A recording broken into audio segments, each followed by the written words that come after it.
Oh no. Jim the Goat Man. I was gonna say good. I'm glad someone's singing. Don't forget you're supposed to start by singing. Oh, la, la, la, la, la, la. Welcome to the Jim the Goat FlowState. Man. Welcome to the FlowState. Kaylee, where'd the Jam goat come from? man got soup by Satan. Soup by Satan. I haven't seen no Alan Marcus Jim the around much. Goat Man. Anybody heard from that fool? Wait, I'm sure he will be here. Oh, good. Who's that? Sorry. I just haven't Alan seen as much Marcus. of Alan as I usually would. So, .com. Gotcha. so AlanMarcus.com. it says it's being live streamed. I gotta leave. I mean, We are being live streamed. Live streamed. Ladies and gentlemen, welcome to some strangely named episode of FlowState number blank blank blank. Oh, Today's transcended FlowState, number. That's right. It is Kingdom has audio and visual transcended masters numbers, of that's the right. universe. 101 videos on WSW. Master of the universe. I like the ones. All right. I went back. I left this $10 chunk of white Sculpey at the. Did I tell you guys about the fancy place? There's a huge, beautiful plant and like pottery and like gardening shop, like a gorgeous place in a little town nearby called Garden City. It's not even like a separate place, but it technically is a different place. It's not Boise, it's Garden City. And I went there and I was looking for this mythical used arts and crafts, like it's an arts and crafts exclusive thrift shop. Like there's nothing else there except for arts and craft stuff, and it's all used, like it's all cheap and good bargains. And I left this big pile of clay the first time, and then I went back the other day and bought it because it's like, what was I thinking leaving it? $10. If you look this stuff up on the internet for brand new, oh my gosh. Like I've got about $1 million worth of little figurines now based on the price of this stuff on Amazon.com. Wow. Should start selling them. I'm gonna. That there's speculation and rumor in the works of maybe us making some kind of artist collective specifically for selling, So That would be awesome. I mean, obviously we should, otherwise our loved ones are going to be like, you have too much art stuff. What are you going to do with all of it? So we have to sell some of it at least to make room, right? I spent like I hear that $400 or $500 on prints a couple of years ago, and I think I've made that back, but I still just have like so many prints I need to offload. Oh yeah, well yeah. So we just need to get them up. I didn't even realize you had them stacked up in inventory. Do you know the price? Do you remember what you were selling them for? Oh, they vary depending on size and the amount of time it took me to make the piece pictured. Yeah, so that makes sense. That's a smart way to price them too. I would flip through my book, but my art style requires a lot of close-ups and long viewing to see it. And I want to get started on my actual FlowState project for tonight. I guess I can show this. I'm nearing the completion phase. I'll turn my camera on. There's only a little bit left to go. Been on this one since, I don't know, November. So it's shaping up nicely. Here's my camera. Oh yeah, this guy. Yeah, been on it for a while. Here's another lamp. So some of the newer parts, this isn't that new, but you got Garfield stole the fridge cap from the Smurf. I love it. Now, didn't the Garfield. Smurf have that same look on his face on the other one too? Or am I just remembering? No, this is the only Smurf I made. This is the same picture. Okay, so that's not very new. We got like this corner here, logos, and got to have a spider web.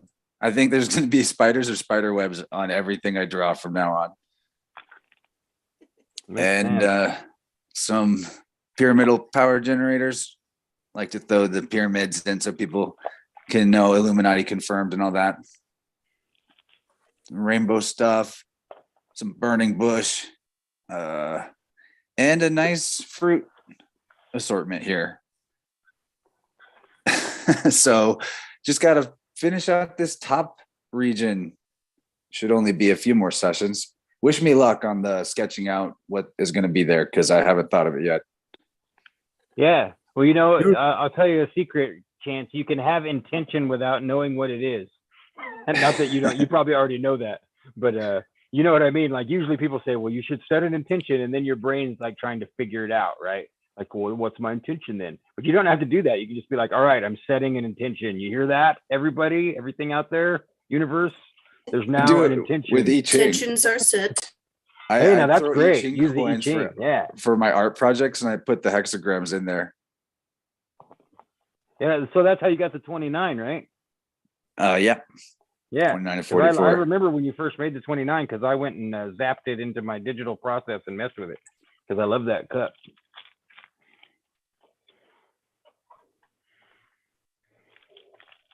Masters of the universe. You guys watch Kevin Smith's He-Man, Masters of the Universe? Kevin Smith. Yeah, Kevin Smith produced a bunch of newer Masters of the Universe stuff. It's pretty good. Wow. No. I mean, He-Man was like a really important part of my life. Like I remember being a little kid and I lost my plastic He-Man sword down the drain. Like we had a big community backyard in the army post where we lived, and my sword fell down the drain when me and my friend were playing, and we spent days trying to get that thing out of there, and I cried and cried. I mean, when I realized that I could buy the identical sword on the internet now as a 45-year-old man, this was last year, I almost did it. I didn't pull the trigger, but like that's how much it affected me to lose my He-Man sword. Wow. That's intense, dude. Symbolic castration. Ooh. It was, yeah, exactly. After the real one, where they cut the tip of my pee-pee off when I was a baby, bastards. You know, What the hell were you thinking, Mom? after Vibrant last week, It's cleaner. we had astrologer Emily Ridout on Vibrant. Kaylee joined us, and homie Romy was there for the first half, and Mario was there. And Gabriel. I forgot Gabe. He didn't have his own box because he was in my box. We were in the same room. But after the show, Mario had a big like castration syncretism weave that he wanted to lay on us off the air. And we warned Emily, we're like, you don't have to stay for this. It's probably going to get graphic. And he definitely had a graphic image. And she's like, no, I'm very fascinated by this subject. Oh, so it's the Masonic image, she was right? there with us on the whole weave about like when we got into discussing the threat of castration being a primary vector for MK Ultra, and it's underneath the level of consciousness for most males that threat is constantly being made through media. And anyway, she emailed me yesterday about it and like elaborated more. And I was like, man, this is someone who's really thinking deeply about this stuff and is not really part of the public persona for her business to get into these subjects, but she might make a good spider guest. She's a super dope astrologer too. Astro yoga. And she's the one that was doing I was looking at her website for a minute. It's very tempting to me. I signed up. I have a junk email account it's not really junk. It's like my opt-in for everything that I want to see, but definitely can't be in my regular inbox. And I've been getting emails from her, and I've downloaded some little she gives out some little free thing to get you onto the list. And I just glanced over it, but I've been doing yoga, and the guy that I've been doing it with, he keeps kind of changing up his scene just because he hasn't found what perfectly fits or what's going to flow. Or he did for like 2 years, kind of one consistent thing, and COVID messed it up a little bit, but not completely. And I was thinking to tell him about it. I don't know how into astrology he is, but he's definitely got some woo in him. But I thought she was badass. I love her take on it. I had never heard of Astro Yoga before. And I mean, why not? Why not link the two? I mean, everything else is linked with tarot, Kybalion, etc. So I feel like controllers of the world are not that upset about how many of us are waking up to the depth of astrology, because the fields are still really divided along silly lines like methods of deciding where things are, tropical or sidereal. I think it's silly. Maybe other people don't, but yeah. So speaking of medical astrology and astro yoga, just to finish this thought, astro yoga is kind of like right in there with medical astrology. If we were utilizing those resources, it would actually pose a threat to the powers that be, because so much of their resources come through vampirism of our health in that sense. And I believe old doctors before Rockefeller medicine came onto the scene actually practiced medical astrology pretty commonly. They absolutely did. All the plants and everything were all chosen according. It wasn't just that they would use it to treat. Everything was chosen according to its hour and day and time. And I mean, I've got the guy's books inside. I just don't remember his name, but there's one famous guy who did all of this stuff as far as herbs and plants. He's like the main herbal doctor. I can't believe I can't remember his name. I'll try to remember later. I'm not sure where they are in my library because it's so disorganized still. But I'll figure it out, Chance, and show you. I'll send it to you in a DM or something, because it's just worth knowing about, and it is. I mean, I'd be interested in that too. Yeah, they took us so far away from where it used to be that now it seems like weird, either Enochian or on the left-hand dark side. You know, what do they call those guys? The Goetia. You know, they have everybody thinking that to do any of this stuff is like moving into those fields, which I find to be just, that's their disinformation strategy. They don't want everyone to know that the whole world used to be in tune to the heavens and the earth as one, you know, as one thing. And so if you get into it, then they're like, oh, so like you practice black magic? Like, no, just like we know about the old ways, man. On earth as it is in heaven. You can't screw yourself up by doing it wrong or being. Amen. That's right. It's right there in the Lord's Prayer. Come on, man. Other than Sky Clock, I take that to also mean that this is literally the spirit world. The live materialism isn't usually fully overthrown to make the point that like actually you can collapse that duality completely because you're in the spirit world right now. Yeah. I hate to give Sting credit for being right, but I don't like Sting, but he's right, you know. Did you have something, Kaylee? I kind of barged in there. Medical astrology, sidereal astrology. Yeah, so I actually, that's been a very interesting topic for me lately, is exploring sidereal and true sidereal, because I realized that I just had this resistance towards it because I was like, no, this is what I believe, and I have to stick with what I believe no matter what, because I've built an identity on this. And then literally just what you guys were talking about, you and Michael, was like, oh, this is how it is it? Peel back another layer. So anyway, I got myself a sidereal reading today from a really fantastic sidereal astrologer. It was very, very interesting how uncanny it was in different ways, you know. Fuck.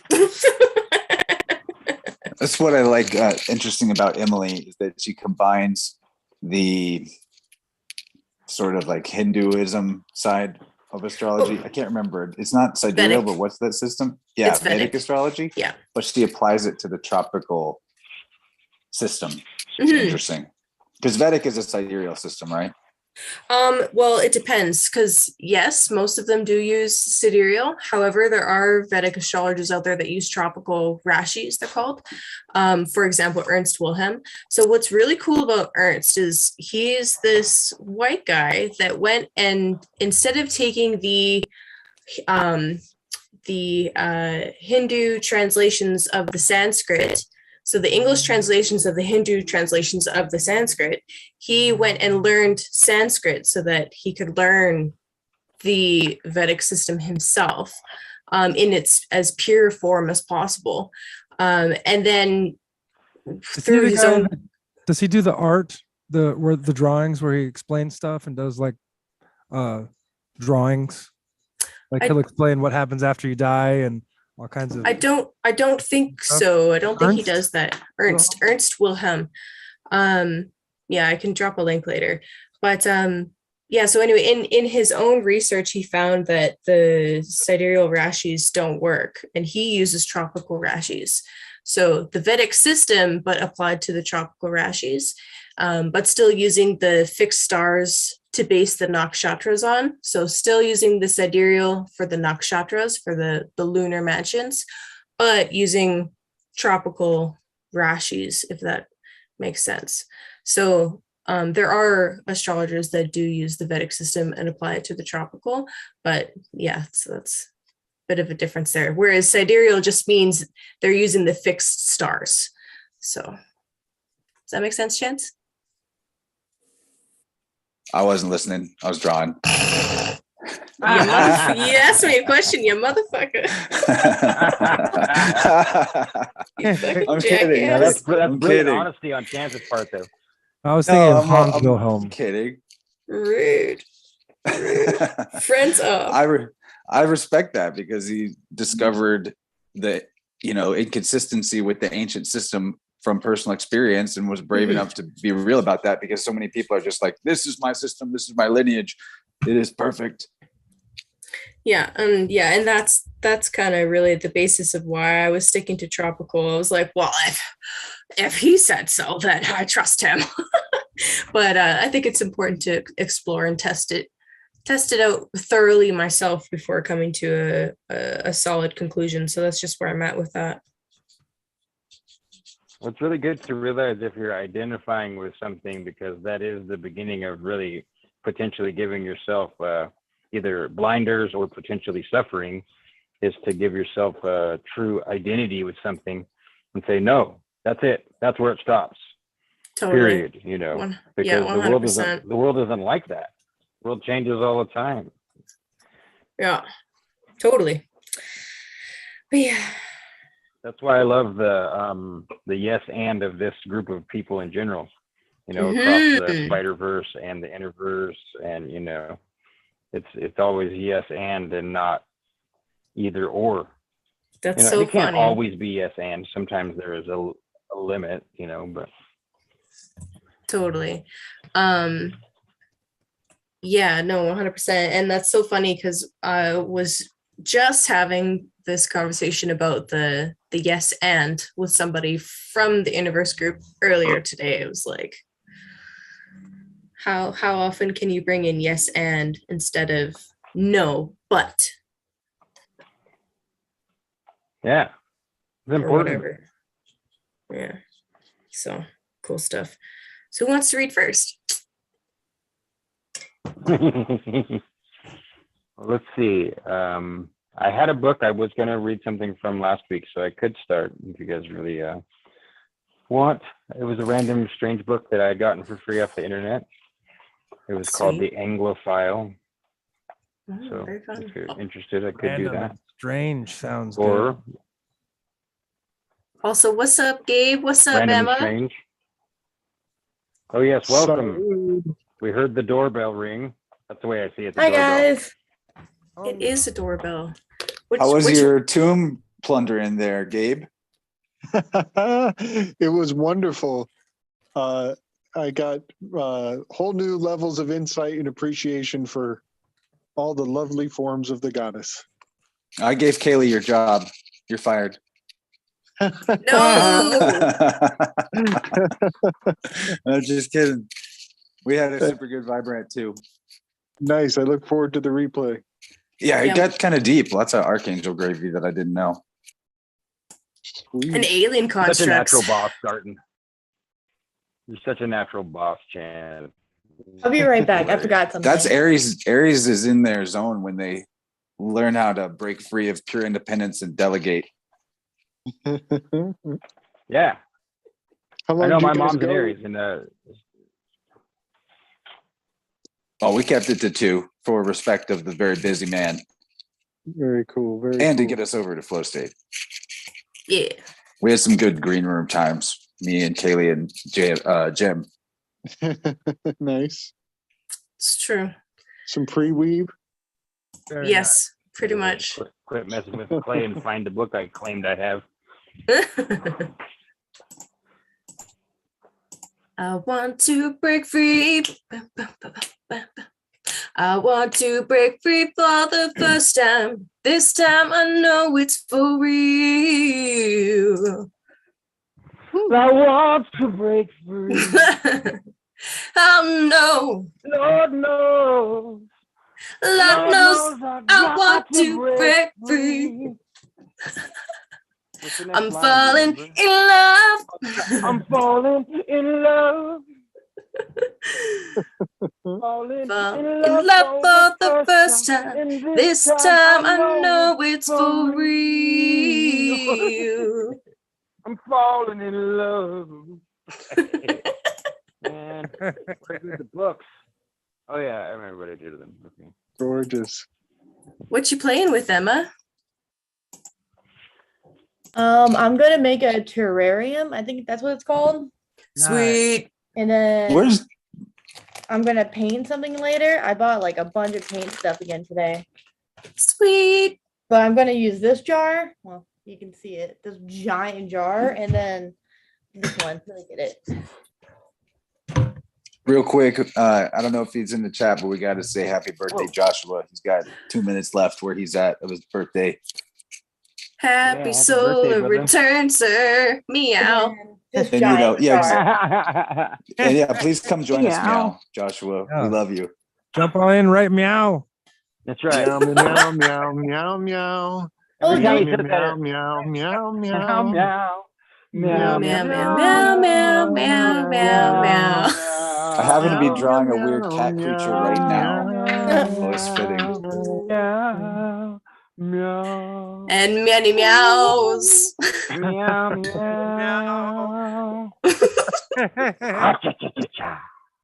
That was Someone beautiful. someone Actually, clip I that and send believe it to it's him. instead of cha cha cha at the end, I believe it's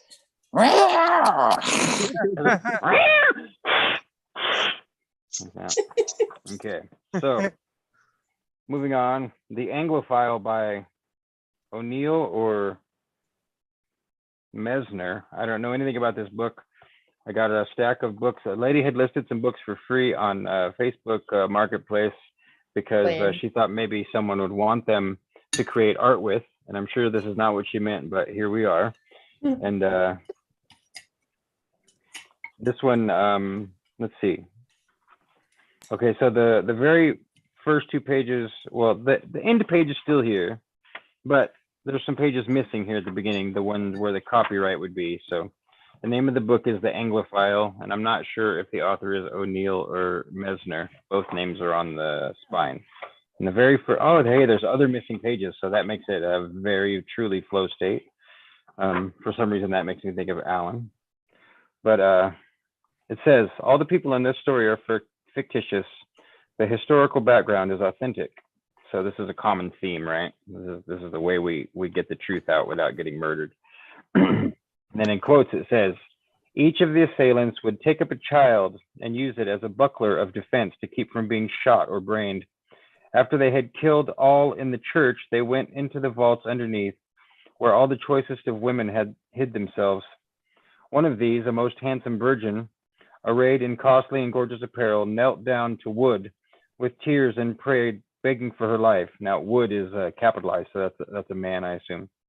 And being stricken with a profound pity, he did take her under his arm for protection. But a soldier, perceiving his intention, ran the sword through her, whereupon Mr. Wood, seeing her gasping, took away her money, jewels, etc., and flung her down over the breastworks. And then it says that is from a contemporary account of the action at Drogheda during the Cromwellian expedition to suppress the Irish Catholics, September 1649. So that's a pretty graphic and brutal beginning to this book. And now we Happy have, FlowState. yeah, welcome. It seems whenever I choose to read, whatever book I randomly choose has murder and rape in it immediately. That's This is so like true. a third or fourth time this has happened. There's 2 pages missing here, so we're going to be in somewhat suspense as I start here on what appears to be the 19th page. So interesting. So it says, ... has proved trustworthy to reach a place in this council cannot be seriously suspected of any venality. Also, I am not an idealist, said McDermott. I would suspect my own mother on sufficient grounds. The priest looked at McDermott. I deplore your severance from faith, McDermott, but I know you for a patriot and an idealist, though you deny it. Thank you, Father. McDermott's tone was ironic. Kelleher stared at him. Personal emotion, very well. I say it. I mislike you, McDermott, and have misliked you from the time you work with us. That's weird, work with us. Calhoun rose angrily to speak, and the priest raised an admonishing hand, but he heeded neither. If I must speak an opinion, you are a man will, oh, I understand. It's probably because I should be reading in an Irish accent, huh?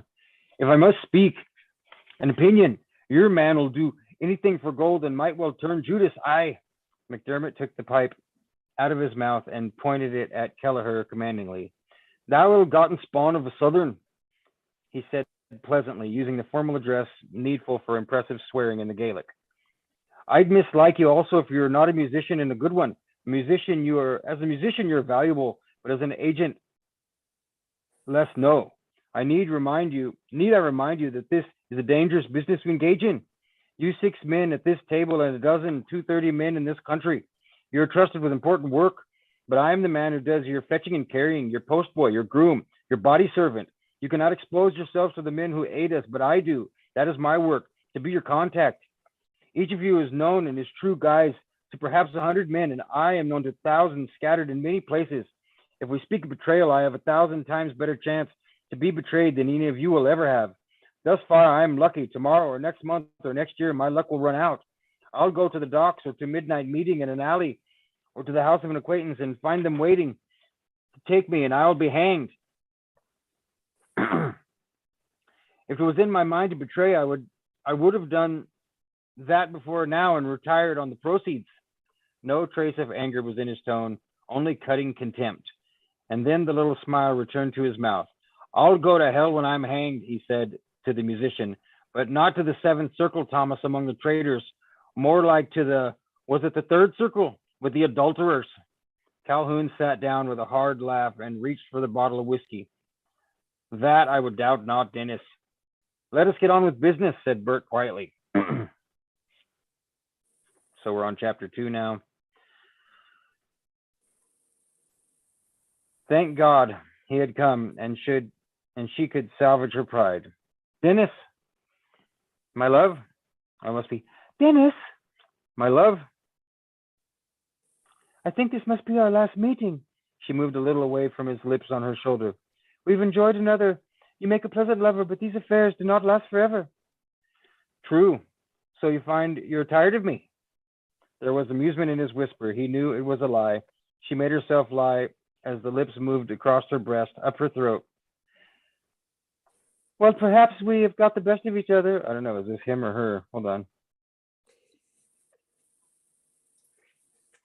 It must be him. Well, perhaps we've had the best of each other. I can take my dismissal with good grace. He was not even pretending his concern. With blind desire to pierce his armor, she said, how'd you rid yourself of me if I did not dismiss you?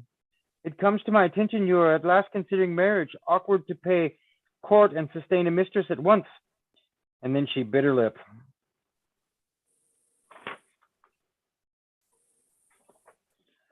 Not at all. You have some odd notions. Have you only just heard that? It's common talk that Sir Julian is planning to foster a rich marriage for his beloved protege, a whispered laugh. I've already sent a formal letter to her guardian. So is she rich enough that you accept her? She shrugged him away, strove to sit up. He pulled her back, and the familiar half revulsion, half pleasure caught her at the touch of his body, the mat of chest hair against her. An animal, dear heaven, what a fool, seduced by a tuppenny charmer. I think so. I really think so.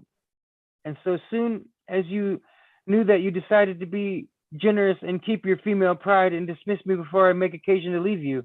Dear Celia, of course, he had not missed that point. I'm all backwards here. You assume too much. She tried to make her voice cool.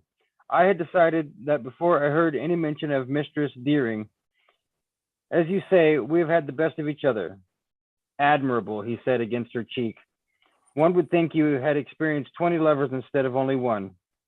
She remembered how he had once said to her, it is obvious you've never played veil false before. You are ignorant of any but the most sanctified conjugal embraces. Well, I trust I've improved your education. Now she thought sickly how well he had done that and wondered how she would go on without him.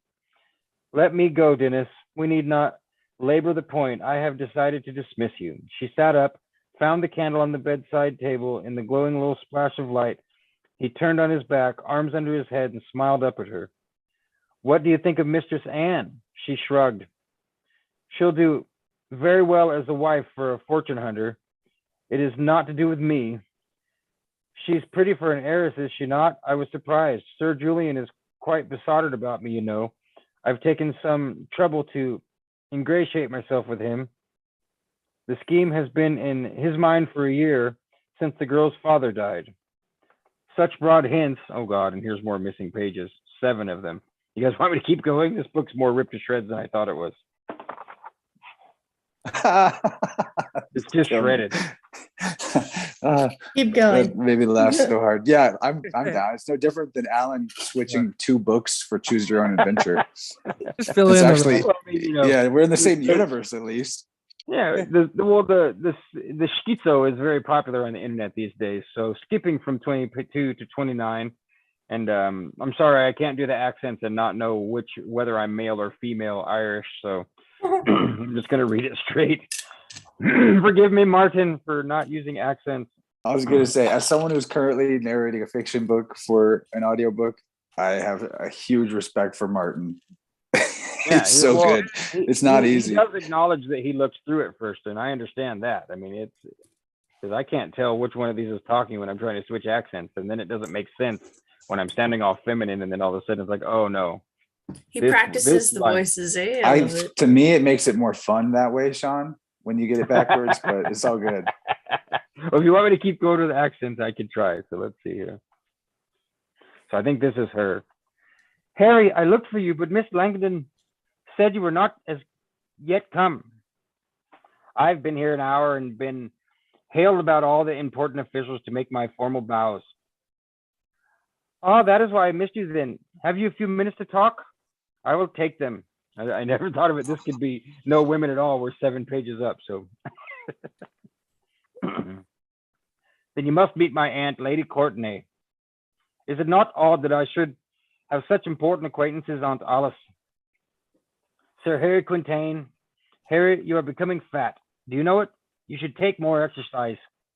He made his graces to the aunt and accepted a chair at Anne's other side, smiling. He had known Anne all her 21 years, and she had always treated him as frankly as his sister, while he had suffered her as one of them and felt much the same towards her as he felt towards Bella and Emily and Sophie. He was fond of Anne. Excuse me. You do me an injustice. It is the latest fashion, the padded waistcoat. As though you ever paid notice to fashion. It's good to see you. Her hand was warm on his. Aunt Alice will forgive me if I take Sir Harry off to myself. I must hear all his news from London. The aunt was a non-entity. The aunt was a non-entity who simpered. A moment later, Anne was leading him to a more private corner. You're looking well. Oh, you're looking well, he said at random. In the half year since he had seen her, he had almost forgotten how pretty Anne was. One might not think her so, seeing her silent and grave, animated, talking, laughing, she had a fresh charm. But it was Anne herself he liked, her directness and honesty. Oh, I'm always well. Tell me about your Emmy, Harry. And is Sophie betrothed as yet? When I left London, she was quite to pieces over Ralph Cheney, but Bella said, he laughed and told her that it had come to nothing. You know, Sophie, I mean, I can't even keep one straight accent. This is challenging. Yeah, it is. This is why I won't read probably ever. Well, it's good practice because we don't really have to give a fuck what people think of us, but we have that feeling naturally running. The voice That's in true. your head is like, you sound stupid, but it doesn't matter. We're all here doing this for fun, you know, so it doesn't hurt to do it anyway. You're awful. Get off the stage. Boo! Where's the gong? Hook him! Hook him! start like putting tomato emojis in the chat. No, that's pretty good. I don't think I've ever seen tomato emojis in the chat. That's good. I will start this later. So let's see. Where was I? You know Sophie, but I'll leave it all to Bella. And as for Archie, he dare not open his mouth, being so much in Bella's keeping. Yes, the children are quite well. The infant a great nuisance by now, running all about. He went on talking about Bella's London house, where his 2 unmarried sisters had also lived since his father's death 4 years ago. But it seemed to him that Anne listened with half interest. Even the account of Emmy's infatuation with the young poet drew only a brief comment from her, though Emily was her greatest friend. How amusing. I warned Bella was furious. Harry, my dear, I do not like to disturb you with my affairs. I hear you come here on some official business.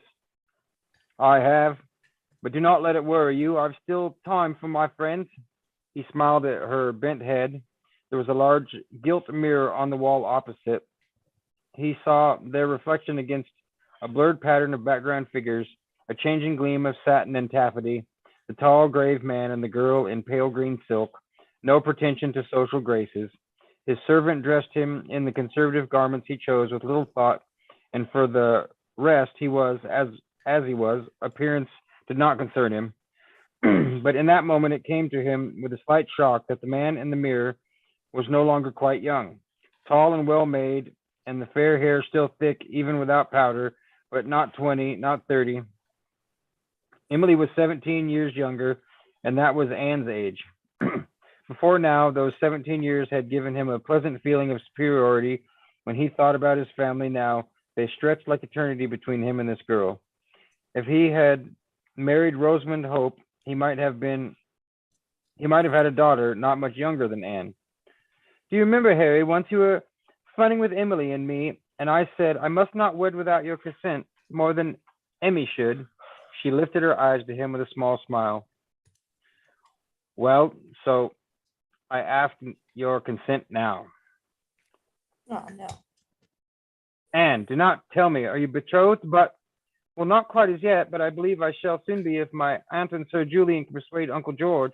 Of course, he's my guardian and must be consulted, but you know he would make no serious objection if it's agreeable to me. It is not as if he is at all concerned with the money, though it is in his care until I marry. You see, it seems my Uncle Jim, Sir Julian, had hoped I should be agreeable to the match, and when I came on this visit, he had a bridegroom chosen and waiting. Quintain could not fathom her expression.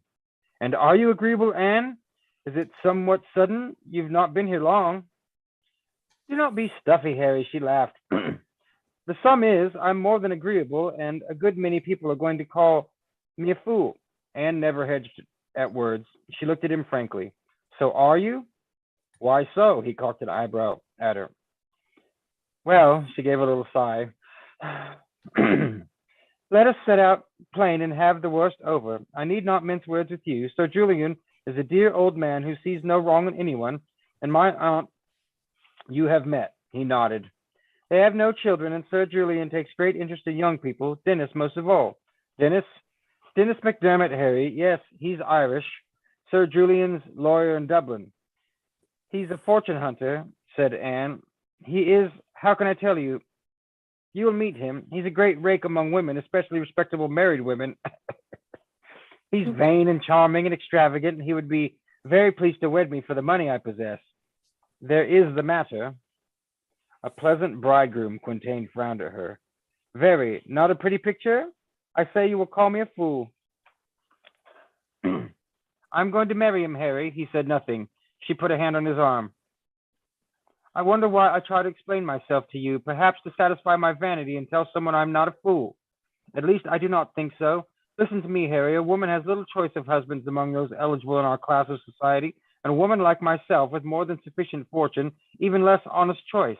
I flatter myself that I'm not a frump, but I know all too well that 9 of 10 of the men who have paid court to me have been paying court to my father's money. If I wed one of them in London, I should be feted and presented with gifts and wished very happy, but my husband would still be a fortune hunter. Is it so inconceivable that someone should love you for yourself? I really do not know. How could I ever be certain, you see? There's not much for women except domesticities. But if my fortune can buy me a husband, it will be the husband I want. And Dennis is fond of me enough. I know that. You are talking nonsense, said Quintain, exactly as he would have said it to Emily. A Cajun colonial rogue, not even English. Are you out of your mind? Your uncle?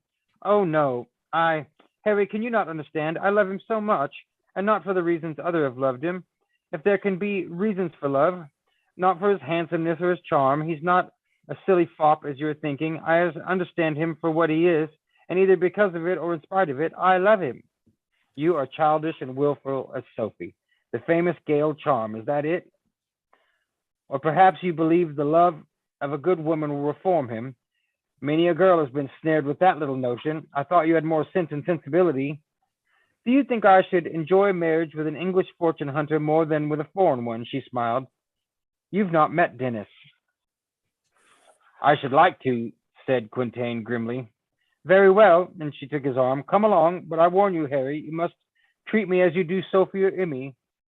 You may treat me as you do Sophie or Emmy, but I am not your sister, and I brook no interference from you. She was determinedly gay now, leading him into the crowd. And that brings us to chapter 4, and I'm done, you guys. No more for me, please. That was beautiful. That was great, buddy. Fantastic. What was that again that you were reading? It's called The Anglophile, and I guess I would have to look it up to find out more, because it says the end pages are torn out, Jim. It says the author is O'Neill or Mesner, and it's an old book. It's a fictionalized account of the reality existing in the 1600s when the British were fighting the Irish. I mean, it's probably more accurate to say when the British were killing the Irish. And here comes Alan looking like Jesus. He doesn't appreciate saying that you look like Jesus, you know. He's always a. Oh, this thing. Is that weird. Jesus or is it alanmarcus.com? That's a good question. Thumbs Girl, up they'll if you never know. support Jesus, and thumbs up if you support Zendaya. Oh yeah, I can't fully support her because I don't know, but I can pretend.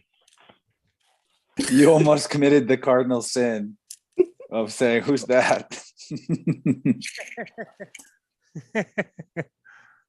It's some pop star, isn't it? I don't know what it is, but YouTube recommends me like Zendaya videos all the time, and they're like 14 years old.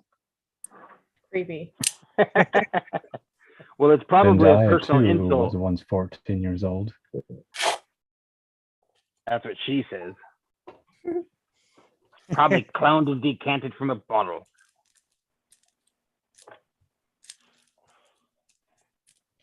Are you hearing me clearly tonight? You sound kind of steamy. Yeah, oh my goodness. You look like you're in the steam room. Yeah, what's up? That's a great effect. Are you in a steam room? Just at the gym, just, Are you being birthed? We're poking through a keyhole. That's funny. All very good questions. Illuminating your questions are. For some reason, Jim, you asking if he was being birthed reminded me of my tiny little wax sculpture called David Icke Homunculus MD. Do you remember it? Fondly. Mhm. Ugh. I wonder where it is. It's packed away in a box somewhere. It does look kind of like this, though. Can you guys see that? Somewhat. Let's see. Not really. That's Let me one, make it two, bigger. Hold check. on. I mean, Jim is very, very familiar with this visage here. Oh, it's an ancient mariner. It is an ancient man. In the prime of the ancient mariner. So David Icke Homunculus MD is crafted by my own hand. This is a mold. This came out of a mold. And if you want to get a laugh out of all of your friends, take a turtle's head and just set it on the back of your toilet like that, and you'll get a laugh. That's where I kept that one for a long time. People would come out of the bathroom and they would just bust up laughing. Especially if they had to go number 2, then they'd really be like, dude, there's a turtle on the back of your toilet. Like, yeah, I know. I put it there. I think it's really funny to have a turtle head in the bathroom. So speaking of homunculus, what are we doing tomorrow, Chance? You You like caught that? me right at the right time. I was just switching between computer and phone, and I Nice. came in. I had missed the last like 20 seconds, and then I'm being questioned. So I don't know, Perfect. something with Mario and you and Gabriel and somebody else named Juan. Mm-hmm. Yeah, we were doing the Parsons deocculting. Yeah, tomorrow's going to be a big research whirlwind day for me to catch up to where everybody else is at on that. I can't wait. I'm going to learn a lot. Oh man. I'm excited to see, because I saw how much Juan put into. I haven't watched any of it, but I saw his comment in the Telegram about how much time he had put into working on all of it. So I think he Juan's said he had going to an be huge. 8,000 page document. 8,000 words. I mean, pardon me, not pages, words. Juan's is super creative and going to be really prolific. I can tell. He's awesome. Yeah. Have we invited Juan to the Weave tonight? Maybe he's awfully busy preparing for tomorrow's productions. He's always welcome to join. Oh, that's a good call. I should brought the book that Gabriel gave me. I am all set up to read in my battle station.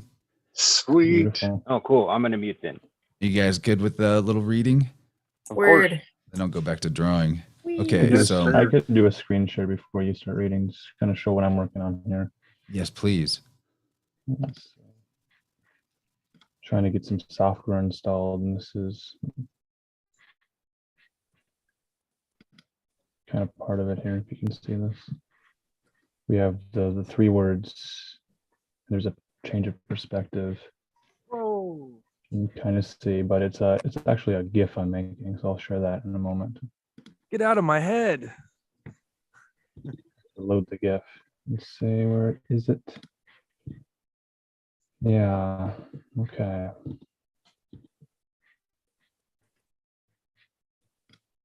We didn't mention, Kaylee, that there's a lot of possible places where that stream could be. It's going to be on Interverse.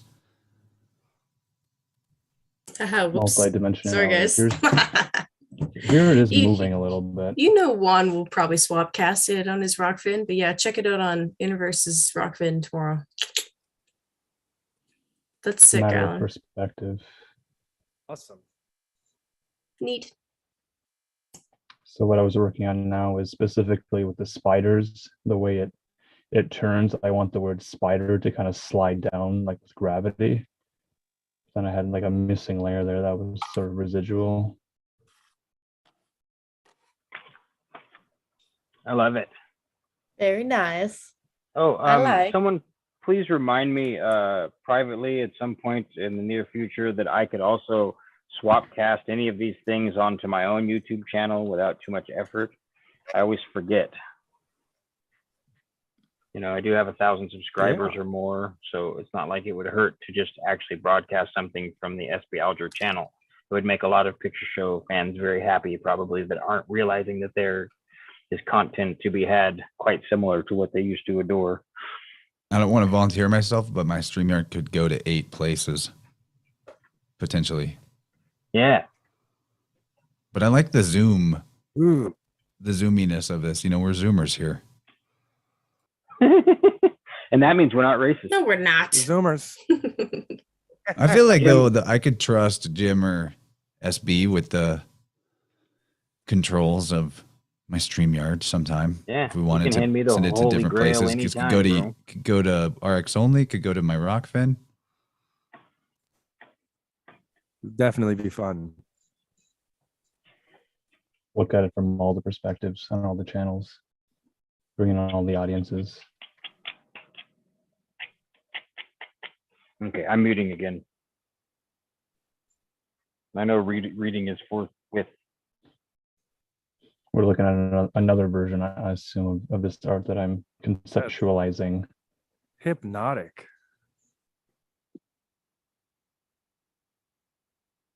Kind of spiraling. Yeah, if it reminds anybody of like a PlayStation multi-tap adapter or something. That's cool. I don't It know what makes you you guys want are to seeing here. go to a health spa and for 2 weeks and then come back with my hair dyed blonde.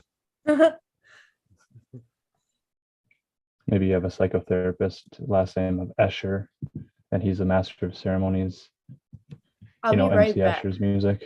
I have to rinse these plants off. BRB.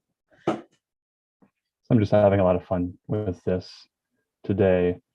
The difficult thing is really with the perspective of the text and trying to place it in a way that we're, because this is with the way it's arranged and the way you look at it. If you try to look at it in totality, your mind just starts to melt down and overheat and go flame out because it doesn't work. So you have to take it in at a piece at a time. But that's kind of what we do with our weaves, is this multidimensionality, looking at it from all the angles. And people are like, that's a triangle. No, it's a pyramid. No, it's a PlayStation multi-tap adapter. No, it's not. What is that? What's all of those things, depending on the Yes, perspective? and. Precisely. I saw MC Escher open up for the Beastie Boys on the Intergalactic tour. It was pretty sweet. Interstellar 555 with Faster, Stronger, Better makes me. What was that band? Oh, They make all these music videos, and then the people go, I like that song. So all these girls would write it on their arms, like Faster, Stronger, makes did you me see the one with the hands? better. With the hand? Oh, it's amazing. I'll find it and play it later. We'd have to probably go back to like 2004, 5, 6 for some of this stuff. Somebody figured it out and they wrote it on their hands and it's like one of those, like, oh yeah, to spell it with the letters on the finger. And they did the whole song and they're moving so fast and it's like, whoa. Like, Sounds like something Jazz would do. It was awesome. Did we say the name of that band yet? Yes. Oh, Martin's here. Cool. They were called. Hey guys. Did they do Tron soundtrack as well? Hello, good sir. Tron 2. Hello, hello. Hey, Jem, Yes, did you get a post in the mail? Not as of today. I looked this afternoon right before they closed at 5:30 p.m. and nothing I yet. set up Monday, so yeah. We have snails on staff. Yeah. I'm an old snail. We have a new mail kid, and so he's probably still learning the ropes. All the slots to deliver. He's got to push a card. There's a lot of mail. He's got to put it on the desks and stuff. And Zoomer snails move faster than millennial snails, but they move so fast that they make mistakes. So we have to remind the Zoomer snails to slow down, take a breath, focus on the task at hand, deliver the mail, and put it in the right hole. Daft Punk. Exactly.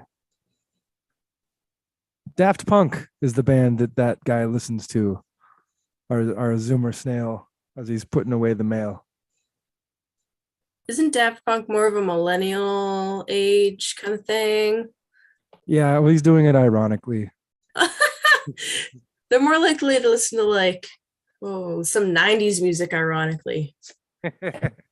Detached Zoomer irony is brilliant.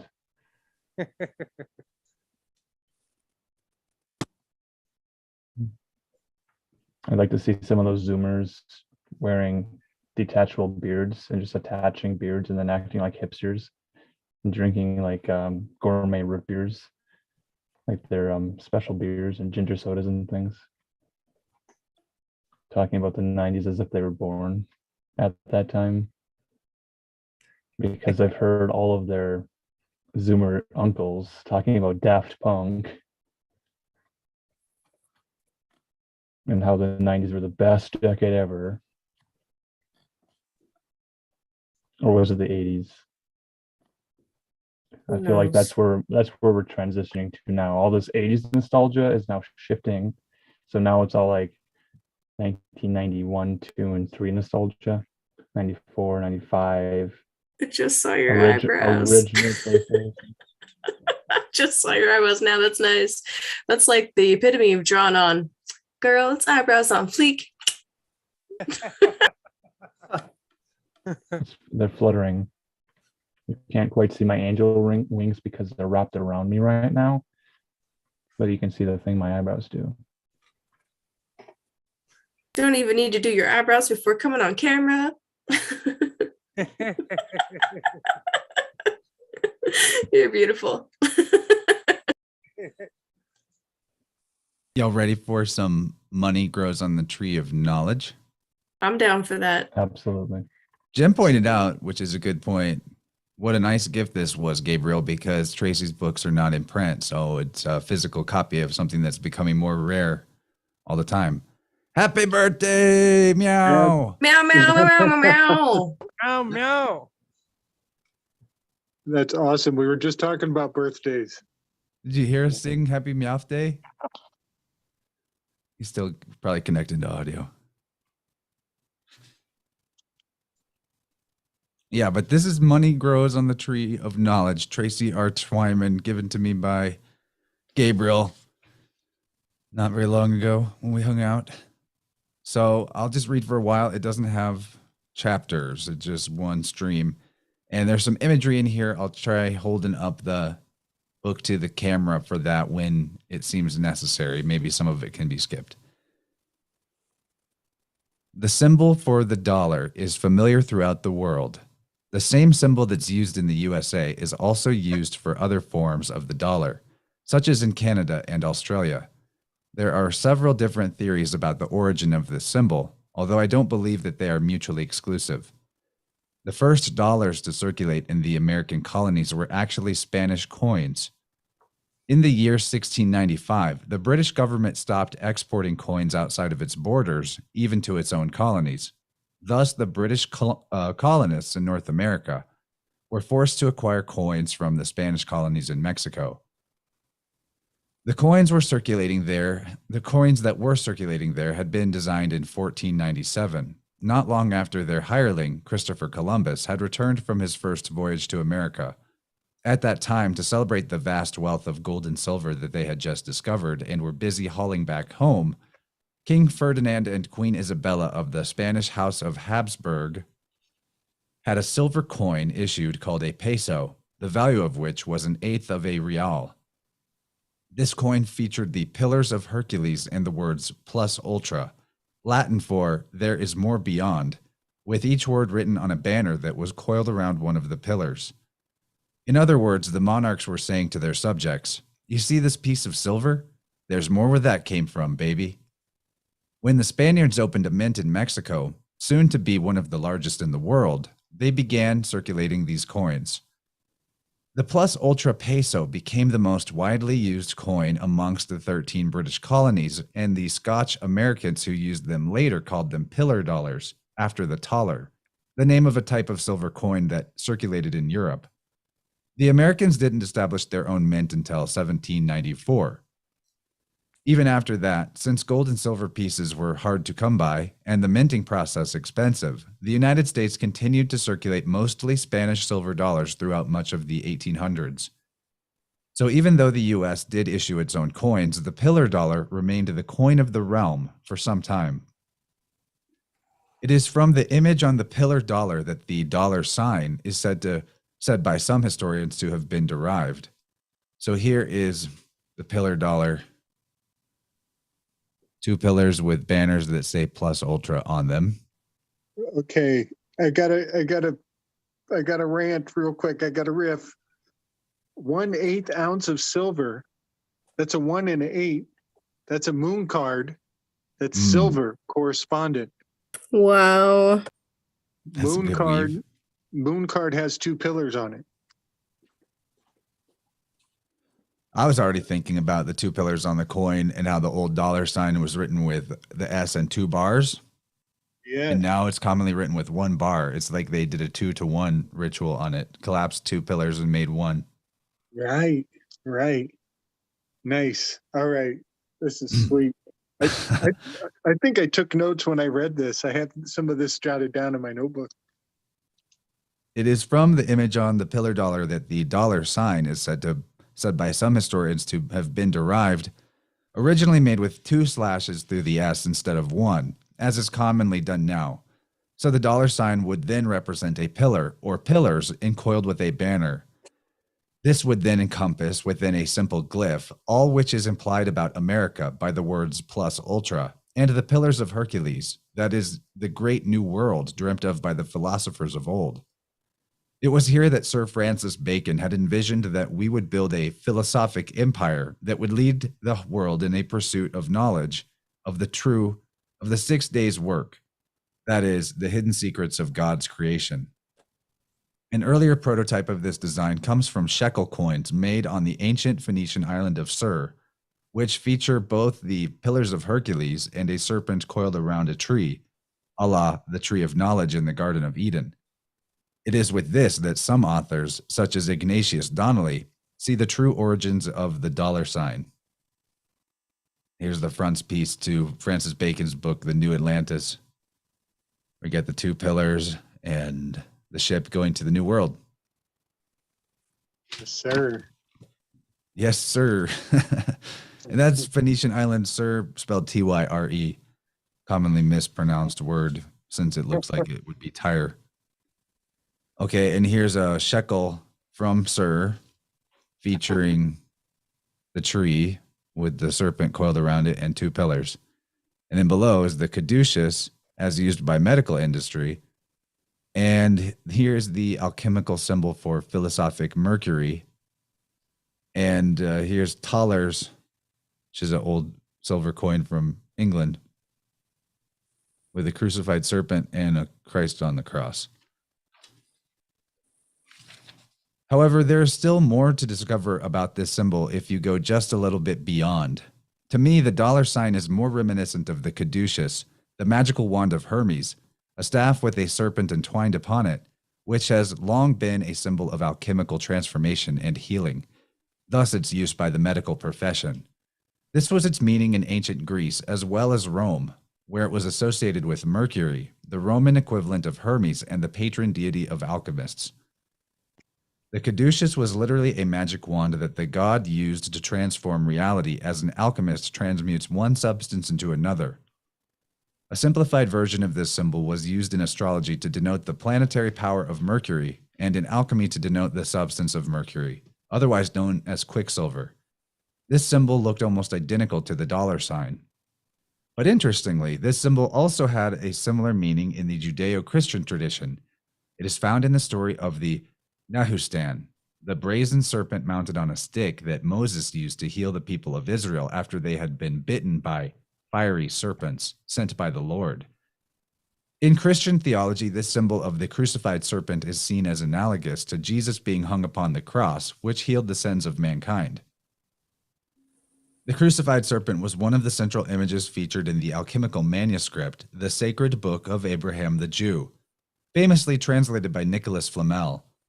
It represents the secret of the philosopher's stone that can transform anything into any other thing at will. All of this is related intimately to the history of the word dollar and the origin of the dollar sign. I'm just thinking right now how much sense this makes because you use the coin to turn one thing into another. You sell something and get coins, and then you sell the coins to get a different thing. Oh, yeah.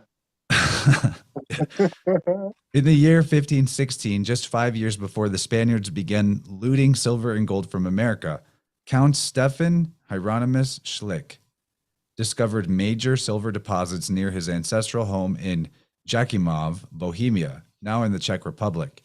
He began not only mining the silver, but minting it into coins as well. These coins were soon being circulated all over Europe, where they became known as the thalers, after the tal or valley from which they were minted.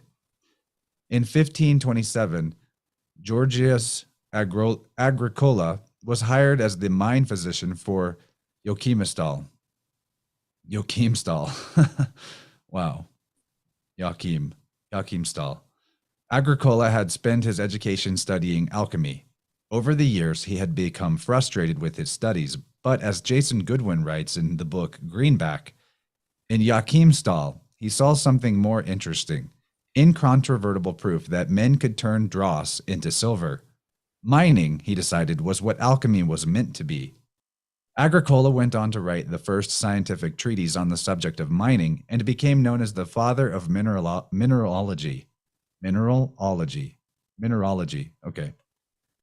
But here's the really interesting thing. Some of the thalers that came out of that valley actually featured the Nahustan crucified serpent on one side and a crucified Jesus on the other.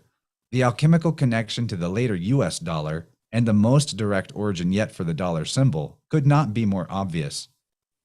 In the Bible, the invention of metallurgy is credited early on in Genesis to the figure of Tubal-Cain. He was among the accursed race of Canaanites, descended from the world's first murderer, Cain, who killed his own brother. Thereafter, he was cursed to be a fugitive and a vagabond for the rest of his days. Cain himself was said to be the inventor of agriculture, described in Genesis as a tiller of the ground. His name, which appears in the histories of many other ancient Semitic cultures besides the Hebrew, has contributed to the formation of words in English and other languages that mean grain, corn, bread, or cane. But in Hebrew, Cain meant to acquire, to create, to fashion, to produce, or to accomplish. When used as a noun, it meant smith, that is, one who makes things. Thus, it seems easy to say that Cain is at the root of the word coin. For in addition to being a noun indicating a metallic token, coin can also be used as a verb, meaning to invent. The noun coin is derived from the verb definition, for a coin is an object that has been coined. Both Cain and his descendant Tubal-Cain are portrayed in Judeo-Christian literature as evil geniuses, too smart for their own good. There is something sinister about their accomplishments, the invention of agriculture and metallurgy, and of their selfish desire to create things, no matter how wonderful those creations may be. This reflects an attitude displayed by God towards man throughout the book of Genesis. Thus, we read about two other seemingly positive acts: the obtaining of ultimate wisdom from the tree of knowledge, Adam and Eve in the Garden of Eden, and the building of a magnificent tower leading to heaven, the Tower of Babel. Both of these acts were portrayed in the Bible as sins. The message of Genesis, a word that means creation, is that creating things is God's job, not man's. Therefore, mankind has no need to learn the principles of creation. But in a sense, this rebellion, the original sin of obtaining forbidden knowledge in the Garden of Eden, was necessary for man's development. Without it, we would have remained naive and ignorant, never accomplishing anything. The wisdom, symbolized by the forbidden fruit, which was given to Adam and Eve, opened their eyes, made them see things as gods. This is the very power of creation and transformation that was sought by the alchemists, and which they symbolized by a serpent on a staff. Sometimes, as with the caduceus of the Greeks, there were two serpents, just as the Jewish mystics, the Kabbalists, say. There were really two serpents in the garden, Lilith and Samael. Actually, they say that these were the male and female halves of a single hermaphroditic being. Sometimes, as in the design from the Tyrian shekel, Syrian shekel, described earlier, there were shown two pillars, just as in the Garden of Eden, there were two sacred trees mentioned, the tree of knowledge of good and evil and the tree of life. The caduceus and the dollar sign both then really point to the same hidden wisdom that was passed down to mankind in the garden, the power of God's creation. Now, there were a few examples of predecessors, but really historians consider the origin of coin money to be from around 3000 BC in the temples. Oh, I'm sorry. Okay, I just had snacks delivered and my dog's going to bark a lot. This seems like actually a good stopping point. I'll put a post-it note in it because I got to go calm him down. Speaking of Cain, Canine. the K9 jumps in the picture. Good point. And I bought something with coins.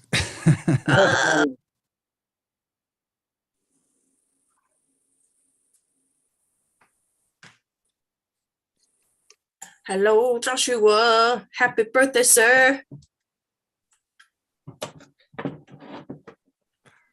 Happy birthday to Meow. Meow, meow, meow, meow, meow. He's still here, right? Yeah, he's still okay. I can tell you're going to learn a lot from this book. Yeah, that sounds sweet. Very good book. It's an excellent book. I think I have that Learning, book somewhere Zoom. behind me. And I'm done. Do you guys want to see? Yes. It's heavy as shit. Ta-da! Oh, you can see Link in there. There's no glare. Nice.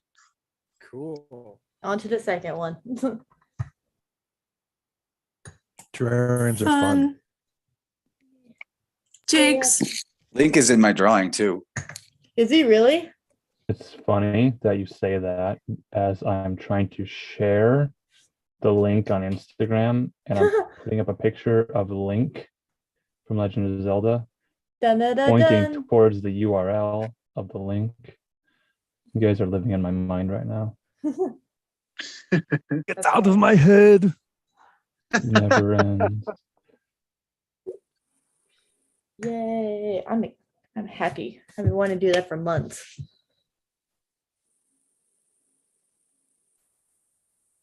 Okay, where's the other one? There's some pretty sweet ones on YouTube. There's like, I've seen some that were like 50 years old. Yeah, Some- I seen that one too. The one from like the 70s that guy made, the big jar one. Yeah, Yeah, I'm gonna Pretty try and do cool. that too one day when I have room. it's pretty fun. I made some where you go get water, like go to the river and put some rocks in and some dirt, and then scoop Uh-huh. up some water and put it, in some spot in your house. And after it settles out, it sort of like balances, and you can see little The things bugs. squirming around in there and stuff. I know I want to get the isopods, I think they're called, you put in there, like roly poly olies.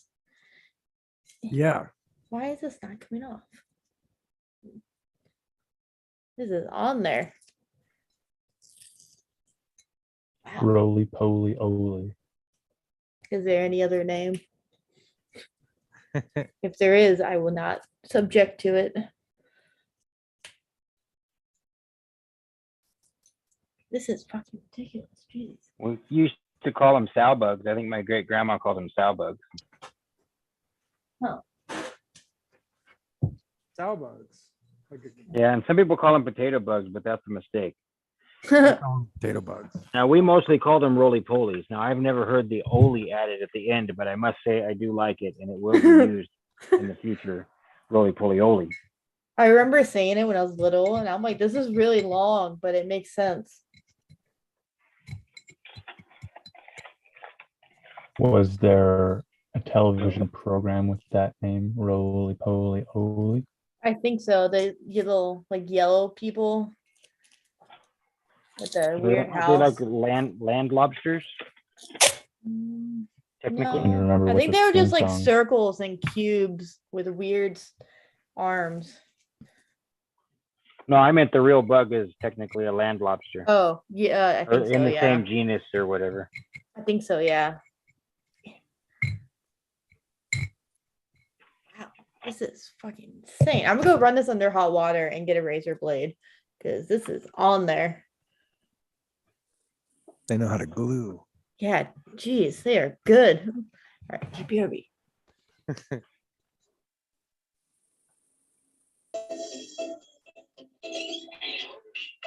We used to use the acronym AFK.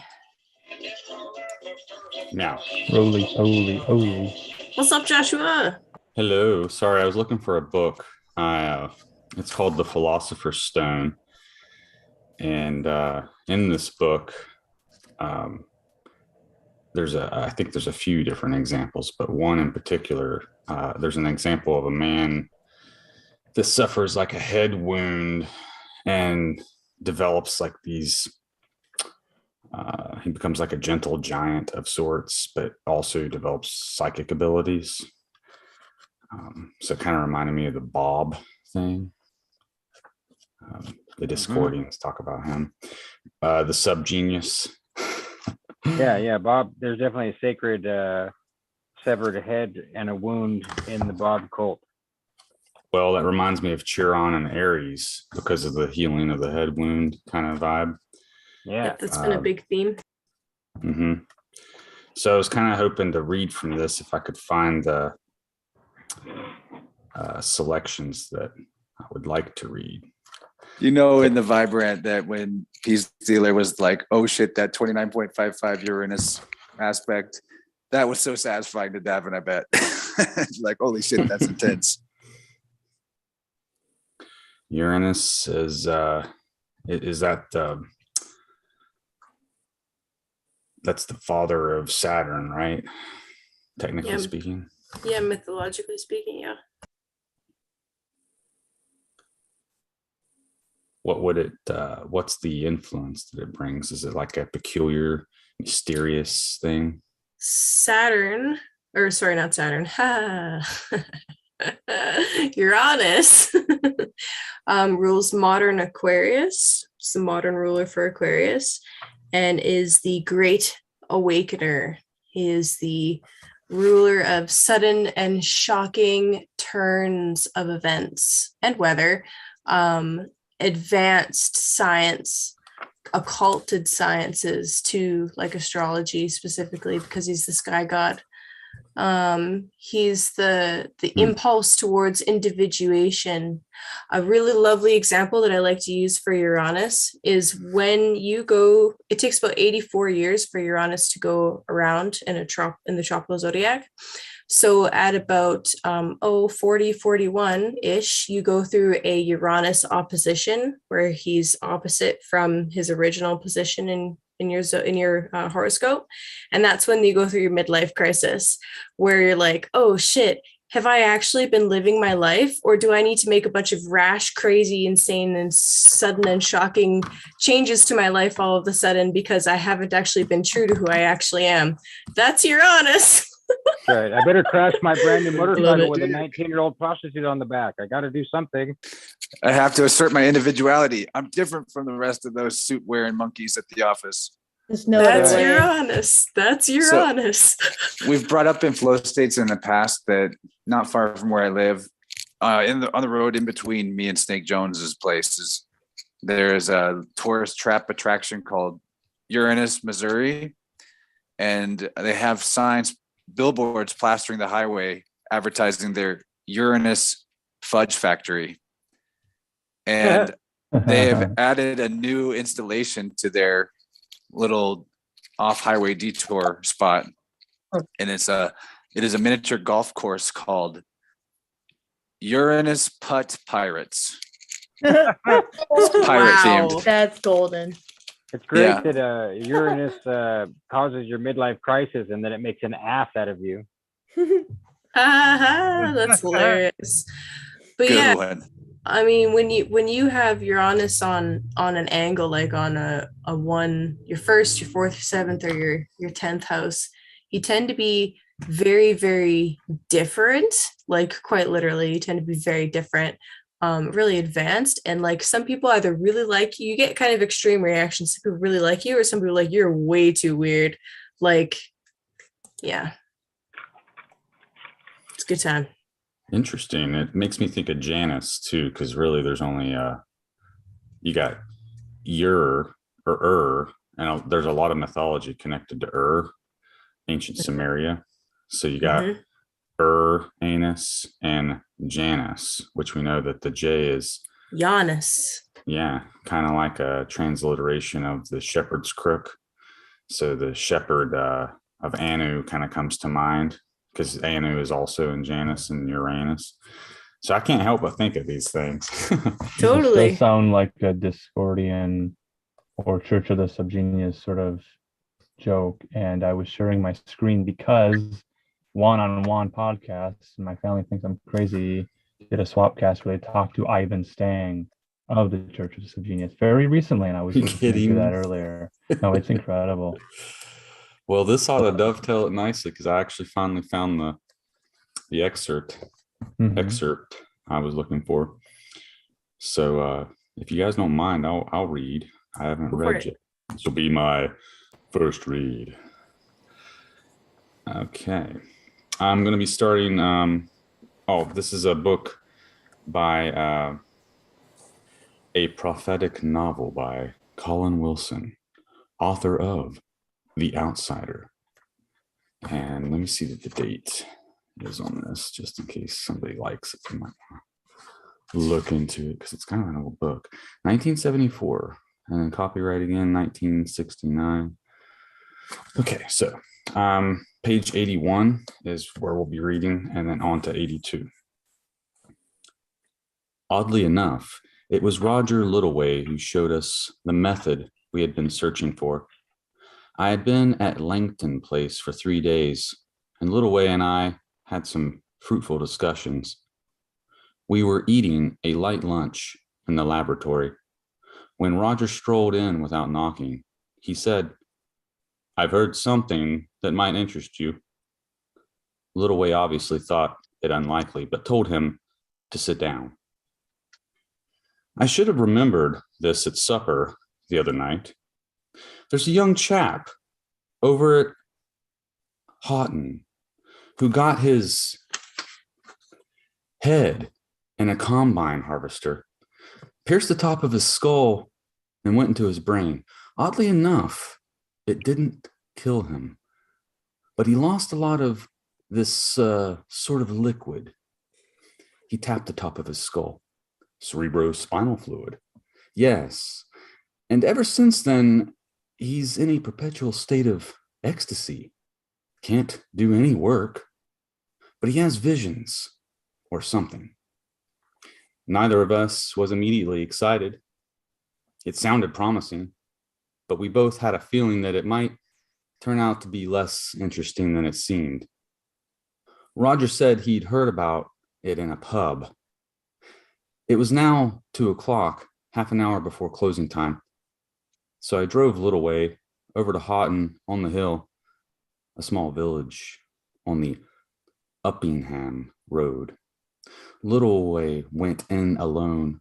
I didn't drink at lunchtime and came out a few minutes later. Roger had been accurate for once. The case was more or less as he had described it. And the laborer, a youth named Dick O'Sullivan, lived in the cottage in the village with his wife. He went to the address, a farm laborer's cottage attached to a farm. A rather pretty girl opened the door. Littleway introduced himself and asked her if her husband was at home. She said he wasn't, but asked us in, obviously impressed by Littleway. It was a dingy place, although tidy enough, and we sat in the threadbare armchairs and asked her to describe the accident. The topic obviously depressed her, and she started to cry almost as soon as we began to talk. We got her to make tea. There you go, Kaylee, tea time. After which she relaxed. Littleway had a bedside manner that would have been worth thousands a year to a doctor. She told us that her husband had had his accident 9 months earlier, a few weeks after their marriage. Before this, he had worked for the local farmer at a good wage and was known as one of the best workers in the village. His only weakness was for rough cider. One lunchtime during haymaking, he had a pint too many. The accident occurred immediately after lunch. His head was trapped between the moving belt and the metal guard, and one of the spikes penetrated the top of his skull. They had turned the machine off immediately in time to save him from becoming completely jammed in it, but it looked as if it would be impossible to move him without killing him.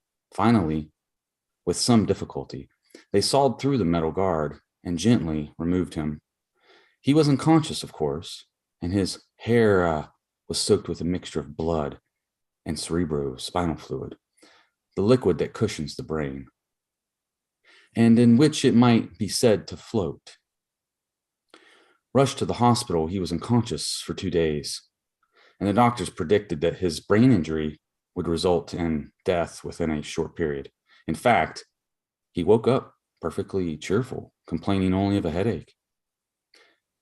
There was a hole in the top of his skull, however, with a 2-inch crack running down to his right ear. His family were allowed in to see him, but all were warned not to tell him of the extent of his injury. To everyone's surprise, he seemed to know about it, even to the length of the crack. He then looked about it, even to the, He then looked about it at his father, rather, and said, "You think I'm going to die within a week, don't you?"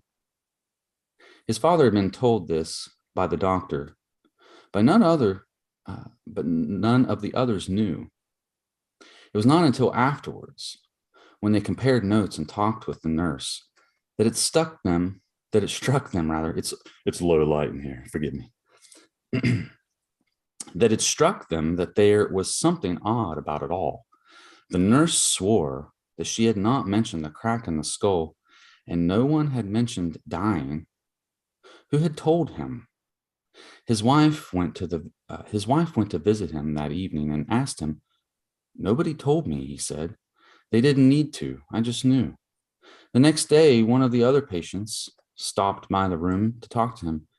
As he left, O'Sullivan remarked, "Poor old boy." "Why?" the nurse asked.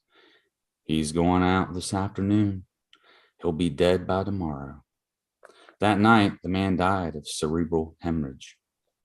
Examples of his second sight multiplied, but it seemed to function erratically. He accurately foretold that the father of one of the nurses would break his leg, yet failed to foresee that his own mother would almost die of influenza. He told a brother that he would win a large sum of money on the football pools. In fact, the brother won a small sum at the Greyhound track. At other times, he simply had a vague premonition that something was about to happen to somebody, but he had no idea of whom or what. An X-ray photograph showed that the brain had been penetrated by the spike, but the patient showed no sign of it.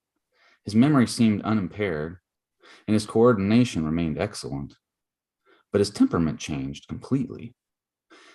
He had been athletic and vital, given to displays of physical strength or skill, and to practical jokes. Now he became dreamy and lethargic.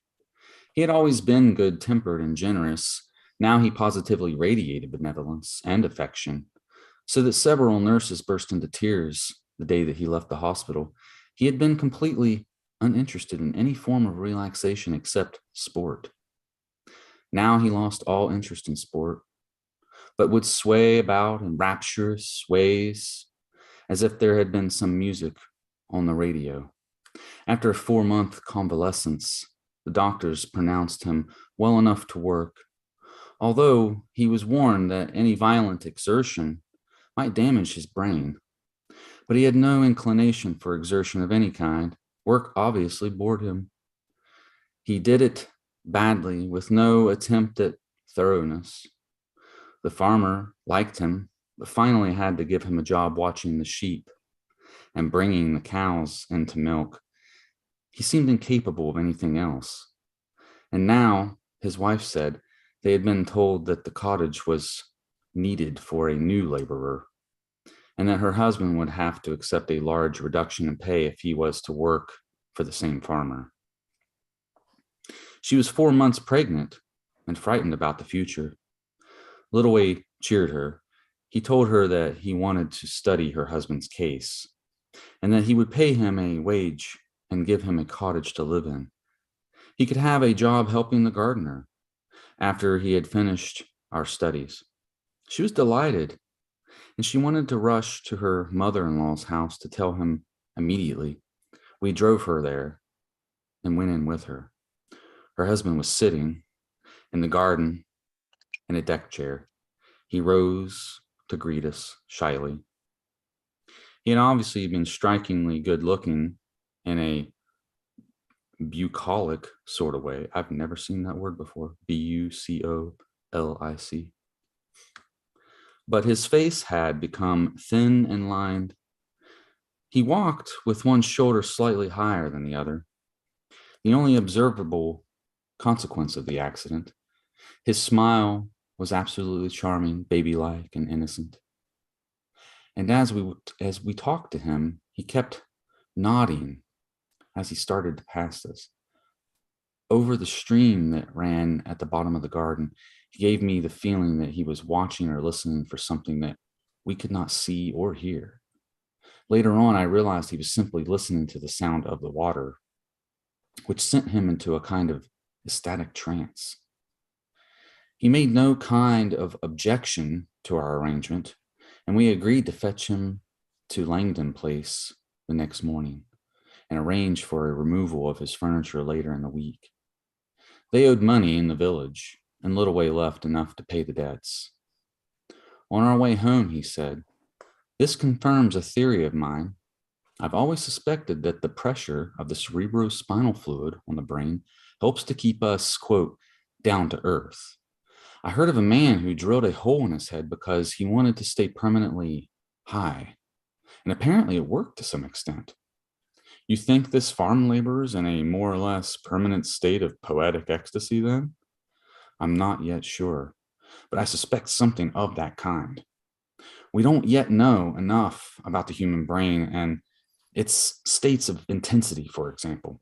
I think that the drugs like mescaline and LSD have some effect on the midbrain, that part of the brain that gives us detachment, that enables us to see things down the wrong end of the telescope, as you put it. We pay for this detachment in the usual way, with a feeling of non-involvement, as if there's a pane of glass between us and the world. LSD destroys this detachment. Suddenly you're there, involved in things, and things suddenly have a sensual texture instead of a clean detachment of visual experience. I suspect that's all that's happened to this young man. How about the second sight? Do you think it's genuine? Oh, I'm sure it is. I've seen too much of it to be skeptical about such things. I had an Irish nurse who always knew when somebody in the family was going to be ill. I've seen Richardson's, the gardener's, dog stand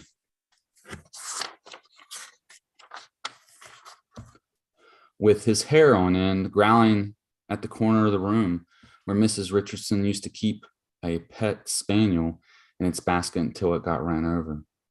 You think it was the ghost of the spaniel? I don't really believe in ghosts, perhaps simply the imprint of the spaniel's personality on the corner of the room. It was a jealous little creature. Most animals seem to possess second sight. I'm afraid the prevalence of it among the Irish hardly argues a very high place for them on the evolutionary ladder. Couldn't it mean the opposite? After all, how do we know we shan't all develop telepathy one of these days? Perhaps. Shall I continue, or is that enough for now? Meow. Keep going if it's your will, my friend. It's very entertaining and your reading is excellent. All right, let me see how many more pages there. I'm down for more. Here. All right, cool. I'll just go until it seems natural to stop. It's a very natural bucolic pace you're walking. Yeah, Beautiful book. Bucolic. Page 86. After supper, we discussed in detail how we might conduct an investigation into Dick O'Sullivan's personality changes, and we spent some hours preparing for his arrival. The next morning, early, we drove back to Houghton and fetched the O'Sullivans. He sat in the car on the way back, staring out the window with the same childlike excitement I had noticed the day before, occasionally singing to himself. His wife was obviously happy, and their mood communicated itself to us. When we stopped the car, I went to the back door and let them out. Miss O'Sullivan climbed out, but her husband sat still, staring with a rapt expression at the flower beds. Finally, as if hypnotized, he obeyed us and followed us into the house. In the hall, he shivered suddenly and said, Somebody died here. A lot of people. Littleway said, "The house is very old." "No, here," O'Sullivan said, pointing to the floor. Roger, who came out of the other room, said, "There's a legend that a man was killed by two burglars over in that corner." O'Sullivan said dreamily, "Yes, two men did it. They hit him with sticks, weighted with lead. But it was just here. His wife saw it from the stairs." Roger was looking with interest at Nancy O'Sullivan. At this moment, her husband seemed to notice him for the first time, and he immediately drew away.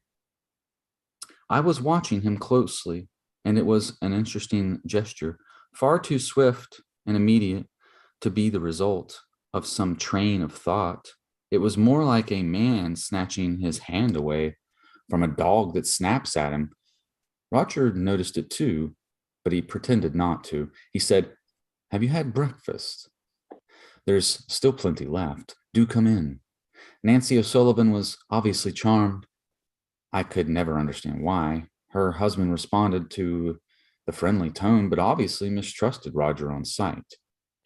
We all went into the breakfast room. There was a bookcase in one corner, which contained several novels and some American paperbacks with bright colors. Instantly, Dick forgot his dislike for Roger and rushed over to stare at them. He said, "Gore, ain't that pretty?" But his voice was almost a whisper. His wife said, "E likes colors. E stands and looks at my old party dress sometimes, just like that." Littleway and I were looking at the expression on Dick's face.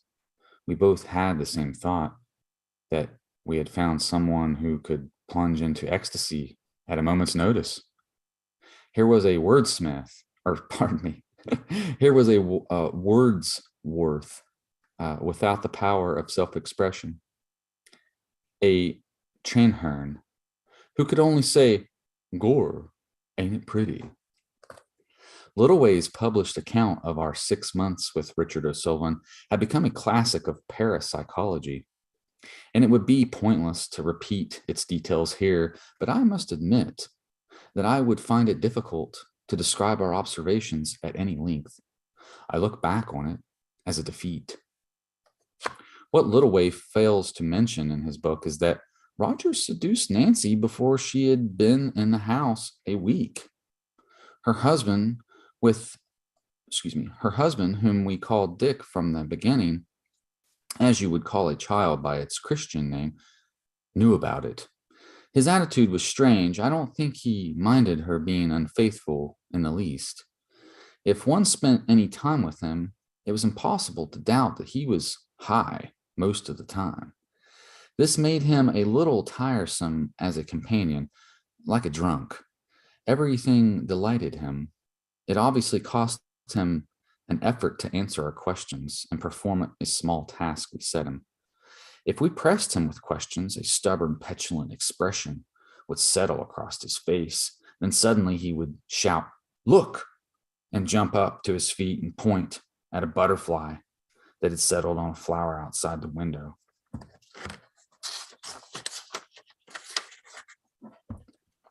Other times, he would sink into a kind of trance for hours, looking completely contented. Our experiments were designed to test whether this state of contentment made any difference to his general health. Before his accident, he had suffered from asthma and winter colds, but had otherwise been exceptionally healthy. Since the accident, the asthma had disappeared completely, and he seemed almost immune from colds. We decided to begin our experiments by giving him a cold. Littleway procured cold germs from the Birmingham Research Center, and we injected him with a fairly strong dose. Within 12 hours, his eyes and nose were streaming. We gave him ordinary treatment, aspirin, vitamin C, hot milk, and the cold disappeared in 9 days. He took the cold very much in his stride. It seemed to make no difference to his appreciation of music and vivid colors. He enjoyed hearing music played very loud. We used Roger's stereo equipment for this, but would complain of a headache after a while and become very pale. We learned from his mother that he had always been happy at Christmas time. He loved Christmas cards with pictures of snow and robins and mail coaches. He loved the sound of bells, and his favorite Christmas carol was a cheap popular tune called Snowy White, Snow and Jingle Bells.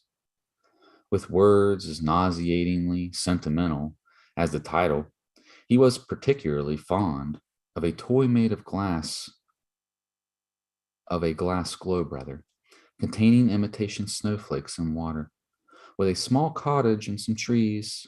When shaken, the snow seemed to fall gently around the cottage. Our first experiments paralleled those that Marx had done with his alcoholics and old people. A room in the house was turned into a cinema. When Dick's second cold was at its height, so that he had to blow his nose every few minutes, we gave him a cinema show built around the idea of Christmas.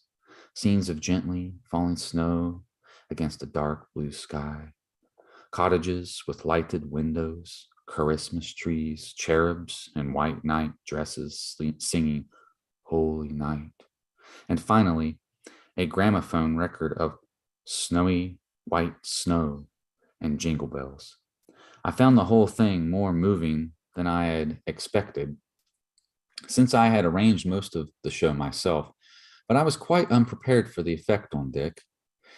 It was light enough to watch his reactions closely. If his body had been made of sugar, it would have dissolved on the floor. I could almost see waves of emotion flowing over him until he was obviously totally unaware of his surroundings. The expression on his face became so completely innocent that I felt obscurely ashamed to be manipulating his feelings in this way. It was an interesting sight. I wished we had filmed his reactions. It was like watching time flow backward, watching an adult turn into a child, as in a film of Wilde's Dorian Gray. I had seen the hero shrivel and become wrinkled and old. There was an effect of magical transformation. It brought back my own childhood with such intensity that I became incapable of accurate observation for 5 minutes or more. It was all I could do to prevent myself from betraying my emotion and sniffing. Finally, I could see clearly again. I found that Dick himself was crying, so that it must have been impossible for him to see the screen. I blew my nose hard before the film came to an end.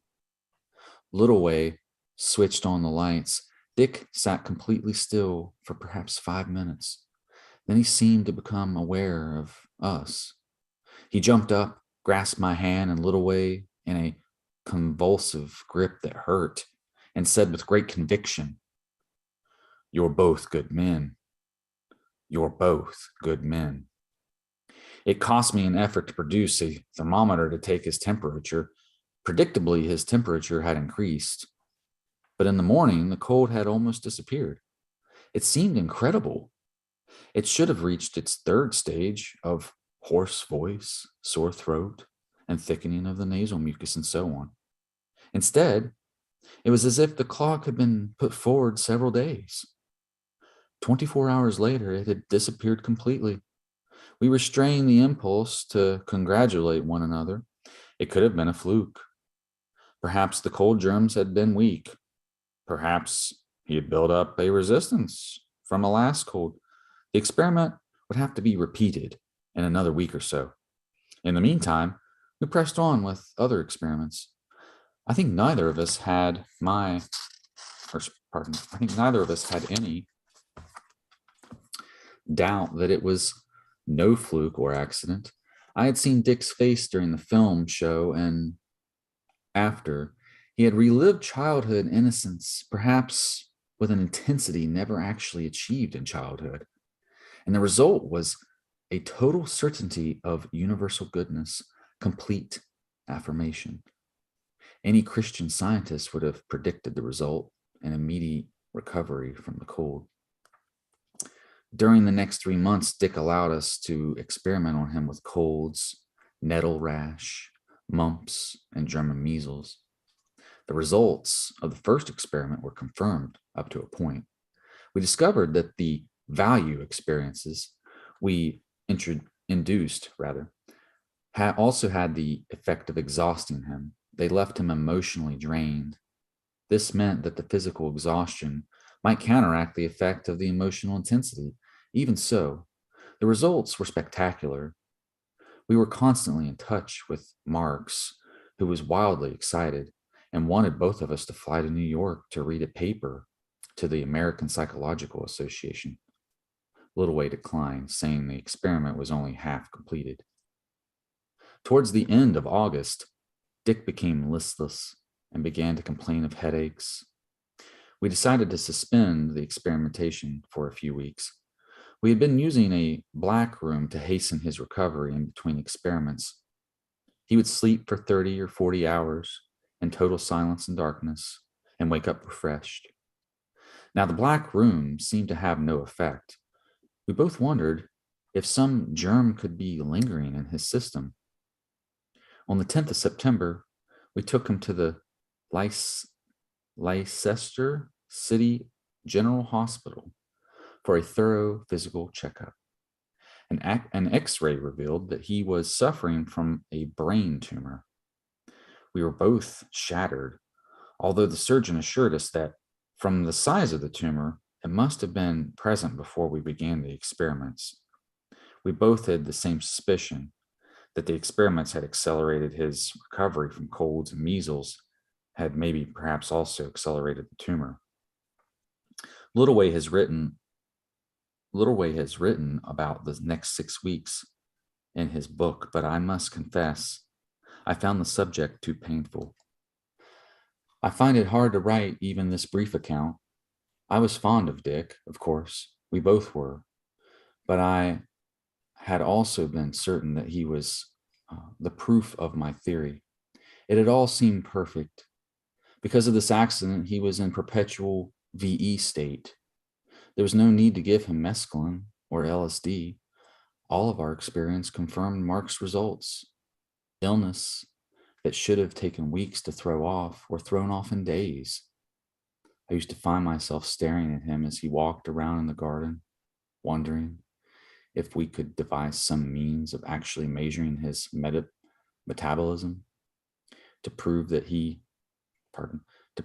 had been slowed down, that it actually reversed in these value experiences. And I suppose there were the usual daydreams about being I gotta adjust the light. And I suppose there were the usual daydreams about being the savior of the human race and so on. Now it all dissolved. According to my theory, a brain tumor should have been impossible. I believed, as I still do, that cancers are a result of sudden drop in vitality that allows a certain part of the human body to proliferate as a separate organism, provided some other irritant, a bruise, for example, can give it a hold.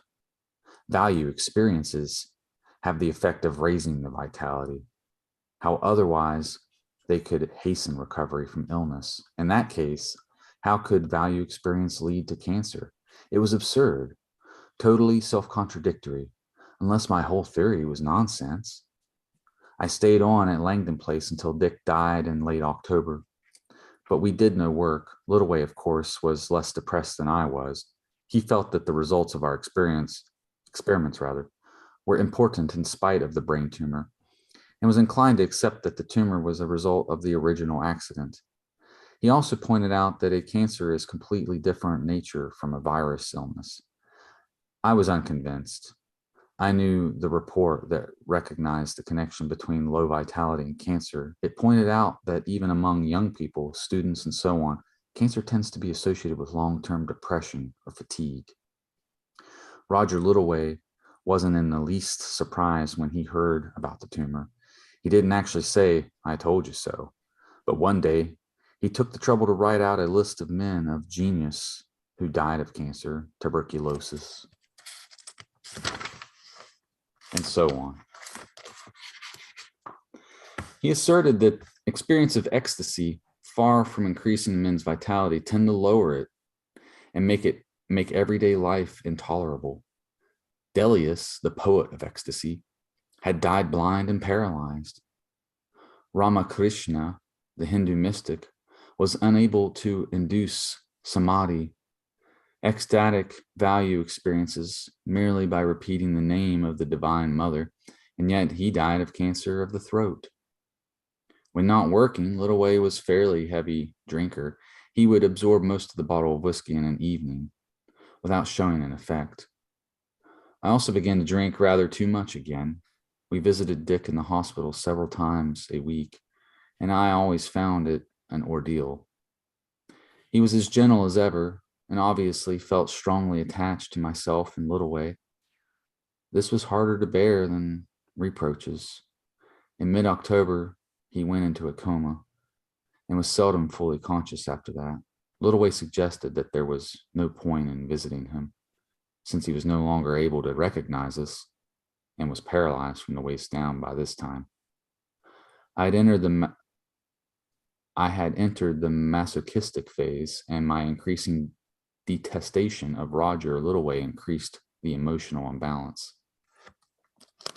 Under the guise of a friendly concern, he gave me lectures about the importance of being a human being instead of a thinking machine, etc.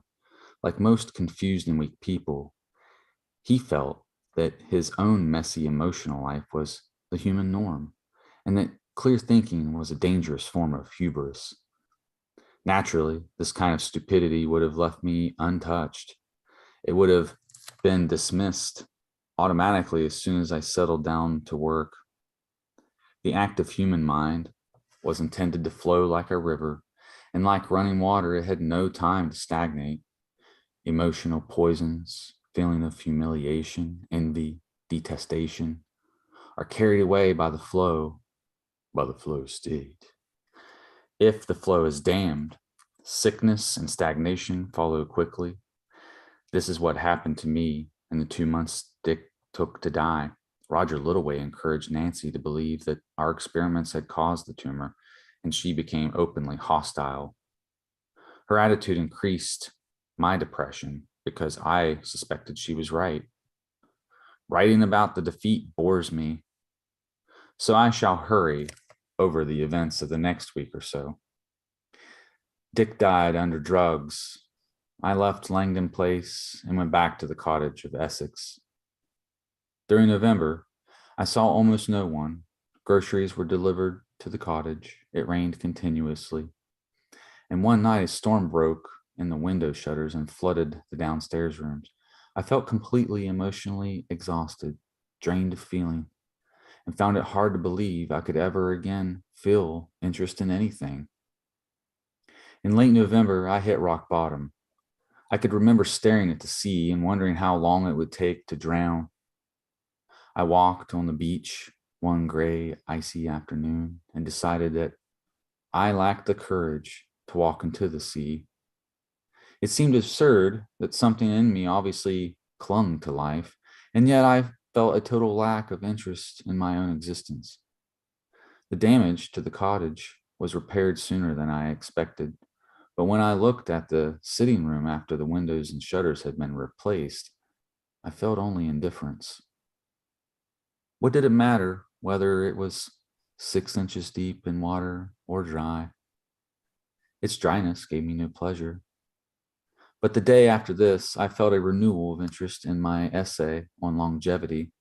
I read it through in a desultory, DESULTORY, in a desultory kind of way, and tried to reason out where I had gone wrong. I couldn't, but the rereading had made me feel that I was not entirely wrong. That afternoon, it was the 2nd of December. It was sunny and the sea was fairly calm. I had turned the settee to the window and I was half lying on it, my back propped by a pillow with a blanket over my leg. I remember that the oil fire made a gentle but irregular roaring noise, which had irritated me in the depth of my depression. I stared at the sea, trying to understand where I had gone wrong in my essay. Then I looked across the room at the bookcase. The sunlight shone on the backs of the books. They were mostly American paperbacks in bright colors, classics of science, a few volumes on music, some history and archaeology, a volume on Whitehead's Adventure of Ideas. Hey, Whitehead, nice sink. The sunlight of the bright paper cover produced a sense of euphoria for a moment, but it vanished almost immediately. Page 93.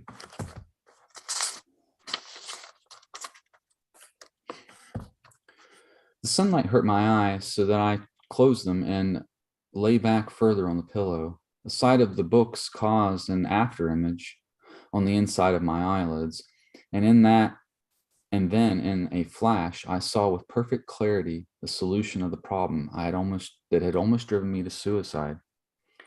It was as if I had seen the inner nature of the books and understood that they were not books at all, but a part of the living universe. Each one of them was a window on otherness, on some place or time not actually present. An immense, soothing feeling of relief flowed over me that made my eyes moist. The sense of peace seemed infinite. I slipped into a light sleep, but it was so light, in a sense, I continued to think, or rather my subconscious mind, repressed for so long, continued to feed thoughts and insights to my conscious levels. I must explain this clearly, for it is the core of all I have done and thought. First of all, I saw with perfect clarity why the value experience does not guarantee long life or even immunity of illness. It is totally unimportant. It is like a flash of lightning, but what is important is not the lightning, but what you see by it. If lightning explodes in empty space, it illuminates nothing. If it explodes over a mountain landscape, it illuminates a great deal. In the same way, if I experience a sense of total affirmation after a good dinner or so on, the point of sleep is merely a pleasant feeling, a kind of emotional orgasm that illuminates nothing but itself. If I experience it when I am wide awake and intensely excited, I glimpse whole vistas of reality. It is this reality that is important, not the light by which I see it. What was lacking in Dick O'Sullivan, as well in Delius and Scriabin, Scriabin, and Ramakrishna, could be defined in one word: will. You said if it was my will, I should read. It's kind of summing everything up. They accepted the value experience as good itself. The most difficult thing to explain is the insight about books, because they are too familiar. Every literate person has lived with books from the age of 2, so it sounds a truism to say that books are a man's most spectacular spiritual achievement. It is nevertheless true. Man has learned to conquer time through the written word. It explains the accelerated evolution of our civilization. After all, civilizations evolve through the agency of extraordinary men. Who can doubt that great milestones in human history were the work of Who can doubt that the great milestones in human history were the work of single extraordinary individuals? The discovery of fire, of the wheel, of smelting iron, of living by husbandry rather than hunting, or the extraordinary individual might be a teacher or a prophet, a Socrates, a Muhammad, a Savonarola, Savonarola.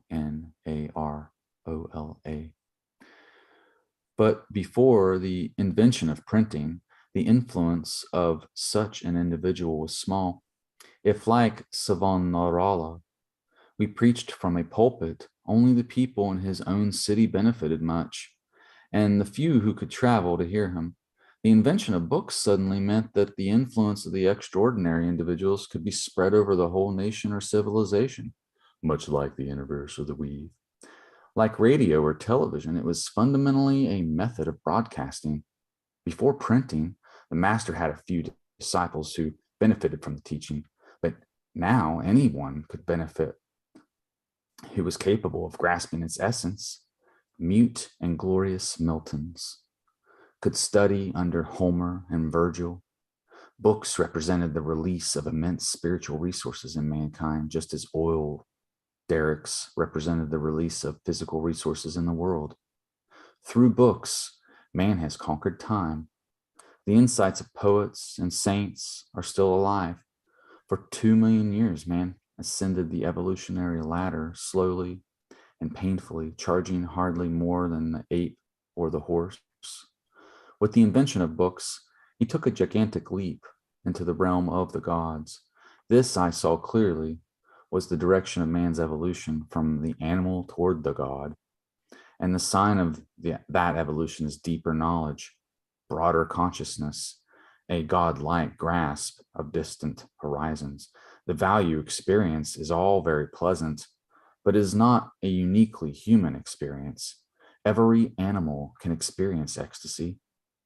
That is not the point, but think of the difference between the ecstasy, a baby, and the ecstasy of a great scientist or philosopher.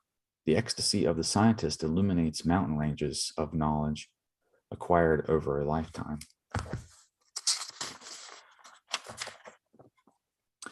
I woke up and stared at the ceiling. It was as if I had just recovered from a dangerous illness, from a delirium in which I thought and said meaningless things. But now at least I could see the answer. Of course, the value experience is important, just as light is important if we are to see. But I had been experimenting with value experiences for their own sake.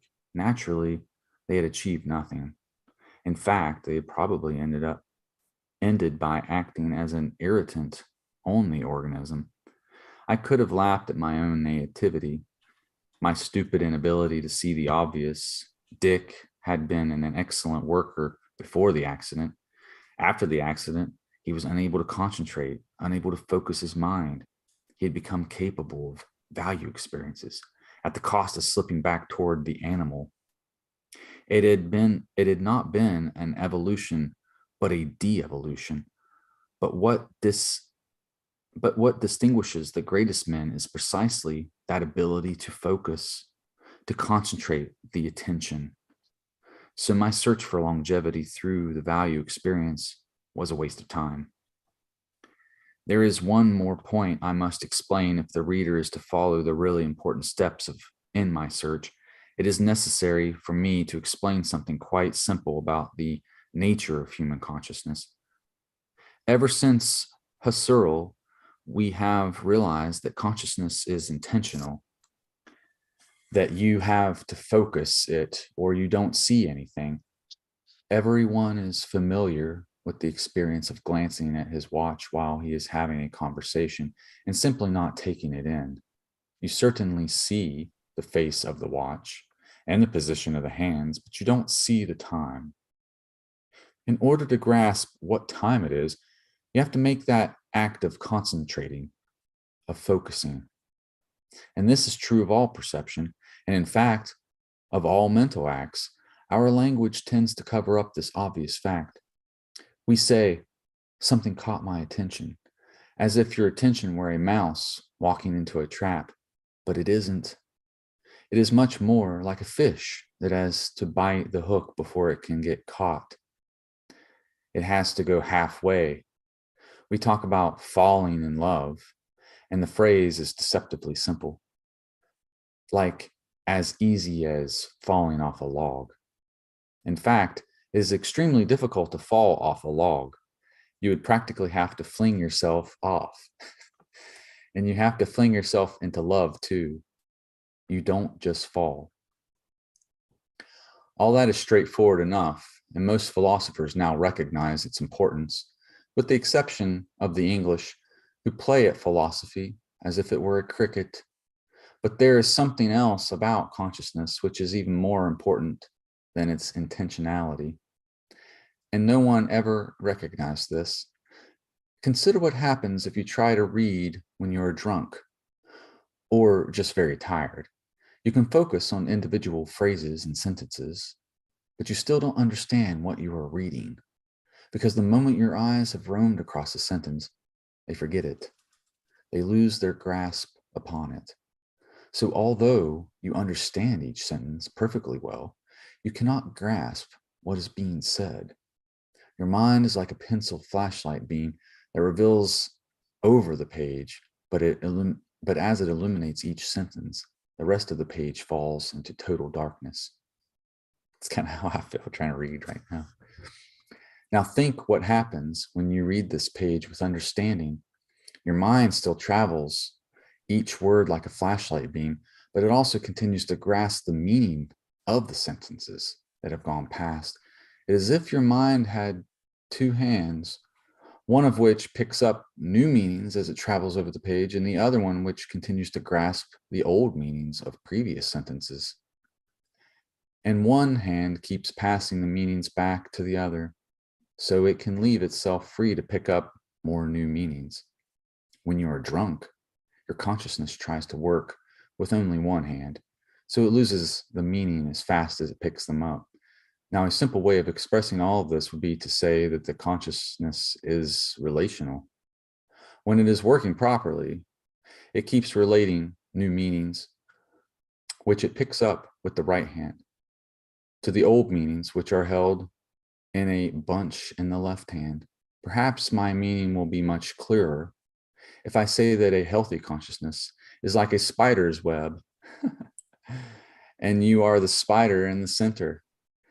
What a weird sync. This has been full of syncs. The center of the web is the present moment, but the meaning of your life. But the meaning of your life depends on those fine threads which stretch away to other times, other places, and the vibrations that come to you along the web. You can imagine Wordsworth standing on Westminster Bridge, the threads of his mind stretching to distant corners of the universe and his own life. This recognition that consciousness is only intentional but relational enables us to grasp the nature of all so-called mystical or poetic experiences. Normally, your consciousness is like a very small spider's web. Its threads don't stretch very far. Other times, other places are not very real to you. You can remember them, but they aren't realities. And our lives are turbulent, like living in a strong wind, so that the web gets broken pretty frequently. But sometimes the wind drops, and you manage to create an enormous web. And suddenly distant times and distant places become realities, as real as the present moment, sending their vibrations down into your mind. But such experiences are not really mystical or unusual. All consciousness is web-like, relational. But the web is usually smaller. The consequences of this are tremendous. It means that the, quote, visions and ecstasies of the mystics are completely normal, and that any human being is capable of experiencing them. It also means that the mystic's sense of affirmation and goodness is based upon real perception, not an illusion. The pessimistic philosophers who find life meaningless are simply living in a very small web. What Sartre calls nausea is living on a web that is so tiny that it can hardly be called a web at all. Nausea is meaningless because it has no threads stretching elsewhere. But even nausea is a very small web. All consciousness is web-like in structure. Otherwise, it would not be consciousness. It would be unconsciousness. This insight connected up directly with what I had realized in the pub of Holborn. At this stage in his evolution, man is naturally developing a far larger web. So poets, philosophers, scientists are always having these moments in which they grasp enormous meanings. These moments of meaning are also moments of tremendous affirmation, a clear recognition of what human evolution is all about. This also explains, of course, why the romantic's vision is over and he comes down to earth again. The meanings no longer seem to be there. Of course not. He can still see them, but they no longer seem tremendous or important. He is only seeing them, not touching them.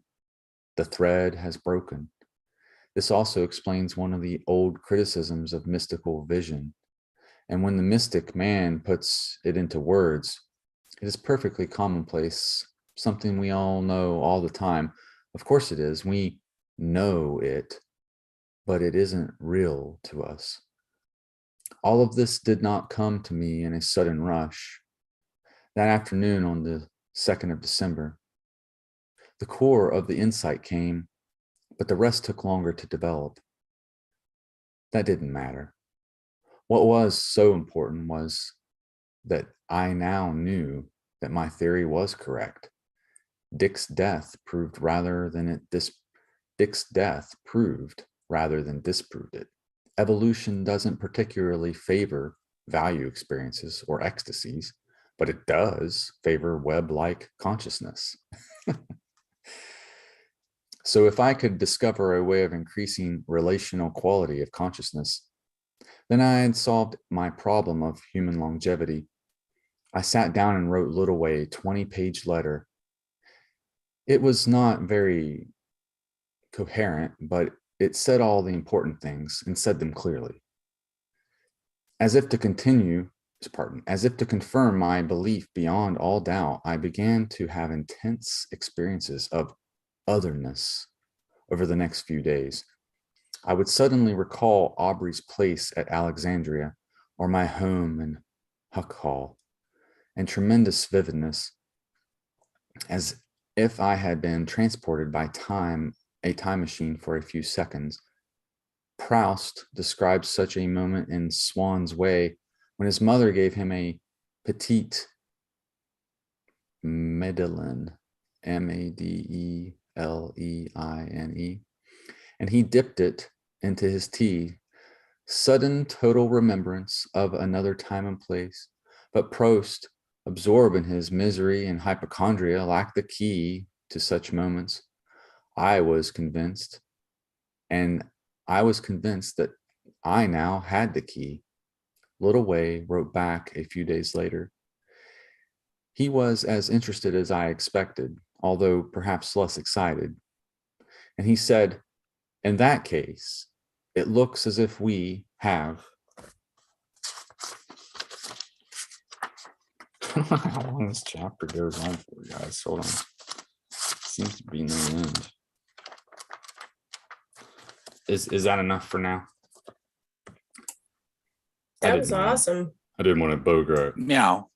Meow. Meow. Indeed. No, that was terrific. Thank you so much. And what a Lot wonderful thing, man. That was really I bet all the flowing, artists present made a lot of progress. I was FlowStating hard with that.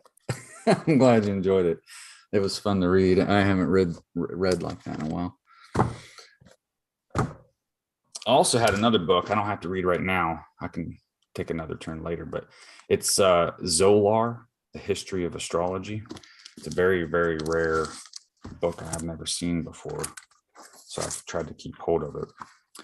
But this book in particular is from 1972. So if you guys want another read later, I can read a selection from this. It's great to just have the internet and be able to receive the lifelong epiphanies of some wise soul. Like, he's totally right. He conquered time and he put those ideas in our head right now. Yeah, that was actually, see, I haven't actually read that book yet. So just right there, that was very enlightening for me as well. and of all the places I could have read, it just happened to be talking about spider web and so on and so forth. But I just wanted to highlight the We are wound. spiders. Yeah, it's a pretty weird scene. Like actually spinning. But yeah, I found the whole thing about the cerebrospinal fluid interesting because it was talking about the pressure actually keeping us down to earth, and those sorts of things. I used to suffer from headaches in my youth, still do on occasion, but they were so intense when I was younger. I used to fantasize about drilling a hole in my head. Just for some reason, it felt like I just thought that would maybe give me some relief. But now reading this, it kind of makes me wonder about some things. But I had a lot of sinus issues, I think is what it was. But what I'd add to that is the cerebrospinal fluid is liquid. So I was thinking about that a lot. The whole idea that they were getting lifted by draining some of that liquid. And well, it made me realize that our body water is super programmable. And maybe whenever we have various ways of like putting a lot of pressure on ourselves, whether it being like mentally tough on ourselves or giving ourselves a really big to-do list, things like that, that it sort of brings us into a more 3D mundane version of reality. And then on the other hand, the mystics who were suffering from bad health conditions that led to their demise, I've thought for a while that maybe if your head's too far in the clouds and you are not grounded enough and you're really intensely just focused on the upper chakras and transcendental experiences, body might just start gradually shutting down because it's thinking you would rather just be, a body of the spirit. So the balance, you want to balance in between, like because having purpose and ambition and doing things, old people who like retire, but they don't pick up any hobbies. Sometimes they get pretty bad health problems too. It's healthy to have something to do, but to balance that out, not be too much pressure on yourself. It makes it sound like the body is trying to get out of the way. Yeah. I have a lot to add to that. First of all, thank you, Joshua, for reading that. What was so crazy to me is I was looking at a private conversation that was happening. And as you were reading, there was different things coming up in the conversation that were unrelated, but yet connected. And like, it was sync after sync after sync after sync after sync. It was like, what the bleep is going on right now? That's how I felt reading it. Right. You're like, and yeah, you're like, oh, there's so many things. They're like, you have no idea. So it was really cool. Yeah, the other thing I want to add, Chance, did you read the last chapter that we were looking at in the Mystic Bible? No, I had to put that ambition aside. What's so crazy is that was one of the syncs, because in the last chapter, there was actually, the last chapter was incredibly heavy. There was a lot going on in there, but there's something that I picked out from the last chapter that really bothered me. It might have even been in chapter 4, where he was actually talking about a technique to bring all of your energy up into the third eye chakra and to not focus on any of the other ones. And I said, I don't know if that's actually a good idea, especially if you're coming from an unstable base. Like if you have a lot of trauma that you haven't dealt with, or, like we're here on this physical realm to be in this physical body, and like, yes, have a spiritual life, and there needs to be some balance, but it can't be all third eye chakra all the time. And that's so crazy that is a part of it that you brought in here, and that's what we're reading about right now. Well, I'm glad that you have that level of discernment, because I know that there's probably I read some of the Mystic Bible. I'm sure there's a lot of really good insights in there, but Western occultism is still really rooted in the same Judeo-Christian, corrupted Gnosticism idea of the body being base or lesser. Yeah, And exactly. that's a real thing. That's why Western culture is so top heavy in the energy imbalance. Like I see that in sound healing way more often than not. The lower chakras weakened or just like off, and then a lot of times overcharged, usually third eye of any of them, which represents kind of like the people getting stuck thinking about the past or worrying about the future. But we have a whole society of basically like floating heads disconnected from bodies. Totally. And like there was lots to the discussion, obviously, and that's our not so secret group, so you have to join it to find out what we were talking about. But I ended up bringing up a couple of quotes. The first one was actually just a Zen koan that basically it's my favorite. It's the only one I actually have memorized, but it's before enlightenment, chop wood, carry water. After enlightenment, chop wood, carry water. So it's like you have to be in the body. That's what you're here to be, is to be. And then the other one was actually a Rudolf Steiner quote that I'd like to share with you guys. So it says, especially when we direct our gaze towards spiritual worlds, should this question concern us: why are we born out of the spiritual worlds into the physical world? Well, we are born into this physical world. Tomorrow and next day I will develop in greater detail that which I shall sketch today. We are born into this physical world because here on this earth, there are things to be learned, things to be experienced, which cannot be experienced in the spiritual worlds. But in order to experience these things, we must descend into this physical world, and from this world, we must carry up into the spiritual worlds the results of this experience. In order to attain that, however, we must really plunge down into the physical world. Our very spirit, in its quest for knowledge, must dive down into the physical world. For the sake of the spiritual world, we must immerse ourselves in this physical world. Rudolf Steiner. That reminds me of the hero's journey as it goes around the wheel over and over, descending, and with you think about things in terms of density.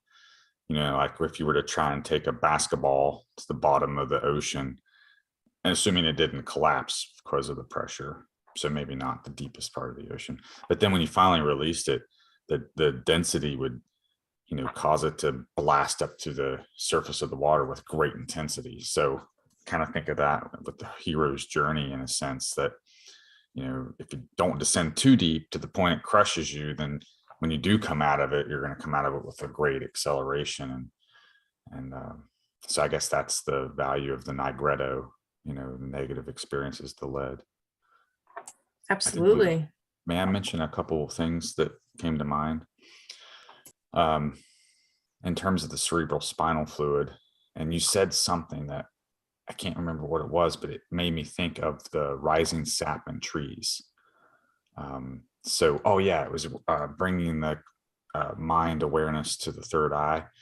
So when I heard that, I was like, oh, that's like raising the sap in a tree, so you're like raising it up to that point, but not keeping it there. When you're done with the exercise that it's talking about, maybe that's when you then allow it to disperse. I've kind of noticed that with meditations too, that just using the hands and moving energy around like that makes a huge difference. So I think there's definitely something to that, but I couldn't help but think of the way sap rises in the tree at this time of year.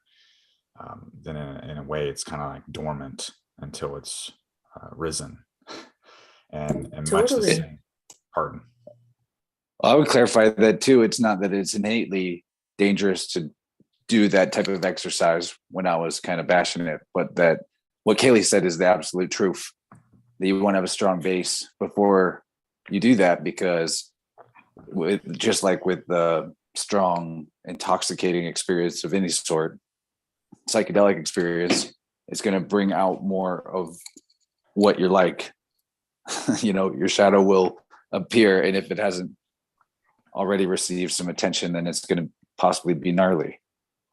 That, and the first person that I learned qigong from actually made a point to emphasize that it's all fun and well to raise energy up the kundalini and do all of those practices, but it must flow, it must cycle, or it gets all caught up in the head and you end up with various issues.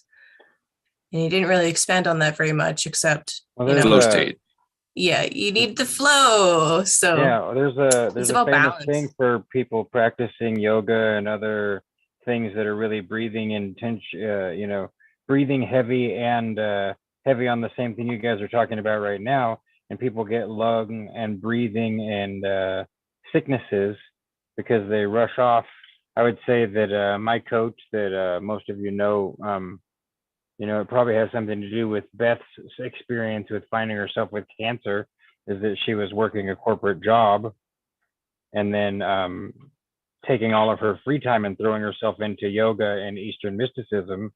And so you're creating this I'm running away from myself imbalance, and you're trying to overemphasize, just like guys that go to the gym and they want their chest and their arms to look amazing, and at some point that literally hurts them, instead of the preliminary hurt is that you look stupid. You don't see yourself as Don't stupid skip because leg you're- day, bro.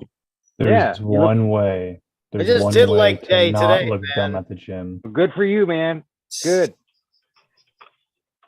If you wear Weaving yeah. Spiders welcome t-shirts to the gym, you'll never look dumb. I guarantee it. And then the other interesting thing is Colin Wilson writing about the spinal fluid and the cerebral fluid, and Weaving Spiders welcome existing literally as a spine. Yeah, it was. And the brain fluid weave. dripping into the nose noodle. So everything you just read, I know, perfect, is right? reflecting this image that we've been working on together. It's a fractal, endless, literal spider web. And we are the spiders, and we live inside your mind. Yeah, that definitely wasn't planned. I mean, I did look for the book, and I just found the spot I was looking for, but I had no idea it was going to be so appropriate. There's some level of planning, but for it to align and match up and synchronize so specifically in so many specific, strange, and unique instances, that's got to be a little magical, don't you think? Well, the book is called The Philosopher's Stone, and arguably we probably all have an active one. So I think that. Yeah, and the guy that first introduced that author to me is Mark Stavish, who's the same person that I first learned about the idea of this breathing illness, and it's tied into magic. And on his YouTube's called he started an organization called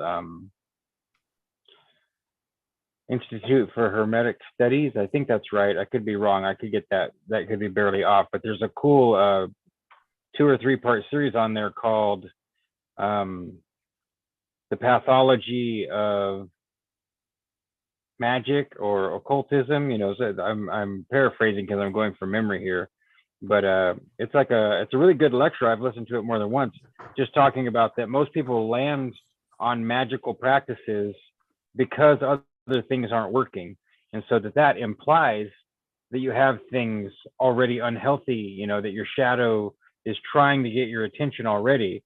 And so then you end up jumping into this corner cutting strategy. You're trying to get results. You want to gratify yourself or feel better or not feel lost or broken or sad or depressed or lacking, when really most teachers will tell you have to do the opposite first. I've seen it lots of times where the teachers are telling people before they start the practice, they need to literally go to counseling of some kind. You need to start some kind of a counseling and wellness practice and get all of your shit together, so to speak. Get off of drugs and alcohol, or get off of codependent toxic behaviors or abusive behaviors and all these things before you enter into the practice. And most people that I've seen don't do that. And then they wonder why they get terrific blowback, and they blame it on spirits and demons and other magicians and all this shit, when really it's a little bit easier to explain than that. But nobody wants to hear that it's because that you're just like every other human being, and that you're not well, and that you need to work on improving your own health first, mental and physical. You can't skip brain day, dude. I'm glad that I stick around till 1 a.m. because that was some real decent perspective to hear right there. Yeah, I mean, we bring it together in these things in a way that keeps me coming back, not because it's a good distraction and entertainment, because it helps my soul grow. And it's okay Meow, to take the as Joshua would say. perspective. Yeah, it's okay to take the perspective as a strategy that maybe the body is something to consider and from a negative light, but it's not a life strategy. You're in the body. If you really think that you hate your body and that you want to torture it or get out of it, then try and see how you do. The man said in the reading that he realized he didn't have the courage to walk into the ocean and drown. It's not easy to walk into the ocean and drown. It's not easy to even just touch yourself with a cigarette lighter that was hot and not even burning, because your body knows that it doesn't want to suffer and it prevents it. So that should be telling you something, that this is not a curse, this is a blessing, this is the reason. And in the Bible, it's the reason for the whole war, man. This is the most hallowed, most special, most sacred place, is to be in the flesh, because we're somehow below the angels, but in the potentiality to be above them in the long run, or something like that. Not above them, but to draw equal of them and be able to judge them as peers. So we move from wherever we are now to something that's like the super version of the celestial. So you should enjoy and appreciate it and learn what you can. And does it hurt? Does it suck? Yeah. We're in the flesh. It's fucking insanely frustrating and uncanny and scary, but it's a blessing more than it's a curse. I know there's a lot of stuff to listen to, but you might like the vibrant from tonight if you didn't catch that, because Mike, the peace dealer, he really got me thinking differently in some respects, and also expand on things I've been realizing about the human angelic dynamic, how that might sort of work mechanically, and with Sky Clock insights involved. Yeah. Really good. I appreciate you saying that, because I really do things intuitively anymore. There's so much great content by so many creators, and so for you to say, hey, I might like it, is enough that tomorrow when I'm knee jerking through my what button do I push list, it'll be easier to go to Rockfin and be like, Chad said this one, and get something. So thank you. Yeah, and also thanks, Kaylee, for joining me in that again. I'm gonna bounce, guys. It's been super real. Another Good night, Chance. Wednesday. Why look at my art before you go? Yes, let me make that big. Welcome to the Nice. Three of Pentacles, That's so teamwork nice. buddies. I'm jealous of you painters and how fast things develop. Nice. Much love, Well, Chance. I'm not putting like a million things into each square inch, so That's all I know. Hey, don't It's be beautiful, down on your Taylor, though. That's style, really because good. it's different than traditional, man. Your style is your style. We couldn't. No, touch I it like my with a style. I'm 10-foot just pole. jealous that of people that can like produce multiple pieces in a year. Yeah, fair enough. Hey, It's like 2 or 3 a understand year.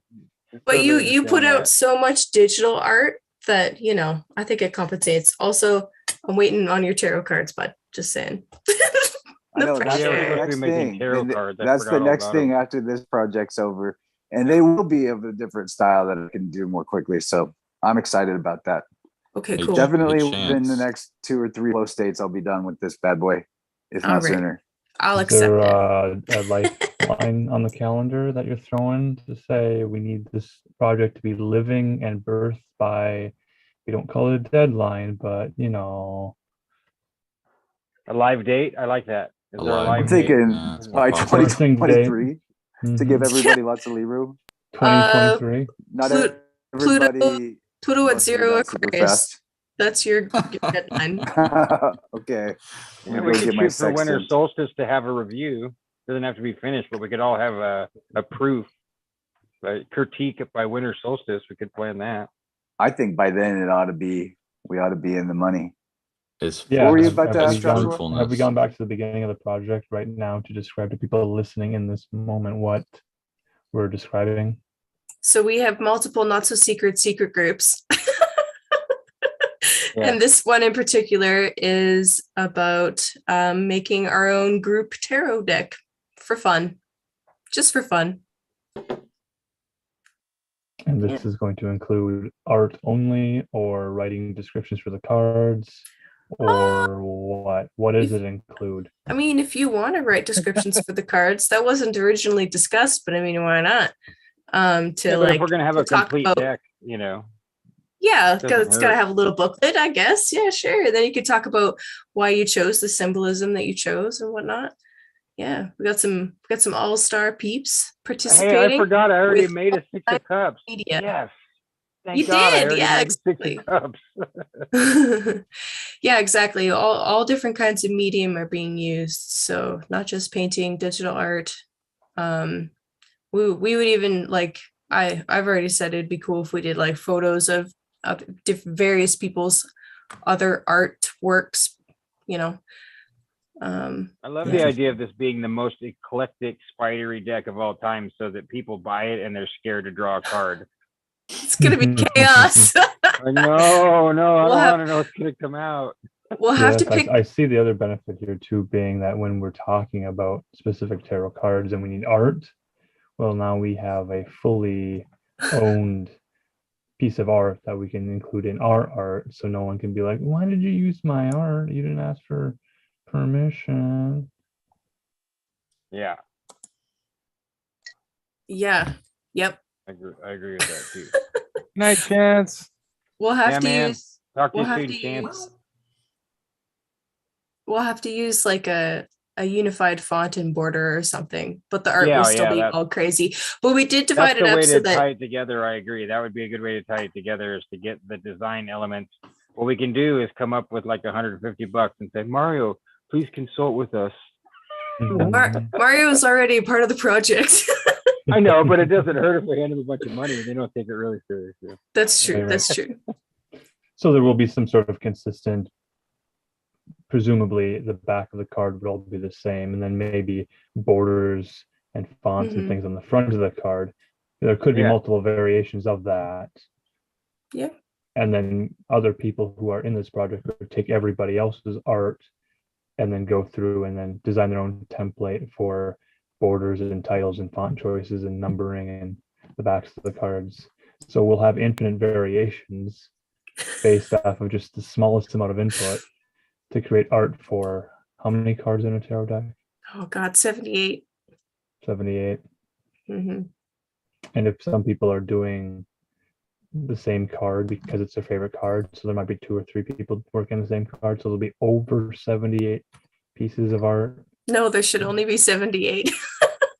Okay, so we've got this figured out. Yeah, because This is so no we chaos in this process. We well gotta there do is fine. Well, I mean, what we can there do is from here, there is we can was start some to- chaos. We can count.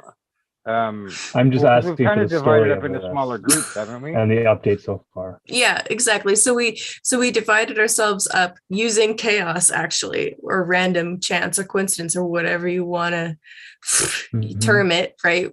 We divided ourselves up into the 4 elements, and then within those elements, like we let each element decide how they were going to divvy up the cards. But for Earth, because I just happened to end up on Earth somehow with my Earth heavy chart, we pulled cards to decide who was going to do which card, because I thought that'd be fun. So that's how we did it. Yeah, I don't know how the other guys did it, so you'll have to ask them. I remember which group I'm in. Fire I gotta Tribe. look. We might need to plan for an on-topic flow state on a Wednesday night where everyone involved in that kind of shows up or presents their progress and their Yeah, thoughts, and Alan, we can kind of- how's your progress, Alan? My progress. You're on is Earth very Tribe, Alan. What the heck? intellectual. Yeah. Well, see, the thing, Kaylee, is that I haven't been on the Earth because there's been snow on it. So now that I'm able to work with the Earth, then I'm able to draw in the Earth. And actually, I do have. Let's see. I do have this. So I've got this. Ooh, you got a pentacle ready to go.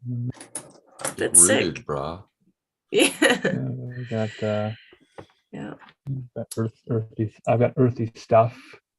Have to assemble it all in some sort of collage photograph. Yeah, that'd be cool. That'd be Okay. fun.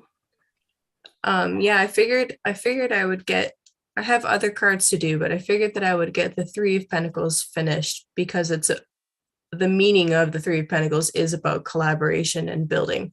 So I was like, well, let's get this one done and then, we'll lay the groundwork proper and then we can go from there. So, yeah.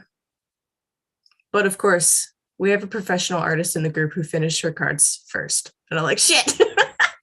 But that's okay. That's okay. Jenny? It's not a race. It's not an art race. Jenny's mom, Heather, she is a legend. Do we have any of those prepared to share? I know there's a group and I could maybe download some I screen share. think we're keeping it secret. Okay. Ish, semi-secret until it's done. That is our totally, our that is not so totally fair. secret groups. Right. We don't want public comments on them. We want people to just state their Not till we're eggs and hatch done. them privately. Sure. Yeah, So except then I when showed there's- my art, but well, that's the It's individual excited. artist's choice. secret, Yeah. keep it safe. Okay. This is helping me to understand a little more where we're at with this. Good. Was Jim working on some art for this, Joe? Yeah. I got something assigned to me. I haven't started it yet. I wrote some ideas down, but I've been working on other projects. So I figured I'd wait until the deadline was a little bit closer so that I Are there Jim, any it's so funny to me to imagine Jim being assigned extracurricular art. Like, really? How's he gonna do that? I'm imagining things made out of wax, things made out of bronze, etc. But I have faith That'll in be Jim. beautiful. That'd be so I'll never cool. tell. Because then we Oh no, I assume we Jim could will take- still just use regular two-dimensional visual art for the cards. I mean, we could really go off of our tips and make a three-dimensional tarot someday. But you can always that's a take really- pictures of the sculptures and stuff, and that would totally be cool. That's true. That's true. Yeah. I had the idea of gathering, this is kind of gross, but let me just say it because it's very earthy, but your digestibles from animals, rabbit pebbles, dog doo-doo, Heart pills. cow pies, these types of things, and kind of pushing them all into a rectangular shape and photographing it to make my earthy card. And I don't know if that's too far thinking out of the litter box or if I need to keep all that stuff. No, I don't think there's. If there's any any- contemplation, looking down as you're sitting on your throne to see the art that you made from the digest, it's like there's certain people who there's a whole like philosophy of okay, we're into the potty humor territory now, but before you flush it, some people meditate and focus and think about it. And they're like, well, thank you. I'm glad this happened. Now I have the energy. And other people are like, as soon as it plops, it flushes and it's gone and people don't even acknowledge it. And I don't know if there's a level of shadow work involved in this aspect to take responsibility for the foods that we put in. If you go to Taco Bell and you have to deal with that, maybe you can make better decisions along the way. I personally, I think it's a mistake not to look at all. I mean, you're kind of just begging for bad things to happen if you're never noticing what's coming out of your body. Now, I don't want to crap in a bucket and dig through it with a stick or hand it over to a witch and have her tell me what she thinks necessarily, but you should at least glance in there and notice what the color and texture is and all that kind of stuff, in my opinion. But I mean, I do come from a whole long line of medical people and nurses and stuff, so it's no shock that and I was also a professional caregiver for many years. It's to my credit that I only ever dropped the commode bucket and had it splash on me twice in 10 years. So, may I add something?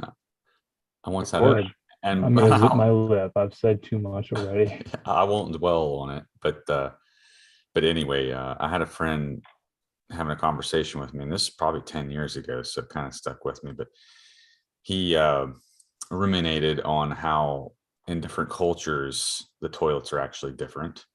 And ours, well, I'm saying ours, but in the United States, for example, it's one of the few that I guess suspended in water or whatever, Anyway, I don't want to. There's a shelf. There's a viewing shelf. Yeah, there's a lot. Yeah, and there was one in Brussels psychology. when I was there. There was definitely a viewing shelf, and it was a total trip. because it wasn't suspended in water. Or are you talking about ours, Jim? Well, varying degrees. Ours that I'm thinking maybe I guess the more European style where it's old fashioned and there's a tank above, and then I don't know. I've only seen a few old ones, but yeah, there was a shelf in the one that I saw, and my friend told me that it was because it was designed that way so that you could inspect your business before you send it away. Make sure you're in good health. You know, hard to say. I mean, and that used to be absolutely mandatory for the king to drop his business in the chamber pot and have his wizard take a look and see what's going on there, you know. And I know people are weirded out by talking about this stuff, but I mean, to me, it's nothing to be weirded out about, just like anything else. You know, if you have a taboo area of life, you're just begging for problems to happen. There's nothing wrong with pooping. It's really normal. It's like if you're not pooping at least once a day, then you should really consider taking a more serious look at the whole process and what's going on, because it's just like putting off your taxes or anything else. So you don't want to do that, you know. If you have to go potty, stop and go right away. That's right. That's right. You know, don't keep ignoring and holding it and all that stuff, you know. And I'm not afraid to say that stuff. You could even really take it a step further and like, what if it was really rooted in some type of, you know, ancient archonic parasitic war? You know what I mean? Like what deep traumas lie within that type of behavior, you know, to construct such things. And it is called a throne after all. So, you know, you're putting a parasite at your feet of the throne. I don't know. It's just some weird things to think about. No, it's true. I mean, if you're ignoring it and you're really refusing to deal with it, then you might be missing the most important thing, like visible worms or blood or, you know, any of those types of things. And so you're right, man. We don't know. The Bible says the worm dieth not. Yeah. Because at what point, if you're inhabited by said parasite, at what point do you cease to become human? Kind of the same argument with what is it, Blade Runner? You know, at some point, do the cybernetic people become? Are they more human or robot? And so, if you're full of parasites, are you human or parasite? You reptilian. You cease to be human as soon as you stop resisting. See, there you go. You're Jim, done. did you want to read this one? This testimonial. Things used to be more fun in the beginning. Convincing that couple their genitalia was disgusting still makes me laugh. Since then, life's been so boring. That is until now that WSW has come along and cured my ass breath. Goodbye, halitosis. That's something to smile about. It's really good. 4 out of 5 stars. Glorious. One of my earlier memories from school in 3rd grade, there was a book on various animals, but I think it did focus on some reptiles, and there was a particular snake depicted in it that would grab its tail and roll down hills. And I just remember that. I've never seen the Ouroboros until much later in life, but that was my first somewhat of a sensory encounter with that imagery. Yeah, I remember that too. I wonder if it's the same book. I don't think I've ever actually. Not weird, you know. Yeah, stalked their library. I was always kind of fascinated by that. I just thought, wow, what a strange. Yeah, I need to look this guy up and watch him roll down the hill. But yeah, so there might be a species that has that ability. That's what happened after they lost their legs and their wings. Yeah, for real. Cursed to eat dust. Yeah, it's interesting what you said, that there was a huge thread. I'm like, well, first somebody in my Discord posted an amazing, like totally schizoid video about worms going into the eyes, and it was like really fast and hard to watch. And then not long after, someone posted an amazing thread about parasites on Twitter, and it was causing a big stir, and I unrolled it and shared it with people.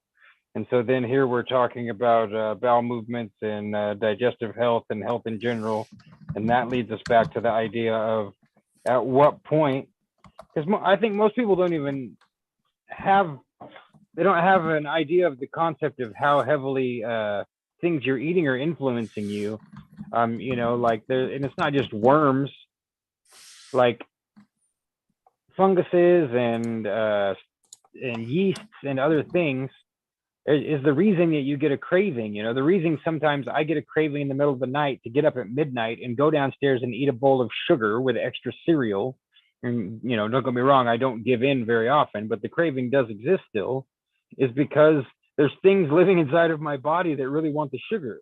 That's not natural to me. That is not those, you know, and it comes back to Jerry Marzinski too, is the idea that you're hearing this voice that's telling you, you know, hey, eat the candy bar, eat 5 candy bars, you know, eat 100 candy bars this week.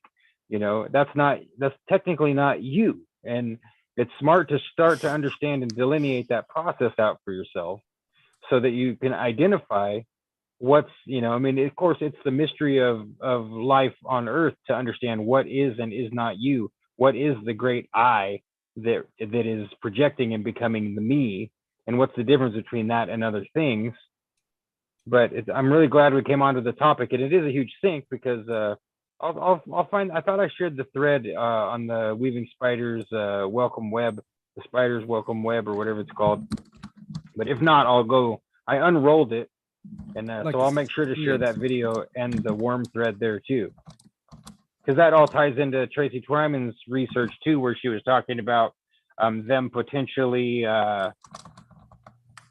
putting worms into people's eyes, and that's one of the theories why a lot of these higher up people, like the popes and the actors and all these politicians, have a blacked out eye. They refer to that as a vril I made a drone. video. Real droning.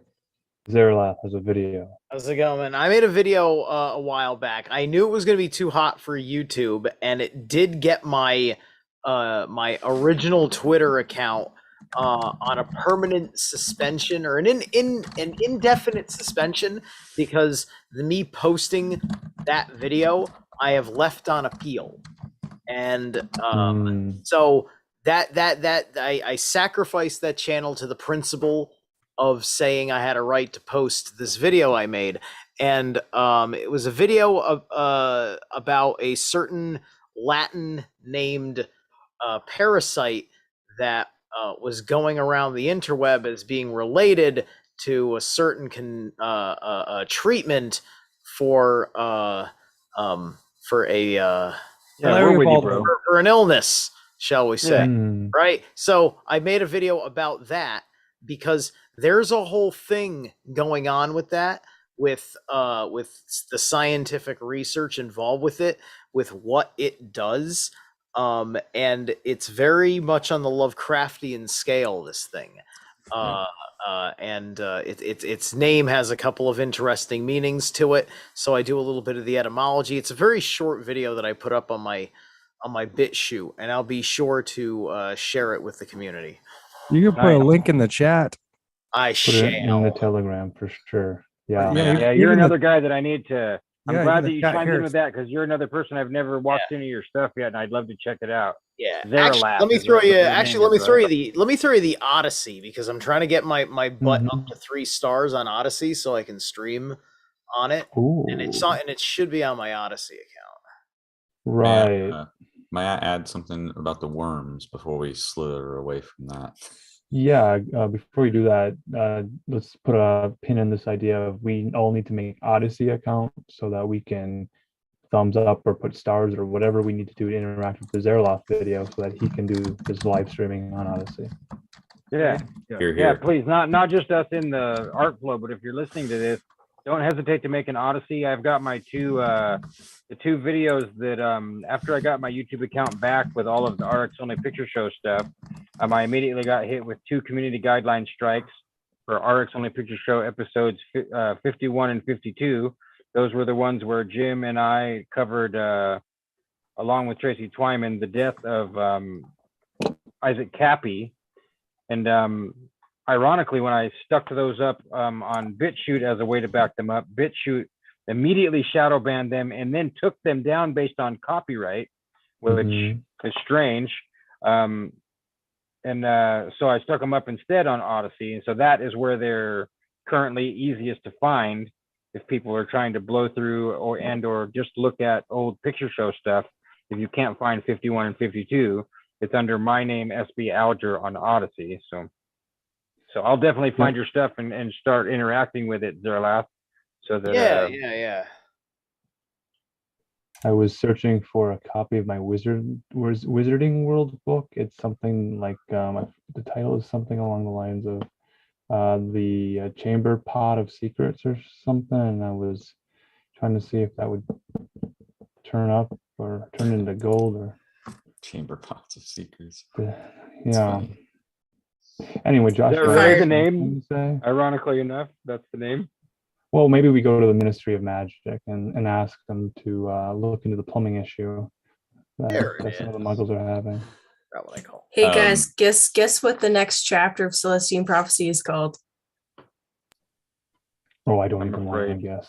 Worm poop in the toilet. No, clearing the past. All right. Well, I'm gonna mute because I'm ready to hear the next part of this. Oh wow! Book that I've been reading all this time. Yeah, Joshua has a snake thing to weave in, and then. Well, all right. So there it is. I've dropped it for you. Okay. I shared another one that I put that together myself. There's there's like a little science documentary about the parasite. That is also a part of it too. So under 10 minutes, but it's informative as all hell.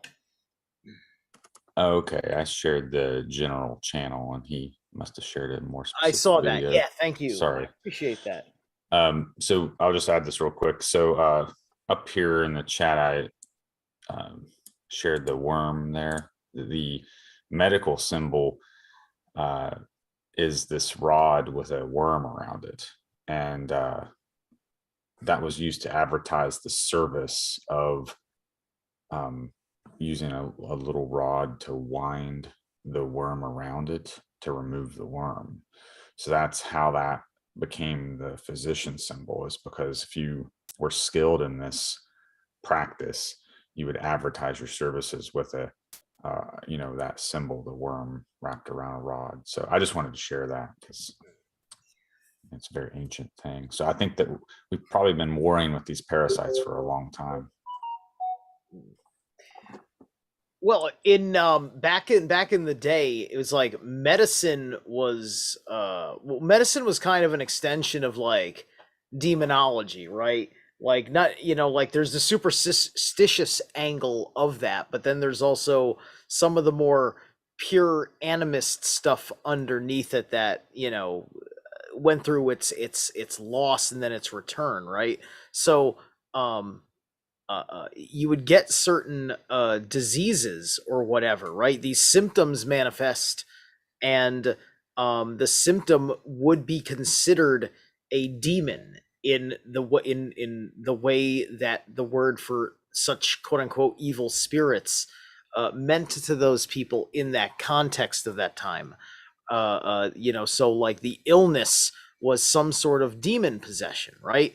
And it was just kind of using the spiritual language to honor the spiritual problem that does exist there, whether they had the right idea about it in their discipline or not.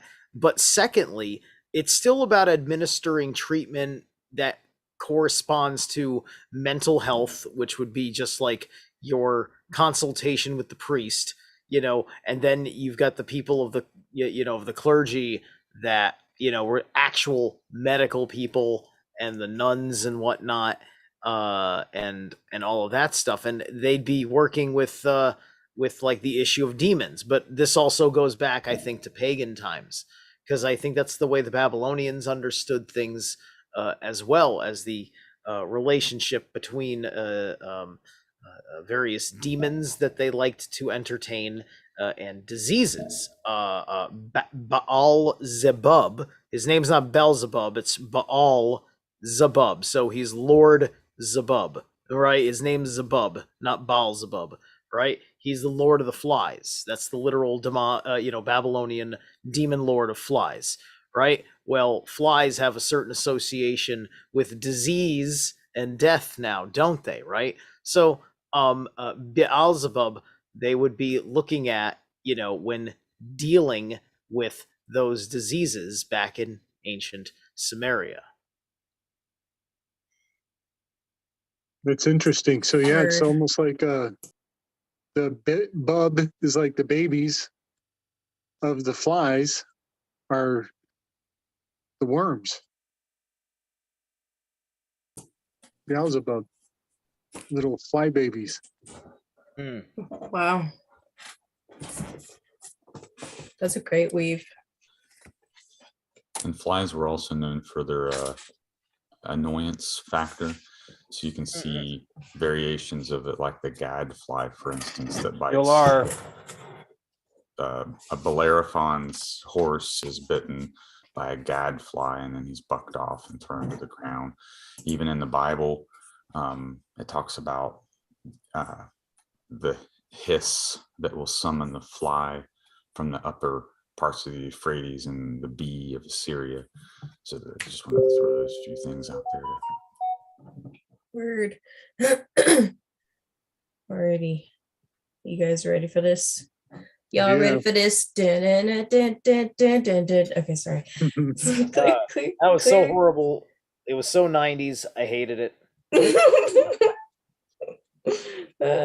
Clearing the pass.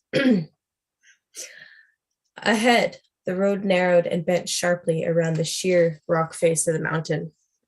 The truck bounced over several large rocks and slowly proceeded through the curve.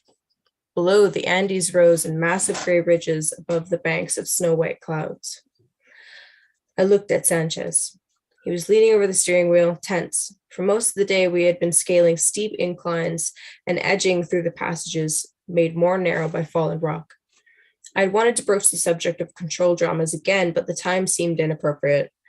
Sanchez appeared to need every ounce of energy for driving, and besides, I wasn't clear on what I wanted to ask.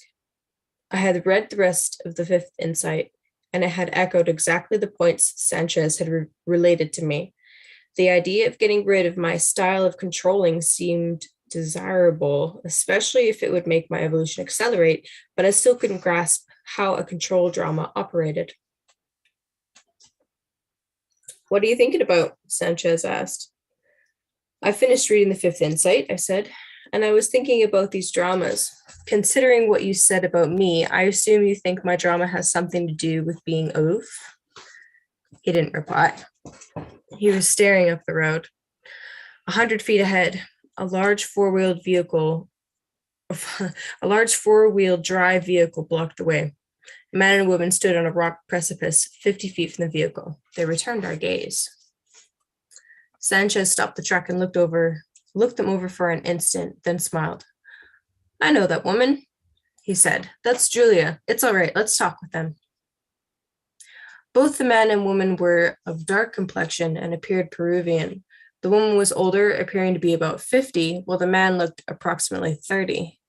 As we got out of the truck, the woman walked towards us. Father Sanchez, she said as she approached. How are you, Julia? Sanchez replied. The two embraced, then Sanchez introduced me to Julia. Julia, in turn, introduced her companion, Rolando. Saying nothing else, Julia and Sanchez turned their backs on us and walked towards the overhang where Julia and Rolando had previously been standing.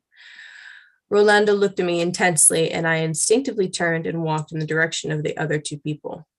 Rolando followed, still looking at me as though he wanted something. Although his hair and features were young, his complexion was ruddy and red.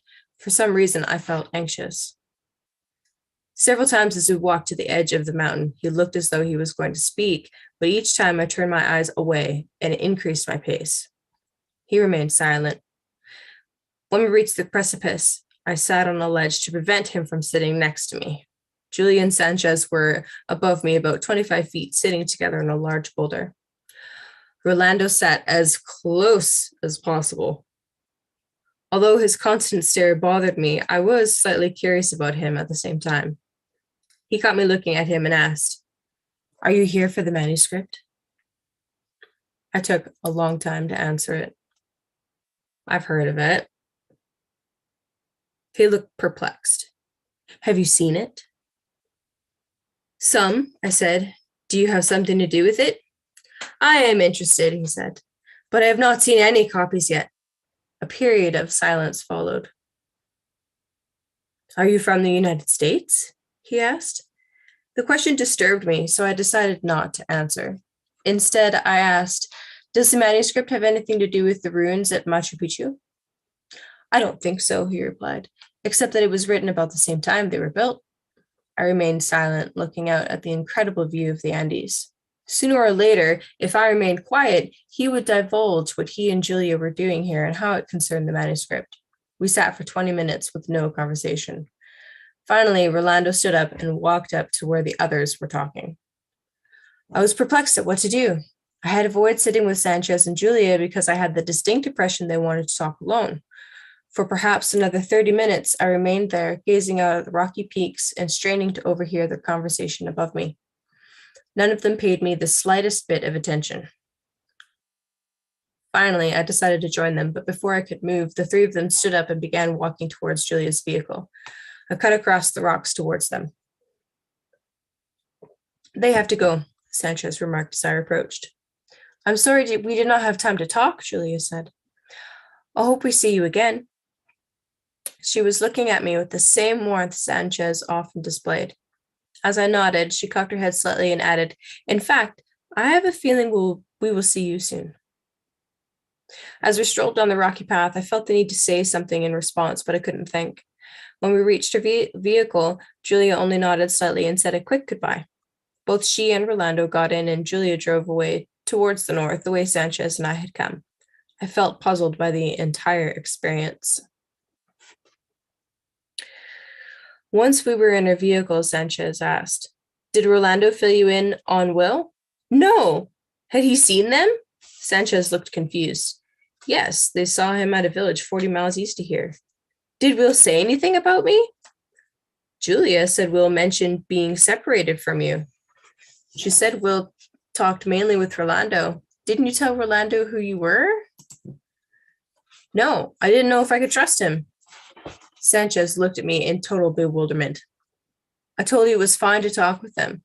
I have known Julia for years. She owns a business in Lima, but since the discovery of the manuscript, she's been looking for the ninth insight.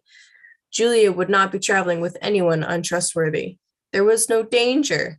Now you missed what could have been important information." Sanchez looked at me with a serious expression. "This is a perfect example of how a control drama interferes," he said. "You were so aloof you didn't allow an important coincidence to take place." I must have appeared defensive. "It's all right," he said. "Everyone plays a drama of one kind or another. At least now you understand how yours works." "I don't understand. What exactly am I doing?" "Your way of controlling people and situations," he explained. "In order to get energy coming your way, is to create this drama in your mind during which you withdraw, and look mysterious and secretive. You tell yourself you're being cautious, but what you're really doing is hoping someone will be pulled into this drama and will try to figure out what's going on with you. When someone does, you remain vague, forcing them to struggle and try to discern your true feelings. As they do so, they give you their full attention, and that sends their energy to you. The longer you can keep them interested and mystified, the more energy you receive. Unfortunately, when you play aloof, your life tends to evolve very slowly because you're repeating the same scene over and over again. If you had opened up to Rolando, your life movie would have taken off in a new and meaningful direction. I felt myself becoming depressed. All this was just another example of what Will had pointed out when he saw me resisting giving information to Renaud. It was true. I did tend to hide away what I really thought. I looked at the window as we followed the road higher into the peaks. Sanchez concentrated again on avoiding the fatal drop-offs. When the road straightened, he looked over me and said, "The first step in the process of getting clear for each of us is to bring our particular controlled drama into full consciousness. Nothing can proceed until we really look at ourselves and discover what we are doing to manipulate for energy. This is what has just happened to you." "What is the next step?" I asked. "Each of us must go back into our past, back into our early family life to see how this habit formed. Seeing its inception keeps our way of controlling in consciousness. Remember, most of our family members were operating in a drama themselves, trying to pull energy out of us as children. This is why we had to form a control drama in the first place. We had to have a strategy to win energy back. It is always in relation to our family members that we develop our particular dramas. However, once we recognize the energy dynamics in our families, we can go past these control strategies and see what is really happening." "What do you mean, what is really happening?" "Each person must reinterpret his family experience from an evolutionary point of view, from a spiritual point of view, and discover who he really is. Once we do that, our control drama falls away and our real lives take off." "So how do I begin?" "By first understanding how your control drama was formed. Tell me about your father." "He's a good man who is a fun-loving and capable, but—" I hesitated, not wanting to sound ungrateful towards my father. "But what?" Sanchez asked. "Well," I said, "he was always critical. I could never do anything right." "How did he criticize you?" A picture of my father, young and strong, appeared in my mind. He asked questions, then found something wrong with the answers. "And what happened to your energy?" I guess I felt drained, so I tried to keep from telling him anything. "You mean you got vague and distant, trying to say things in a way that would get his attention, but not reveal enough to give him something to criticize. He was the interrogator, and you dodged around him with your aloofness." "Yeah, I guess. But what is an interrogator?" "An interrogator is another kind of drama. People who use this means of gaining energy set up a drama of asking questions and probing into another person's world with the specific purpose of finding something wrong. Once they do, then they criticize this aspect of the other's life. If this strategy succeeds, then the person being criticized is pulled into the drama. They suddenly find themselves becoming self-conscious around the interrogator and paying attention to what the interrogator is doing and thinking about so as not to do something wrong that the interrogator would notice. This psychic difference gives the interrogator the energy he desires. Think about the times you've been around someone like this. When you get caught up in this drama, don't you tend to act a certain way so that the person won't criticize you? He pulls you off your own path and drains your energy because you judge yourself by what he might be thinking. I remembered the feeling exactly, and the person that came to mind was Jensen. "So my father was an interrogator?" I asked. "That's what it sounds like." For a moment, I was lost in thought about my mother's drama. If my father was an interrogator, what was my mother? Sanchez asked me what I was thinking. "I was wondering about my mother's control drama," I said. "How many different kinds are there?" "Let me explain the classification spoken of in the manuscript," Sanchez said. "Everyone manipulates energy either aggressively, directly forcing people to pay attention to them, or passively playing on sympathy or curiosity to gain attention. For instance, if someone threatens you either verbally or physically, then you are forced, for fear of something bad happening to you, to pay attention to him and so to give him energy. The person threatening you would be pulling you into the most aggressive kind of drama, what the sixth insight calls the intimidator. If, on the other hand, someone tells you all the horrible things that are already happening to them, implying perhaps that you are responsible and that if you refuse to help, these horrible things are going to continue, then this person is seeking to control at the most passive level with what the manuscript calls the poor me drama. Think about this one for a moment. Haven't you ever been around someone who makes you feel guilty when you're in their presence, even though you know there is no reason to feel this way? Yes. Well, it's because you have entered the drama world of a poor me. Everything they say and do puts you in a place where you have to defend against the idea that you're not doing enough for this person. That's why you feel guilty just being around them. I nodded. Anyone's drama can be examined, he continued, according to where it falls on this spectrum from aggressive to passive. If a person is subtle in their aggression, finding fault, and slowly undermining your world in order to get your energy, then, as we saw in your father, this person would be an interrogator. Less passive than the poor me would be your aloofness drama. So the order of drama goes this way: intimidator, interrogator, aloof, and poor me. Does that make sense? I guess. You think everyone falls somewhere among these styles? That's correct. Some people use more than one in different circumstances, but most of us have one dominant control drama that we tend to repeat, depending on which one worked well on the members of our early family. It suddenly dawned on me. My mother did exactly the same thing to me as my father.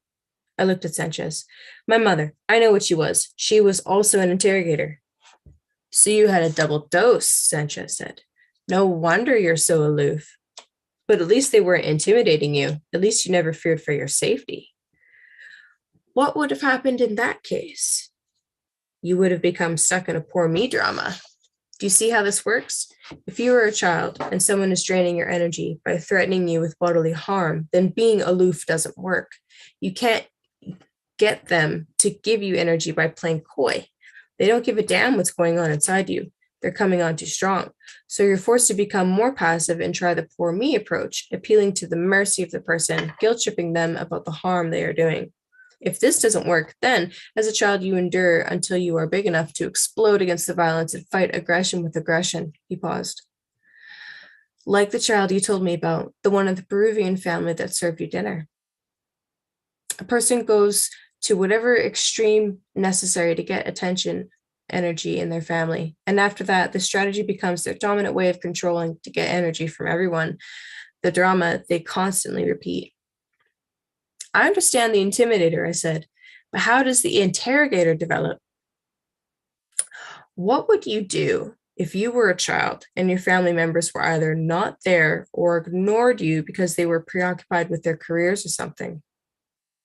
I don't know. Playing aloof would not get their attention. They wouldn't notice. Wouldn't you have to resort to probing and prying and finally finding something wrong in these aloof people in order to force attention and energy? This is what an interrogator does. I began to get the insight. Aloof people create interrogators. That's right. And interrogators make people aloof. And intimidators create the poor me approach, or if this fails, another intimidator. Exactly. That's how control dramas perpetuate themselves. But remember, there is a tendency to see these dramas in others, but to think that we ourselves are free from such devices. Each of us must transcend this illusion before we can go on. Almost all of us tend to be stuck, at least some of the time, in a drama, and we have to step back and look at ourselves long enough to discover what it is. I was silent for a moment. Finally, I looked at Sanchez again and asked, once we see our drama, what happens next? Sanchez slowed the truck in order to look me in the eyes. We are truly free to become more than the unconscious act we play. As I said before, we can find a higher meaning for our eyes, a spiritual reason we were born to our particular families.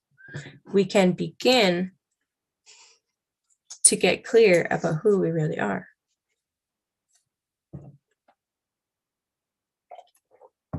We're almost there, Sanchez said. The road was cresting between two peaks.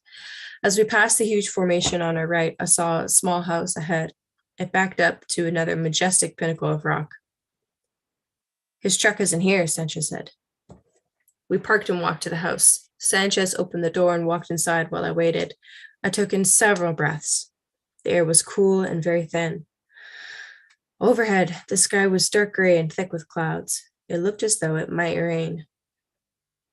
Sanchez walked back to the door. No one is inside. He must be at the ruins. How do we get there? He suddenly looked exhausted. They're up ahead about a half mile, he said, handing me the keys to the truck. Follow the road past the next ridge and you'll see them down below. Take the truck. I want to stay here and meditate. Okay, I will, I said, walking around to get in the vehicle. I drove forward into a little valley and then up the next ridge, anticipating the view. The sight did not disappoint me. As I crested the ridge, I saw the full splendor of the ruins at Machu Picchu, a temple complex of massive, carefully shaped rocks weighing tons sitting atop each other on the mountain. Even in dull, cloudy light, the beauty of the place was overwhelming. I stopped the truck and soaked up the energy for 10 to 15 minutes. Several groups of people were walking through the ruins. I saw a man wearing a priest's collar leave the remains of the building and walk towards a vehicle parked nearby. Because of the distance and because the man wore a leather jacket rather than priest's robes, I couldn't be sure it was Father Carl. I started the truck and drove closer. As soon as he heard the sound, he looked up and smiled, apparently recognizing the vehicle as belonging to Sanchez. When he saw me inside, he looked interested and walked over. His build was short and squat, with dull brown hair and pudgy features, with deep blue eyes. He looked to be about 30. I'm with Father Sanchez, I said, stepping from the vehicle and introducing myself. He's up at your house. He offered his hand. I am Father Carl. I glanced past him to the ruins. The cut stone was even more impressive when in close proximity. Is this the first time you've been here? He asked. Yes, it is, I replied. I've heard about this place for years, but I never anticipated this. It is one of the highest energy centers in the world, he said. I looked closely at him. Clearly, he spoke about energy in the same sense it was used in the manuscript. I nodded affirmatively, then said, I'm at a point where I'm consciously trying to build energy and deal with my control drama. I felt somewhat pretentious at saying that, but comfortable enough to be honest. You don't seem too aloof, he said. I was startled. How did you know that was my drama? I asked. I've developed an instinct for it. That's why I'm here. You help people see their way of controlling? Yes, and their true self. His eyes shone with sincerity. He was totally direct, with no hint of embarrassment at revealing himself to a stranger. I remained silent, so he said, You understand the first 5 insights? I've read most of them, I said, and have talked with several people. As soon as I made this statement, I realized I was being too vague. I think I understand the first 5, I added. It's number 6 that I'm not clear about.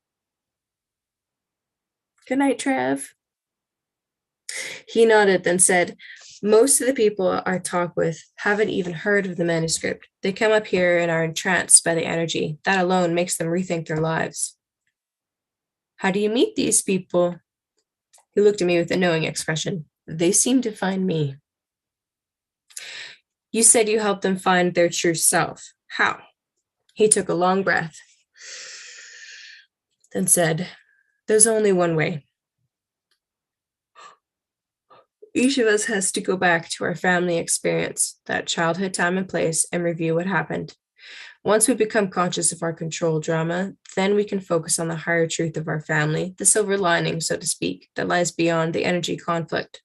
Once we find this truth, it can energize our lives, for this truth tells us who we are, the path we are on, what we are doing. That's what Sanchez has told me, I said. I want to know more about how to find this truth. He zipped up his coat against the late afternoon chill. I hope we can talk more about it later, he said. Right now, I would like to greet Father Sanchez. I looked out at the ruins, and he added, Feel free to look around as long as you like. I'll see you back at my house later. For the next hour and a half, I walked through the ancient site.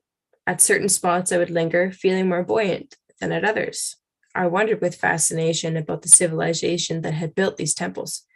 How did they move these stones up here and place them atop one another in this fashion? It seemed impossible.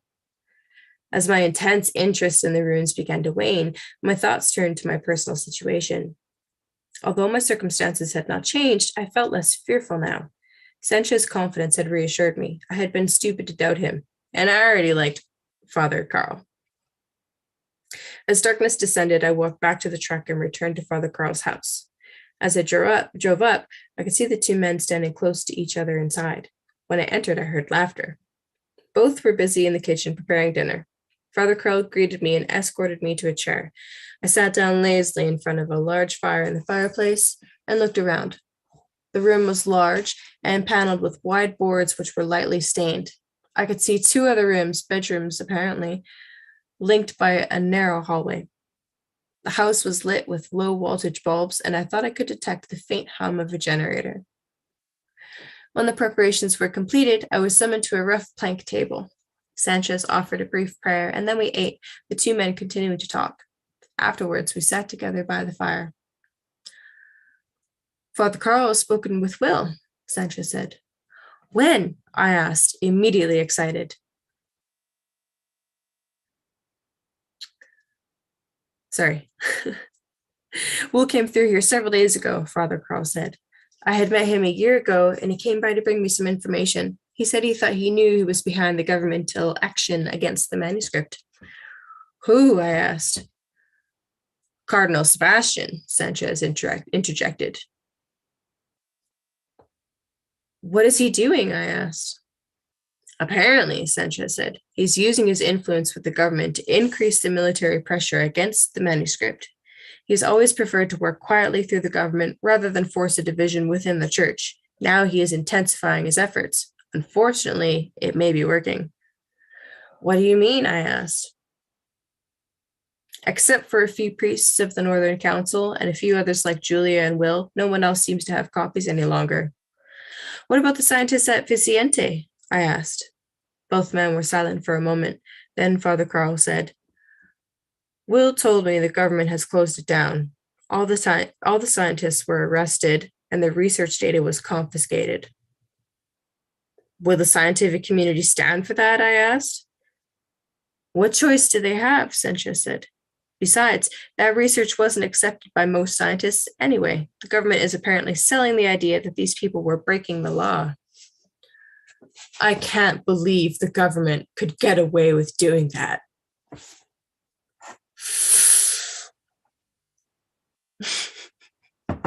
Apparently they have, Father Carl said. I made some calls to check and I received the same story. Though they're keeping it very quiet, the government is intensifying its crackdown. What do you think will happen? I asked them both. Father Carl shrugged his shoulders and Father Sanchez said, I don't know. It may depend on what Will finds. Why? I asked. He appears to be close to finding the missing part of the manuscript, the ninth insight. Perhaps when he does, there will be enough interest to create worldwide intervention here. Where did he say he was going? Asked Father Carl. He didn't know exactly, but he said his intuitions were leading him further north, near Guatemala. His intuitions were leading him? Yes, you'll understand that after you get clear about who you are and go on to the seventh insight. I looked at both of them, at how incredibly serene they appeared. How can he remain so calm? I asked. What if they come crashing in here and arrest all of us? They gazed at me patiently, then Father Sanchez spoke. Don't confuse calmness with carelessness. Our peaceful continence is a measure of how well we are connected with the energy. We stay connected because it is the best thing for us to do, regardless of the circumstances. You understand that, don't you? Yes, of course. I guess I'm having trouble staying connected myself. Both men smiled. Staying connected, Father Carl said, will be easier once you get clear on who you are. Father Sanchez stood up, then walked away, announcing that he would be doing the dishes. I looked at Father Carl. Okay, how do I start getting clear about myself? Father Sanchez tells me, he replied, that you already understand the control dramas of your parents. That's right. They were both interrogators, and that made me aloof. Okay, now you must look past the energy competition that existed in your family and search for the real reason you were there. I looked at him blankly. The process of finding your true spiritual identity involves looking at your whole life as one long story, trying to find a higher meaning. Begin by asking yourself this question. Why was I born to this particular family? What might have been the purpose for that? I don't know, I said. Your father was an interrogator. What else was he? You mean, what did he stand for? Yes. I thought for a moment, then said, my father genuinely believes in enjoying life, in living with integrity, but making the most of what life has to offer. You know, living life to the fullest. Has he been able to do this? To some extent, but somehow he always seemed to have a run of bad luck just when he thinks he's about to enjoy life the most. Father Carl squinted his eyes in contemplation. He believes life is for fun and enjoyment, but he hasn't quite pulled it off? Yes. Have you thought about why? Not really. I always figured he was just unlucky. Maybe he hasn't found the way to do it yet? Maybe not. What about your mother? She's no longer living. Can you see what her life represented? Yes, her life was the church. She stood for Christian principles. In what way? She believed in community service and in following God's laws. Did she follow God's laws? To the letter, at least as far as her church taught. Was she able to convince your father to do the same thing? I laughed. Not really. My mother wanted him to go to church every week and to be involved in community programs. But as I told you, he was more of a free spirit than that. So where did that leave you? I looked at him. I've never thought about it. Did they both want your allegiance? Wasn't that why they were interrogating you, to make sure you weren't siding with the values of the other? Didn't they both want you to think their way was the best? Yes, you're right. God, that sounds like the government. Oh. How did you respond? I just tried to avoid taking a stand, I guess. They both monitored you to see if you were measuring up to their particular views, and unable to please both, you became aloof. That's about it, I said. What happened to your mother? He asked. She developed Parkinson's disease and died after being sick for a long time. Did she remain true to her faith? Absolutely, throughout it all. So what meaning did she leave you with? What? You're looking for the meaning her life has for you, the reason you were born to her, what you were there to learn. Every human being, whether they are conscious of it or not, illustrates with their lives how he or she thinks a human being is supposed to live. You must try to discover what she taught you, and at the time, what about her life could have been done better. What you would have changed about your mother is part of what you yourself are working on. Why only part? Because how you would improve on your father's life is the other part. I was still confused. He placed his hands on my shoulder. We are not merely the physical creation of our parents. We are also the spiritual creation.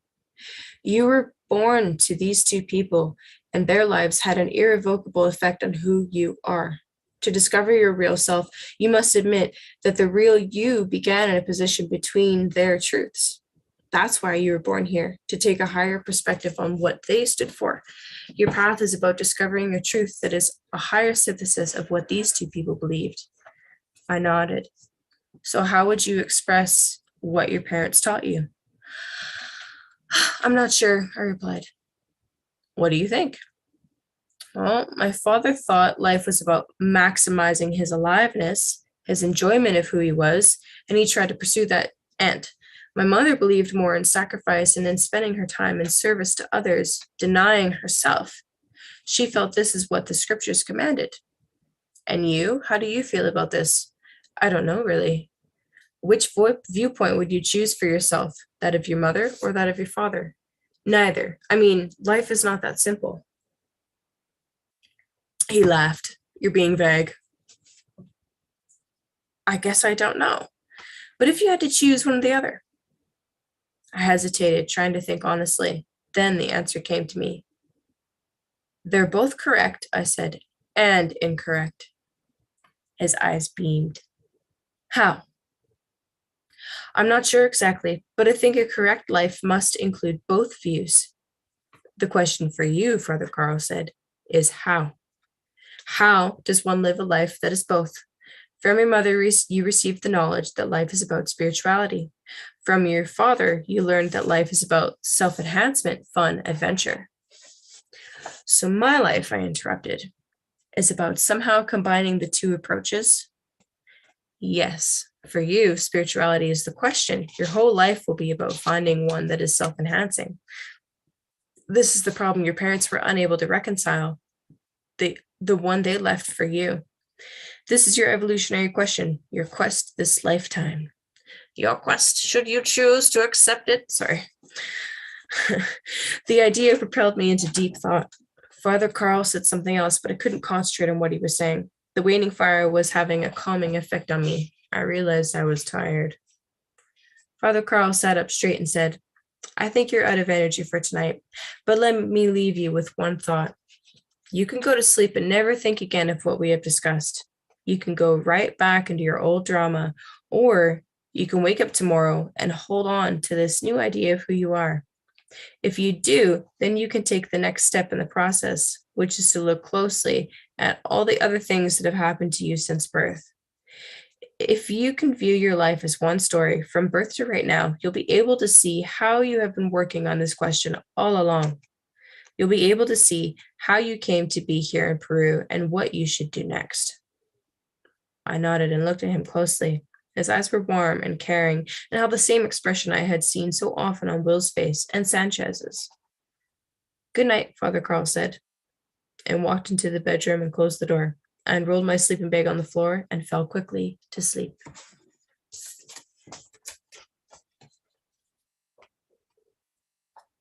And that's where I'm going to stop for tonight. It's about to stop. Thank you very much. Thank you. What was that? Can you send that in the group chat? Yeah, I'm reading from Celestine Prophecy. Show you guys the camera. So Celestine Prophecy by James, what's his last name? James Redfield. Okay. And this is several chapters in it. We're more than halfway through now. Wow. Yeah, thanks Yeah, for reading man, it I gets can't tell deep. you how happy I am to finally check out this book. I never did make time to read it, so I'm getting it serialized via Canada. Yeah, buddy. I forgot how serious Yeah. it was. And then it was like, oh yeah, that's right. They get fucking deep. I love it. It's like smart because it's a it's like narrative story to help people actually figure out that they can take control of their lives and do well, you know. 100%. Yeah. It's like basic therapy in a book in Yeah. fictional narrative form. It's cool. Okay, and I ordered it. Nice. Heck yeah, work. buddy. I typed in Yes. the on Google and then it immediately popped up and I was like, wow, you know. It's listening to me. All I put was the and it was like bam. Those here. control dramas were blowing my mind. Oh yeah, hey. You recognized a few? Relatable. Well, Right. that's just it. It's all relatable to all of us in some degree, if we're honest, because nobody, you know. Yeah, 100%. Yeah. I figure if anyone was raised by truly perfect parents with no flaw, we just kill them. You know, if we met them, we just be like, "Oh, look, you're perfect. Fuck you. We're gonna kill you." Well, yeah, and I mean, like, it ties back into what you were saying earlier about the importance of being in the body. For me, like, this ties in perfectly to that because there's a reason why you're here. There's a reason why you're born to the parents you were. There's a reason you're born at the exact minute that you were with the exact planet configurations that you have. There's a reason for it, and it's your job to figure out what that is. Yeah, mine's ridiculous. Mine has twos everywhere in it. Like 10:30 at night. I'm October 22nd. My dad's October 2nd. My mom is March 2nd. 2200 at night, technically. There's so many. I can't even like name it. It just makes Have me. you done your numerology too? A long time ago, but I can't memorize it because it's so like weird. It's all just in the bottom corner, right? Yeah, if you ever want some insight on that stuff, I could give you some links. Yeah, to the definitely. stuff that I use. That was my first foray into all this stuff. I bought a numerology book skeptically trying to distract myself from things that were going on. And so I was trying to use the numerology book to like distract myself. Like, okay, I'm just gonna, this book doesn't work, it's stupid, but I'm gonna try it anyway. And it just completely blew my mind and fucked my life. The one book that I did Fuck your life get, up. In a good way, but yeah. I got this one book that my friend showed me like 6 years ago, and every time I read it, every couple of years or once a year, it's still like so relevant but different. I think I have it right behind me. Let me go get it. I love it. I love that stuff. Kaylee, as you were reading, I couldn't help but I'm a counselor, so Yeah, I didn't know that. Wow. A lot of what you're reading, I think I can apply with my work, because there's a lot of bids for attention and things like that about children and even the families at large that I work with. So for me, it's been very insightful. I might even be able to recommend that book to some clients. Yeah, absolutely. You say meow at work? Yeah. With the kids, I bet. Yeah. No, because that's great. Sean, you shared something as a culmination of a battle of wits and words. Do you remember this image you shared? It's based off of a Street Fighter 2, I think. Yeah. Would you like to share that with us now? I have it ready on the screen if you'd like to tell us about it. Oh, Ryu and Ken. Let's see it here. At the yacht club or the yacht battle. Well, I mean, it was Boats just and the. hoes. I don't even know how Twat Yacht and Douche Canoe got started, but I blame Cheney. I make random screen captures whenever the Weaving Spiders are on. Dan had mentioned one of the terms and on a weave on Saturday night, and then we got into Queef Mary and all these other Queef Mary, oh my god, yeah. See, so I don't even know all the background, but when I made that screen capture, the picture of these two women just seemed like oh, it has to be the two names, fighting. Yeah. It just popped into my brain that this is a contest. And so then it started with just the verses. I was just going to put the red verses, and then I thought, well, that's got to be the verses from Street Fighter. And so I just Googled Street Fighter, and I thought, well, this is the perfect image. It looks like Twat Yacht is very pleased with her fireball versus and blonde. Yeah, it fits. Yeah, to be clear, though, these two individuals who are on our weave, they don't have a beef. They don't have any dramas or anything. They're no, this is all fantasy out of my brain. It's all fun and beautiful. I don't want to know where your brain goes, man. No one's trying to sink anybody's cunt. You're technically right, but if you ever want to know, you can ask. Paddle boats. I got another one. It's Rift Raft. I don't know if that fits as well. This theme of what kind of raft? A rift raft. Rift raft. Okay, that makes sense because it is a rift. Since we're going to be specifically talking about the flotation devices here. Yeah. There was someone else, either Joey or somebody else, dropped a really good one in the Telegram earlier, and I thought I shared it. I need to remember to send more stuff to my own saved. There's like a saved Telegram forward saved files. Yeah. On Telegram all the time. Yeah. Yeah, and that's what I mean. I do that a lot, but I think I forgot because I wanted that captured because then we could add a third one, But I just thought it was hilarious to me, the idea that Rachel and Cheney would battle is just like hilariously dumb anyway, because they're both so highly intelligent and agreeable that if they were deciding to battle, it would either be a joke or I don't know what, I don't know what subject would have to be breached that they would decide that's it. It's a fight, It just seems impossible in my mind. I'm sure it's not completely impossible, but if it's a battle of wits, we all win because it's hilarious. It's fun. Right, yeah. You're two super powerful witches too. It's like, they would talk it out and figure it out in the most wonderful way, and it wouldn't be so that's what, to me, that's what truly makes it funny, I love that we're talking about boats and hoes. And the moon staring at me through the window right now. It's pretty cool. Nice. That's awesome. Yeah, I saw the crescent moon earlier when I was out. I had a very productive day, and so I was out moving stuff. We've got a storage unit we've been renting, and I'm ready. We finally paid off our remodel, and so it's now like, it's not like we're broke, but we're tighter on money than we have been. So it's like, okay, I'm getting this storage emptied out, even if it just means I'm stacking everything up in the garage and crowding myself a little bit, so that we can free up the funds, and just not have a storage. That's awesome. It's Hey, can you exciting. guys see Alan's camera effect tonight? Is it like a vignette, a Pleroma vignette? This is what I was thinking of. Oh yeah, It's mysteriously that's- yoni shaped. I'm not gonna lie. that's deep, Jim. Yeah, I'm not There's sure a if I'm big- the one looking out. I guess I must be. You guys are all a bunch of peeping Thomases tonight. Keeping Thomas's, that's right.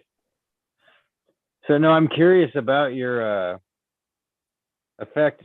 Mm-hmm. Is it it's an effect? Is it supposed to be like a heart, like a smoky heart? At Is first I thought is it maybe paper held in front of so the camera? I thought you had just piled some gauze or some paper really close to the camera. That was my suspicion. Tissue? Like just Is it hole a in the sock? middle? It was He's a not gonna sock. answer us. At some It point. was. It was. Boom. Is it an analog background blur effect? Mhm. Yeah. Before filters were a thing, you had to make your own filters. That's right. Mhm. I know that they use the Vaseline effect for dreams Yes. film. Yeah. Yeah, I know that. I never knew that. Wow. Yep, they use And that's Vaseline. another thing that That's how made me they get think that. that it might be. I thought it might be something like that too, because Alan is truly old school in his True, I do. movie When I want knowledge. to take soft focus glamour shots, I go Yeah. breathe on my front facing selfie camera, take the picture before the fog is gone to give it that glowing sort of softer effect. It's authentic. I like Yeah, it. because Making me if think of I the try to television use show Moonlighting. if I try to use the built-in like soft focus filter on the selfie camera, the digital effect, it just messes up the beard texture, so it doesn't look good. So I have to find other ways to. Messes up your beard texture. Is that what you said? Right, the beard has so much texture that it wants to blur it, and then it just looks like it's like brown here and white here, and it doesn't work. But you are still using The eyebrow filters. the eyebrow. They're still pretty on point, The fleet. Wait, you're using eyebrow filters right now too? No. Every time someone says Yeah. eyebrow, it makes me think of Justin Trudeau's eyebrows falling off. Did you guys see that? What happened? There's video No. footage of him having false eyebrows on to try and give himself a more, I assume, a more stately and superior look. And he's being interviewed, and his eyebrow is like it's peeling really bad and just falling off. And Oh then my god, finally, that I actually think happened. Yeah. If you look Really? it up, it's very- Reminded me of as an I wish it anime wasn't fan, real. there's the there's an anime called Fooly Cooly. It was a 6-part mini series thing, and there was something to do with aliens hiding among the human race. Had a part to do with the plot, and the aliens, they look completely human except they don't have eyebrows. So they've got these so like one of the main characters, who's one of these aliens in hiding, he's just got these big blocky black eyebrows that are just like glued onto his face, and every Yeah. once in a while he gets stressed out and it just kind of slips, and nobody like thinks it's weird, right? It's funny. That's funny. That sounds funny. Weird vain man, this Justin Trudeau. Spoiled brat. Yeah, I thought that was just a hilarious meme. I didn't realize that the meme came from something that actually happened. Oh my god. Well, we are Guys. talking Yeah. about control dramas tonight, so it's only fitting Yes. we mentioned his name in the same sentence. For mother of God. Oh my god, it happened. Stop. It's Trudeau. No. Trudeau. That's a good one. Trudeau. It's Trudeau. It's just Trudeau. Why wouldn't you just get makeup done, man? What Come the on. fuck? It's going for the Michael Aquino Yeah, totally Aquino. eyebrows. Now, oh no, don't go down there. Yeah, we don't talk about taquito. It's Oh, it's pardon. never- I didn't realize it was never good digestion. just pardon. No, We don't talk about what? We don't talk about Mr. Taquito. Taquito. Taquito. He's Is he artificial infamous? cheese and beans. It's just Yeah, we should spicy for all the wrong reasons. It's painful when you take it in. It's painful when it goes out. You don't even want to deal with.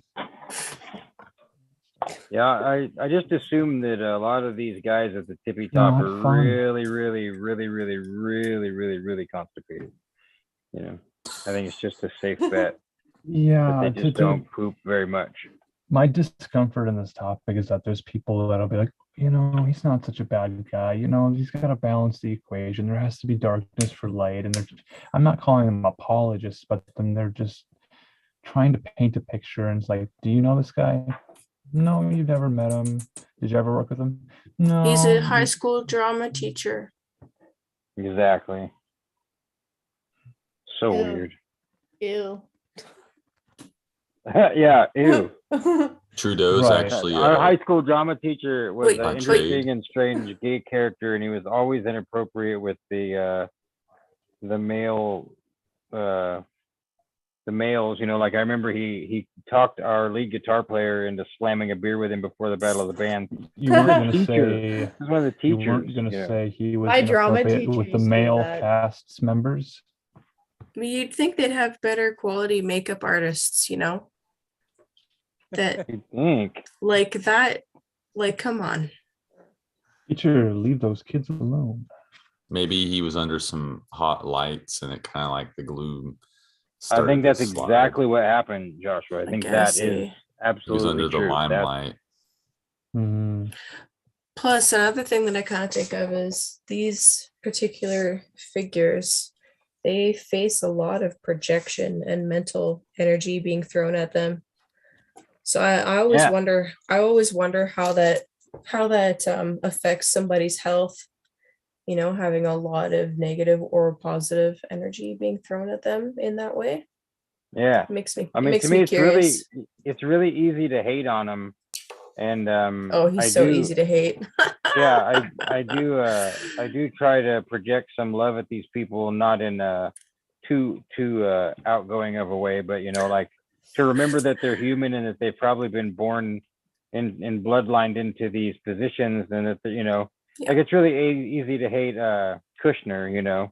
Like I made a beautiful meme that says Jared Kushner is the Jewish Antichrist or something like that. It's just me being funny, but truth of the matter is Kushner has been raised up and put in this position that's so strange and horrible, and his father's like a horrible criminal who's been to prison for all this embezzlement and shit, and and then he marries in and he's got Trump's girl on his arm, and it's just, you look at him and it's just like, whoa, dude is not really in there. It's easier for me, I guess, to have a little bit of sympathy and kindness towards Kushner than it is towards Trudeau. When I see Trudeau, I think, die. That's my natural inclination. Like, oh my gosh, die. Yeah, It's so annoying and weird. Please go away from Earth now. Thank you. And I don't mean it. I don't really wish death on him, but that's my knee-jerk reaction. Yeah. I laugh at myself because on Twitter, anytime any famous person's name is trending, I click on it with a lusty curiosity to see if they're dead. Like, oh, it says Hulk Hogan. Is he dead? And it's like, Sean, that's a little morbid and dark, man. You don't have to wonder if every single famous person is dead just because their name is trending. But Kaylee, did you have something? sometimes they are, though. You're like, oh, they're dead. And sometimes it's disappointing. Like, oh man, it was Tom Petty. Lame. I forget what I was gonna say. It's okay. Celebrity dead Sorry, pools are a I'm gonna get off of here because it's 1:30 and I've been trying to shoot for that as like a, hey yo, Sean, go to sleep. Good night, Sean. Good Right night. on, brother. Good night, Good Sean. I love you all very much. Thank you for such a wonderful time. I'll post pictures later when I bake these things. I don't know how to do that. I'm old.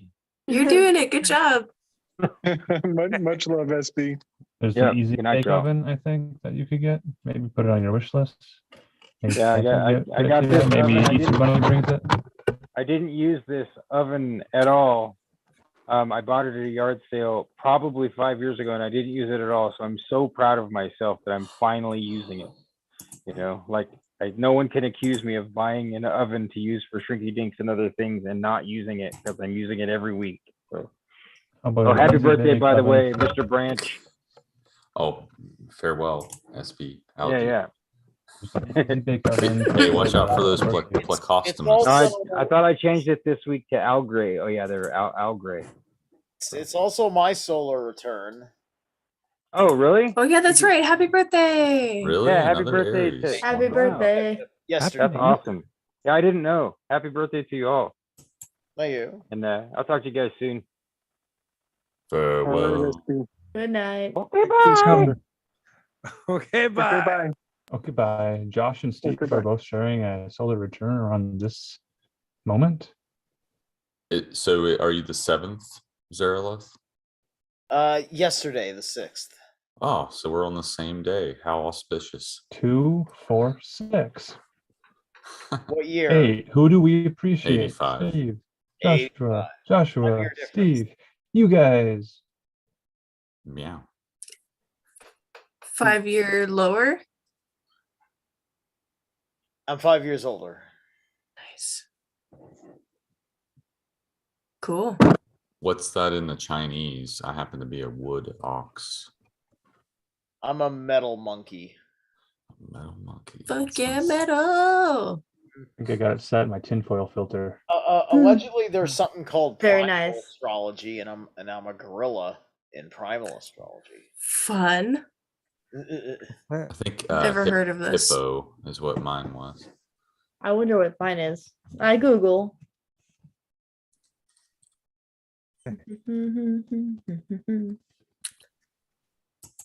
Cool. Much love, Scatter and SPE. I was just trying to find my windows. Sometimes my windows get lost. Have we missed out on any good chats? Oh, I wanted to make another comment. Remember when we covered the lion-headed worm thing? Jim made a pretty good meme out of it where it was like busting out of his bicep. So I was thinking like the the rod that we used to roll the worm up, what if that was once upon a time, an example of that, said worm. It just, I don't know, it's just something that I was thinking about. To pull it on out, like Yeah, like to coax it out, that's interesting. I was kind of wondered about that. Oh my god. It's like a dead worm on a tree or a cross. Mm-hmm. So I looked up my primal astrology thing. I'm a Mormont. Remember that meme where that thing is just in the field and he screams? 100%. A Mormont. Yeah, that's so. Marmoset? That's so funny. Kind of like in the badger family, I think. I think so. That's Oh, you're so one of those funny. things. That's great. Just remember that old meme where you're just screaming? Oh yeah. Oh my god. I got tears. That's actually really funny. We did have one comment, suggestion in chat saying, why don't you use spiders? I'll just have a web page to post all your links to. And well, that's a great idea. We do have our Telegram channel, which functions as a Twitter feed, which can be viewed in a web browser without any cookies or sign-ins or logins or anything to that effect. So we do have that, and we post our Saturday night stream, our Wednesday night stream to that when they go live, when we remember to. If other people have links to their stuff, we'll share that to the Spiders Welcome web chat, which may require an account, there's some functionality that lets you preview the channel in a web browser, but it won't play videos or display large photographs. So we're sort of in an in-between state where we could build a web page that just has a chronological list of links, maybe have a spreadsheet type column where you have the date, the description, and the URL, and then put something like that together real quick. If we had a URL and a website and stuff, that could be very, very useful, don't you think, Jim? That's a great idea. We may have Hmm. one, a URL. Yeah, well, what would a website look like?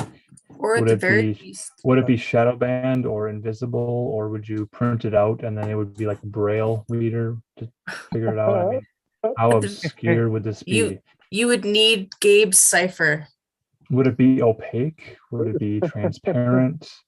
Well, I have a URL that I've purchased called the Okay. Invisible College. Okay. It's Aw. is it And What is there's nothing on the website, or you go there and you don't see Nothing there anything yet. because it's not opaque yet. It's it's transparent.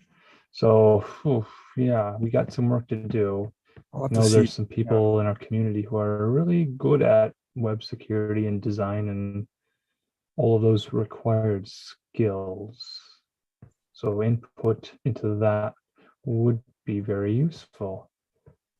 I know Yeah. there's static web page generators that we could use to generate a static list of links that would just be text and URLs.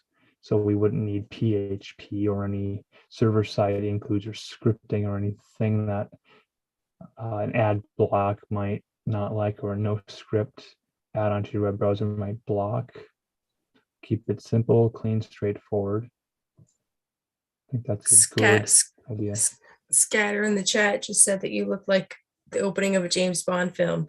I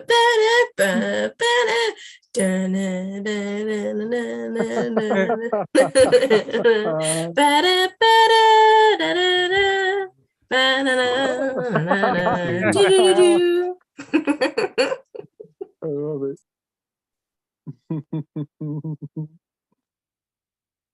You want to weave in the mystical, magical, occult, James Bond ideas into something sometime. John D. Well, yes, of course, John D. Ooh.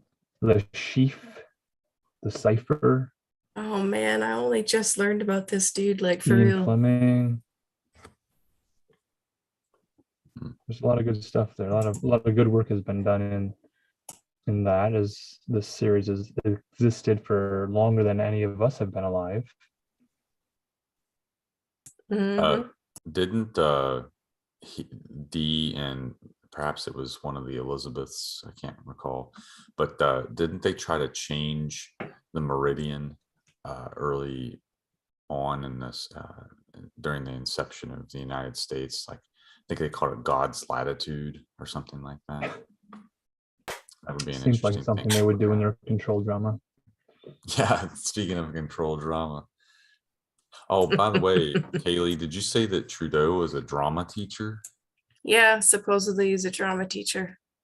It's weird how the you look with Zelensky, for instance, how we get these actors taking center stage. And Weird or well, not weird, it's just funny to me.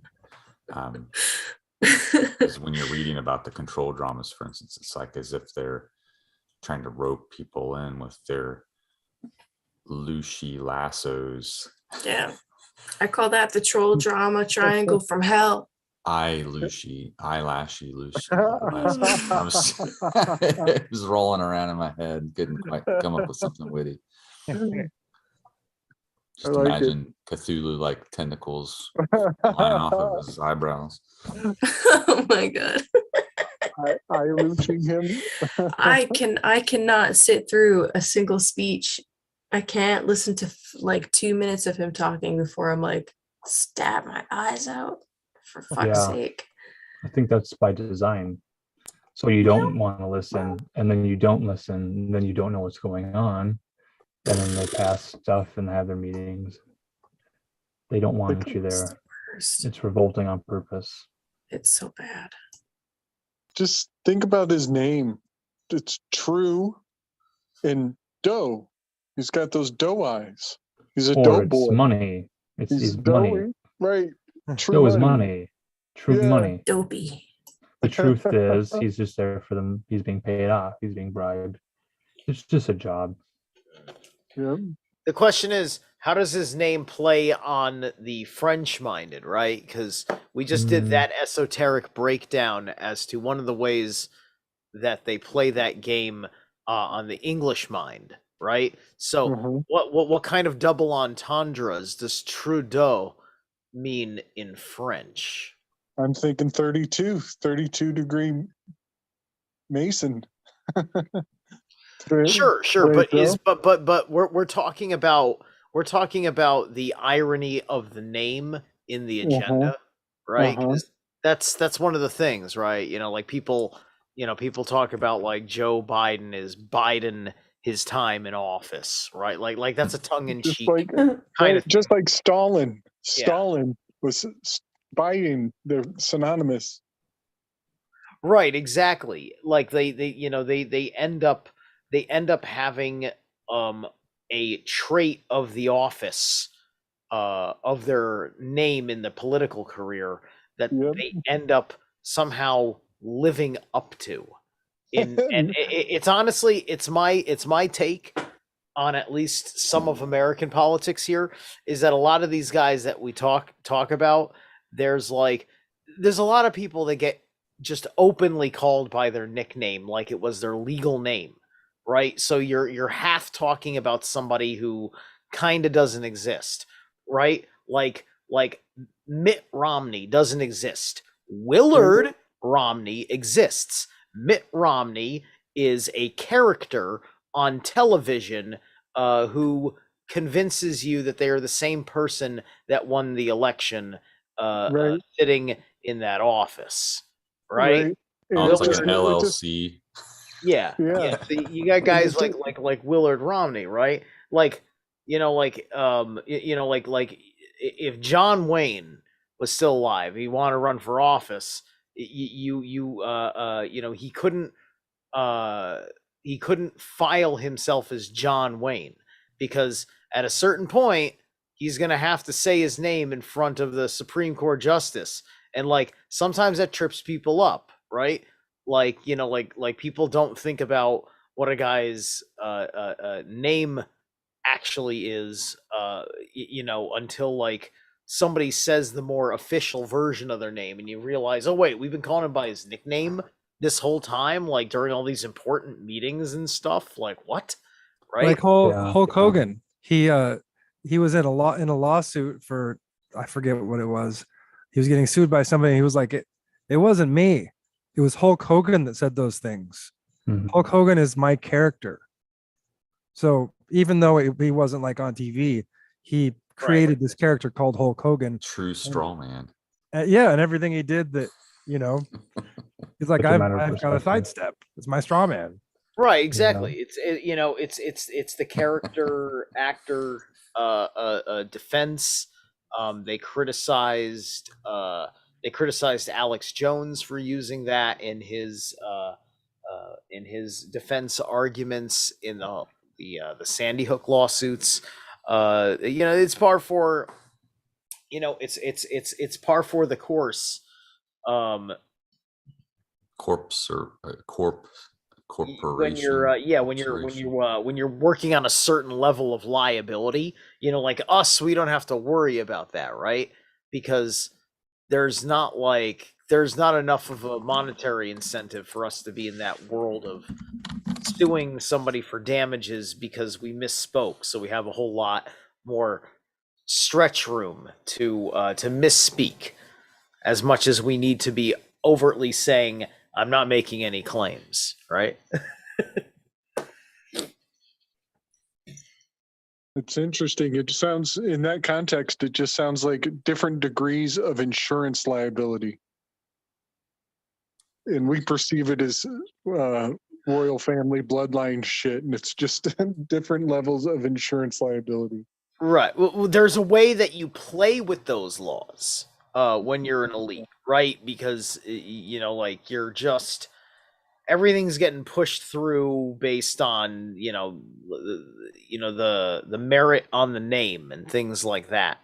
And by the natural consequence that you're an influential person, that means you're going to know influential people, and you can become you can kind of become that too, right? So it's not just because you're an influential person, right? It's when you look at the influential guy who didn't deserve it, who didn't earn it, meaning it was given to him by somebody interested in an agenda, right? Like people look at Elon Musk and they're starting to realize that he's kind of a shoe-in for the agenda. And the agenda, and he's shoe-in for a part of the agenda that is appealing, right? There's a handful of things about his outlook for America, the West, and the world, that some people are gonna find agreeable, that I am going to find agreeable, right? And but the problem is that you can tell that he can't play with his company like he's not Tony Stark. Everybody was hoping he was going to be Mr. Tony Stark. He's not.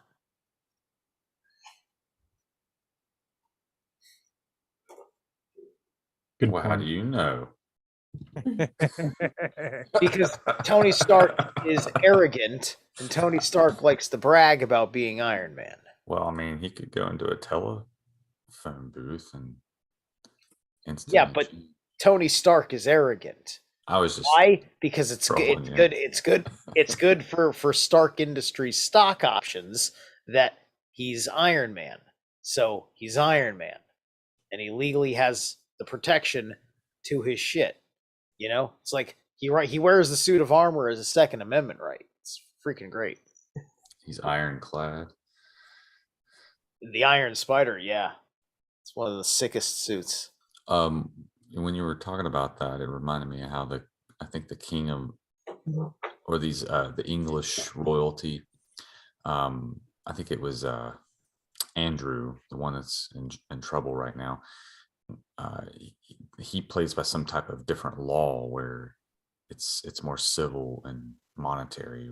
He can't actually face any imprisonment or whatever, because really it's his character that's being pursued after, I guess. So when we're having this discussion, it kind of made me think of that it's not even really him, but this character. So really all these actors are kind of hiding behind their facades. It's really interesting to me to think about. Speaking of the royalty, one more thing in the chat, Gene Corden, or Coden rather. Clever name, Gene Codon. It mentions the Order of the Garter, and so was that the Queen's order? And if so, what's the significance of the Garter? Is that some type of boundary? Like the hand can't go past that. Like I don't want to get too saucy here because I'm a bit prudish, but what's the, is there some type of vril energy that generates at that point, but then you don't go too far? I don't know, just kind of interested to know what that's all about. Yeah, that's the a priestess kind of thing. Yeah, that's part of the Shakespearean ghost author network, is the Order of the Purple Garter, and I think also the Purple Helmets, the having to do with the will in the helm. But also the Actors Guild. That is also like the original Actors Guild, where people who create the culture of the time are also running the government.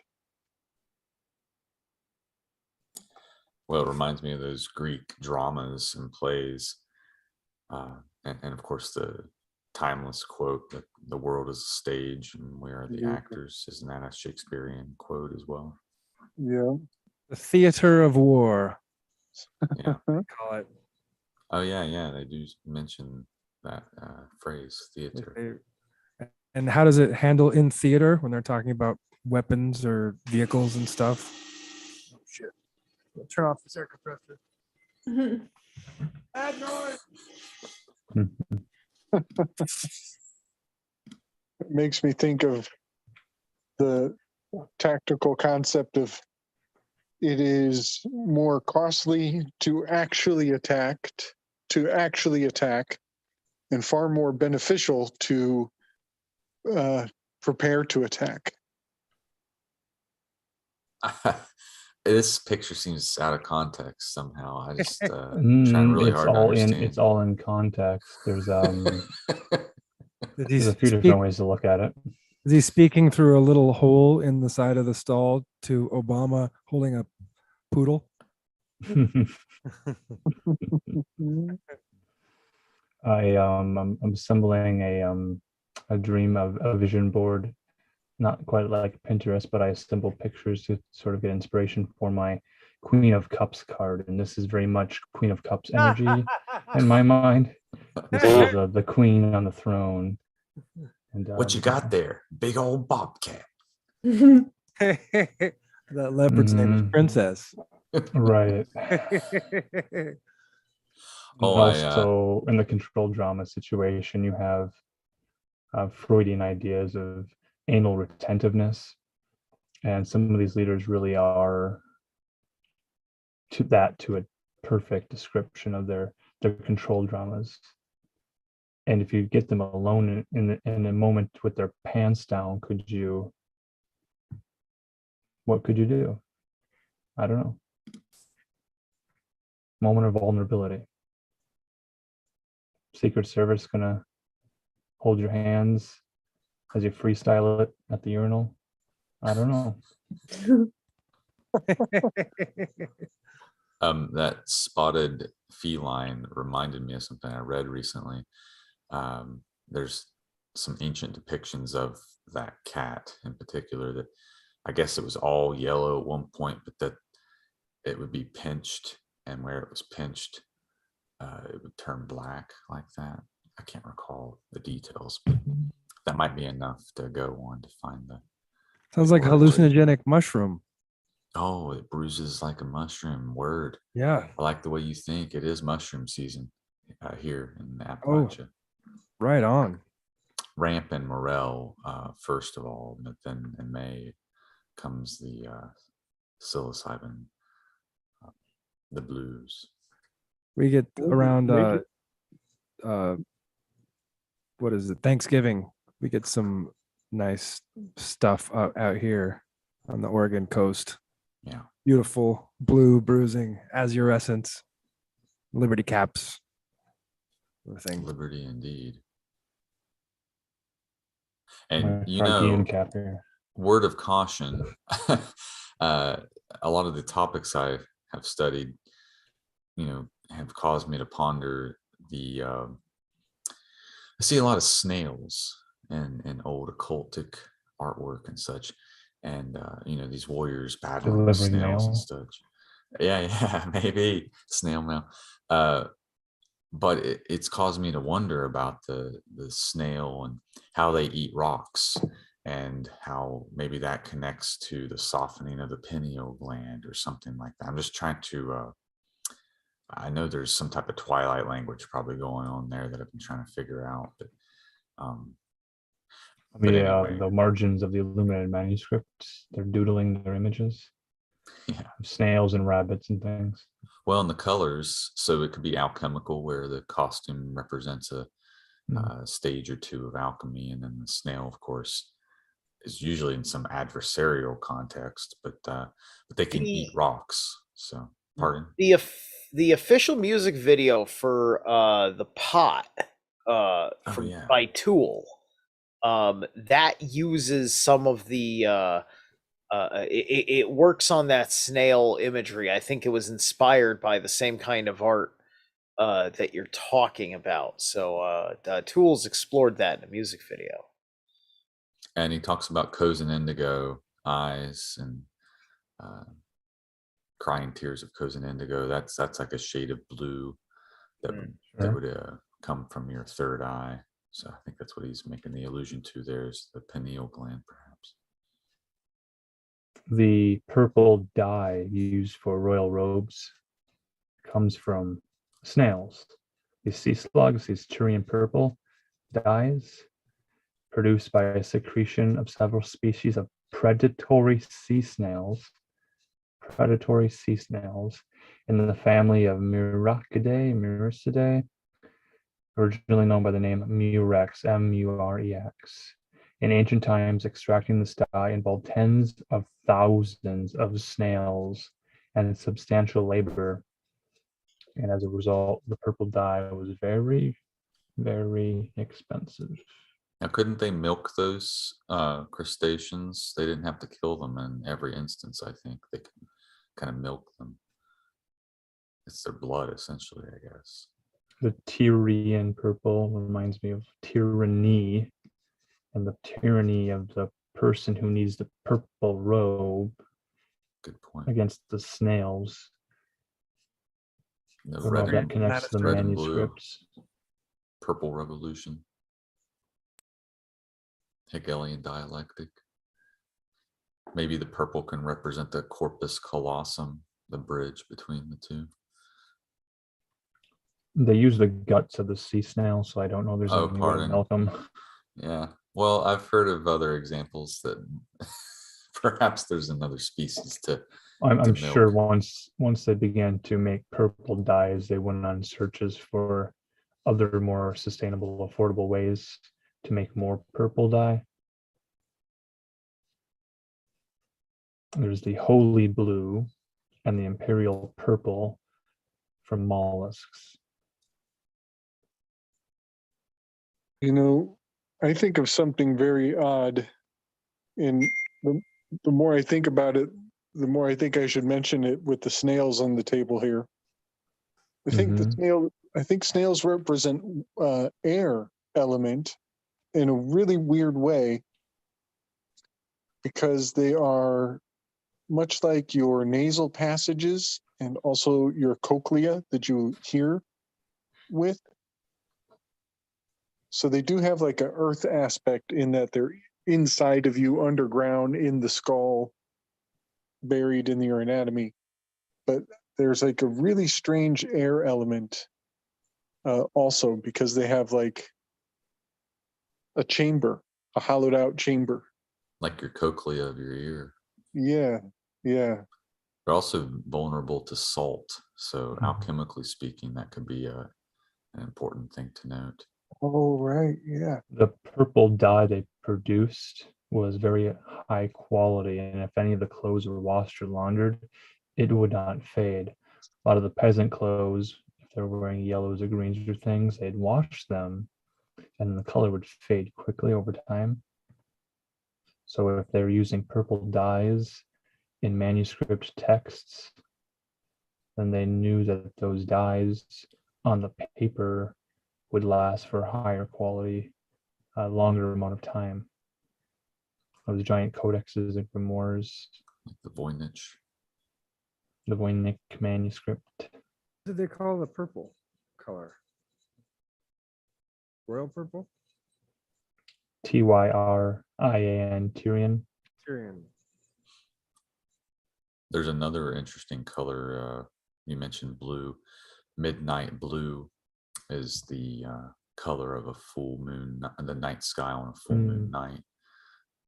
It was popularized in a few instances, like the crucifixion of Christ uses it as the color of the night sky. Oh, I forgot to mention, so the snails. So when you're gathering mushrooms, you want to be sure to try and not include snails and other critters. You could be unwittingly inviting denizens of the forest into your own habitation, and maybe there's something to that. Mhm. some type of weird symbiotic, Yeah. Definitely want to have your mom or dad inspect your Halloween candy before you eat it. Night, Kaylee. 15 Farewell, minutes Kate. ago. Time passes. We're outside of space time. Mhm. It's okay. Okay, well, I go to bed too now. Yes, I think I'm calling it also, fellas, ladies and gentlemen. It's time to hit the dusty trail. Probably a good time to say goodnight to everyone out there in TV land. Good night, everyone. Good Farewell. night. Don't Au skip the revoir. Buenas gym. noches. Don't skip leg day Buenos or brain day. noches. Brain day.